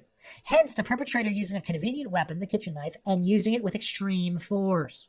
The fact that Damon received significantly more but less penetrating injuries than his brother could indicate that he woke or partially woke when the perpetrator entered the area. The perpetrator would then have had to act swiftly to ensure the child would not do anything that would alert anyone else. Therefore, the stabbings occurred in quick succession with less power than those his brother suffered. Alternatively, because Damon was more separated from Devin and Darlie, he could have received the immediate violent response from the intruder as they vented some of their anger or frustration. With Damon dealt with, most likely the perpetrator believing he was dead, the perpetrator could then take relatively more time to remove Devin as to the barrier to the perpetrator's objective. With Devin being closer to Darlie, the perpetrator could take a second to build up enough emotional force to silently stab the boy to such an extent that the knife wounds nearly penetrated the boy's body and were likely to be immediately fatal. Raise the knife, pause to generate maximum downward force, strike, retract, and repeat. It would have been decisive and silent blows that the perpetrator could almost guarantee would be effective. The perpetrator's attention then would turn to his intended victim, Darlie. It is unsurprising that Darlie was not subjected to this same very directed stabbing as the two boys. Stabbing Darlie was not the intention or part of the killer's ritual. In fact, slashing at Darlie may have occurred as it became clear to the killer that their plan was disrupted beyond recovery, turning their attention to ensuring there were no witnesses remaining at the scene. Being in a highly frustrated or disappointed state, the perpetrator would have attempted to leave the scene as soon as possible and not waste valuable time or resources engaging in unproductive, as they would see it, violence. A serial killer would much rather escape the scene and choose another time and place with more chances of success than take unnecessary risks when the situation doesn't go to plan or serve the killer's ritualistic needs from the experience. Darlie's panties went missing. Later on, Darlie realized her panties were missing. She had them on when she lay on the sofa before she fell asleep. This fits with the ritualistic methods of the majority of serial killers. The taking of trophies that are items of a very personal nature to the victim. These trophies can be clothing, and particularly underwear, jewelry, or even parts of the victim's body, such as hair or skin. The perpetrator keeps these items as a reminder of the feelings they experienced as they were committing the crime, allowing them to relive the experience to some extent. It is common in sleeping rape cases for the underwear of the victim to be removed before they are awake, or during the early stages of waking when they are most disoriented. A killer who is skilled in their ritual would have little problem removing panties from a victim while they were asleep. Escaping a crime scene with a trophy is the prime conclusion for many serial killers and other violent serial offenders. The perpetrator took the sock. Darlie Routier did not place the sock in the alley approximately 75 meters from the Routier home. Having aborted their crime, the only interest of the perpetrator was getting away as quietly and cleanly as possible. There was no reason to take the knife with them. It would have become yet another inconvenience in a disastrous attempt. On dropping the knife at the entrance to the utility area, the perpetrator picked up the sock, which was on their direct exit route as they left, and they used it to remove spots of blood either from their own skin or clothing. The amount of blood on the sock was very small compared to the amount of blood generated at the scene as the boys and Darlie bled out, and which covered Darlie's t-shirt and hands. This indicates that the sock was not used to clear a lot of the blood, and neither was it picked up by someone whose hands were covered in blood. The sock was disposed of approximately 75 meters from the Routier home in the alley at the back of the house. This was the route taken by the perpetrator. The location of the sock is also significant with regards to the perpetrator's actions after the crime. Although we have no further information because the police did not investigate this possibility, it does tell us something when we look at a map of the area. It tells us that the perpetrator chose to head southeast from the Routier residence using the convenience of the alley at the rear of the property. They chose not to go west along Eagle Drive, which they could have done, and which would have been far easier if they wanted to get into a vehicle quickly, but would have been much more complicated to escape the residential area. Heading southeast along the alley would give them easy access to a vehicle either parked further along the alley or on Eagle Drive, and consequently an easier and much faster escape from the residential area either by using Linda Vista Drive on to Dal Rock Road or driving to the end of Eagle Drive and turning onto Willowbrook Drive and onto Dal Rock Road. Dell Rock Road is a main road with easy access to a number of alternative routes out of the area. Being a main road, other traffic would have been using it throughout the night, enabling the perpetrator to blend in and escape unnoticed during the crucial minutes before the police would arrive at the crime scene. However, the most obvious route the perpetrator could have used to get to a vehicle does not account for the sighting of the little black car seen outside of the house of the neighbor directly opposite the Routier home. On exiting the Routier home, the perpetrator headed in a southeasterly direction using the alley at the back of the house. A much more logical, shorter, and easier route would have been to exit the Routier home directly onto Eagle Drive and go the short distance to the little black car. Two things that could have made the perpetrator take the longer route along the alley. They were in a panic and wanted to get away as soon as possible, not really thinking of the direction they were going in, but this hardly seems indicative of someone capable of the cold-blooded planning used in this incident. The alternative, and most likely, is that they attempted to take the shorter route, but something or someone spooked them, and they went in the opposite direction to circle around to the little black car. A route that was darker and where it could be easier for the perpetrator to conceal themselves using neighboring gardens and other cover. It would be easy for the perpetrator to cut between the houses, many of which had no dividing fences or barriers. If they were spooked, this would explain why the sock was discarded where it was and not closer to the Routier home. The perpetrator would need cover away from the streetlight and the floodlights of the Routier home that were reportedly lit. Then they could return to their car with the minimum chance of being noticed. The location of the sock is likely to be the point at which the perpetrator made their way back onto or across Eagle Drive in between the properties. It is the point where light from the street lamps, etc., would be the weakest. The perpetrator could have crossed Eagle Drive at that point and make their way behind the properties on the opposite side of the road to emerge closer to the car. The total time it would take to cover the alternative route, which is in the region of 150 meters, would be no more than around 30 seconds for someone in a rush, running or jogging at a normal pace for an adult, in the region of 11 miles an hour or around 5 meters per second. There are no witnesses that indicate anyone saw a little black car leaving the area. This is to be expected if people were aroused from sleep when the commotion started outside Eagle Drive. The car would have left within 35 to 40 seconds maximum, long before the commotion started. The police attending the incident made no report of passing or encountering a little black car on their way to the Routier home. This is hardly surprising because they were not looking for a vehicle at the time. They were concentrating on getting to the scene of a reported incident at a domestic dwelling. Murder in Texas. During 95 and going into early 96, the murder rate had dropped on previous years. However, there was a sharp increase of murders of people unknown to the perpetrator. In part, this was due to a trend where criminals would target strangers and their property for serious violent crime for no other reason than the violence itself. Texas is the second highest state after California for the number of known serial killings, which is probably related to its size. In the period 95 to 96, approximately 36% of murders remained unsolved in Texas, which is a significant number and could well include undetected serial murders. And also that's without factoring in the percentage of wrongful convictions that have yet to be discovered. Because if murders are technically solved, but it's the wrong person, they still use that in the percentage. Rowlett Police Department. As I mentioned earlier, I'm not going to address the case against Darlie as presented by the prosecution. Needless to say, the police department demonstrated incredible incompetence in the way they approached the investigation, and this is covered in depth by other resources and writers. Where it concerns this theory is that investigators effectively stopped investigating less than 4 hours after the crime occurred. Instead of investigating all leads and possibilities, they concentrated on one, that the crime was committed by Darlie. This seriously inhibits us in finding useful information that could be vital in establishing if this crime was part of a string of other offenses by the same perpetrator or not.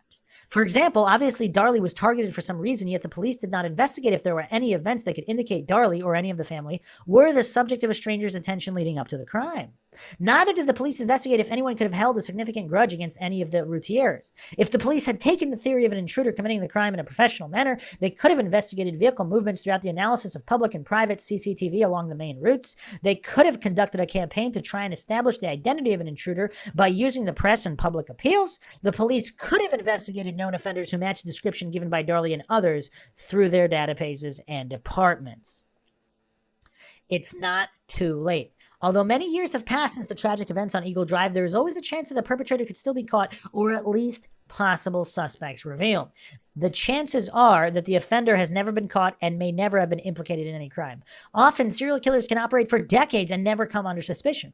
When we think of serial killers, we envision that they go on some kind of rampage or are constantly indulging in their sick activities.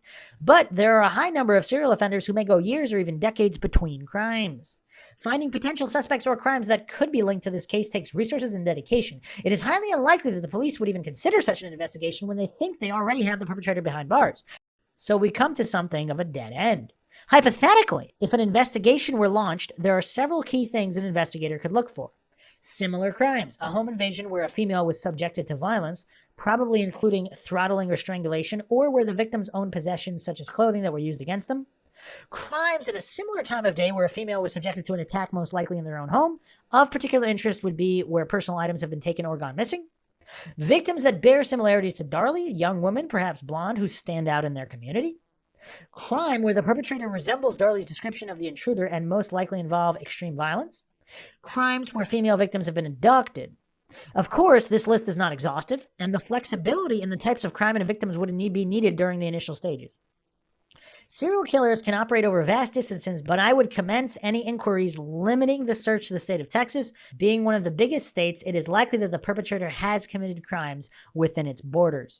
Defining a time frame to search is tricky. We know that serial killers can operate over many years and commit only a few known offenses. Initially, I would limit a search to a year before and a year after this incident and see what materializes from that, expanding the time frame as necessary. The important thing is that the time frame is thoroughly investigated.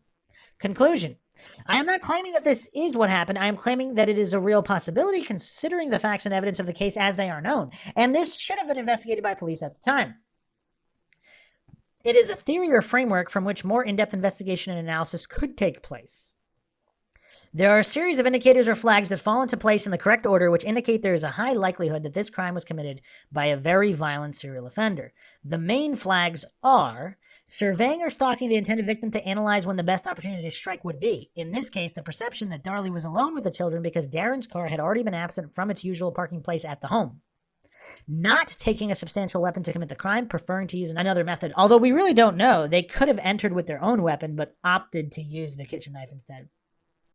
The taking of a trophy, Darlie's panties, showing no interest in stealing anything that was readily available. Not the objective, and the perpetrator is likely not to have means to readily dispose of valuable items through a fence. Leaving the scene before completion, but not ensuring all victims were dead. There was an interruption or resistance that was difficult to overcome, leading to frustration that the objective could not be completed. This crime was neither committed by Darlie Routier, nor was it a random attack. It was planned and executed as close to the plan as was possible. The important thing for a serial killer is the objective, often involving a ritual or series of events that need to be completed in order for the criminal to gain maximum satisfaction. If things don't go to plan, they become frustrated and would much rather get out of the situation as easily as possible than risk being exposed or caught unless that is their objective, which is rare. Serial killers are not brave and will avoid anything they see as detrimental or non-productive. Killing the two boys was nothing more than a nuisance to the offender. When it became clear that their plan had gone seriously wrong, the offender tried to implement some sort of form of damage control and then escape. You may agree, you may not. Based on my experience and knowledge and having looked at the case of Darlie Routier in depth from different perspectives, I keep coming back to the same conclusion. This crime was committed by a serial offender of a particular nasty nature. By Martin Simmons, June 2018, on the Darlie Routier Unsolved.wordpress.com website. So what does everybody make of that? I mean, it's an interesting theory. I mean, there's some coincidences that are not explained, including the guys attempting to burglarize or enter a house in the area and sightings of other suspicious vehicles in the area. But here's my final point here with the McGuire theory. Again, I do not claim it is true or untrue. I'm just throwing a theory out there. Is it possible that Darren did hire people to burglarize the house and that they were watching the house? They were in the black vehicle, but someone else entered the home and killed them. And so that these other criminals who never came forward, obviously, they just left. And it was possibly some other psychos that did this. Is that a possibility? I mean, I don't know. It's kind of weird. I mean, there's just so many weird people in the area and weird vehicles that have not been explained or investigated thoroughly. That's the takeaway here. So we really have no idea what happened. But there's an awful lot of weird activity in the area in the night in question, June 6th, 96, next to Highway 66, next to a cemetery. Make of that what you will. Leave your own thoughts, theories, suggestions, rebuttals, debunkings of any kind in the comment section as we continue to explore this very, very perplexing case. If Darlie is guilty, it seems that Darren would have to be involved. I mean, there has to be it just seems very unlikely, based on all available information, that she could have pulled this off alone. But if Darren was somehow involved, that increases the possibility a lot. However, it's kind of weird to dismiss the fact that he's telling people to burglarize his home as part of an insurance scam. The countless sightings of a vehicle or multiple vehicles and strange people in the area before, during, and after the crime.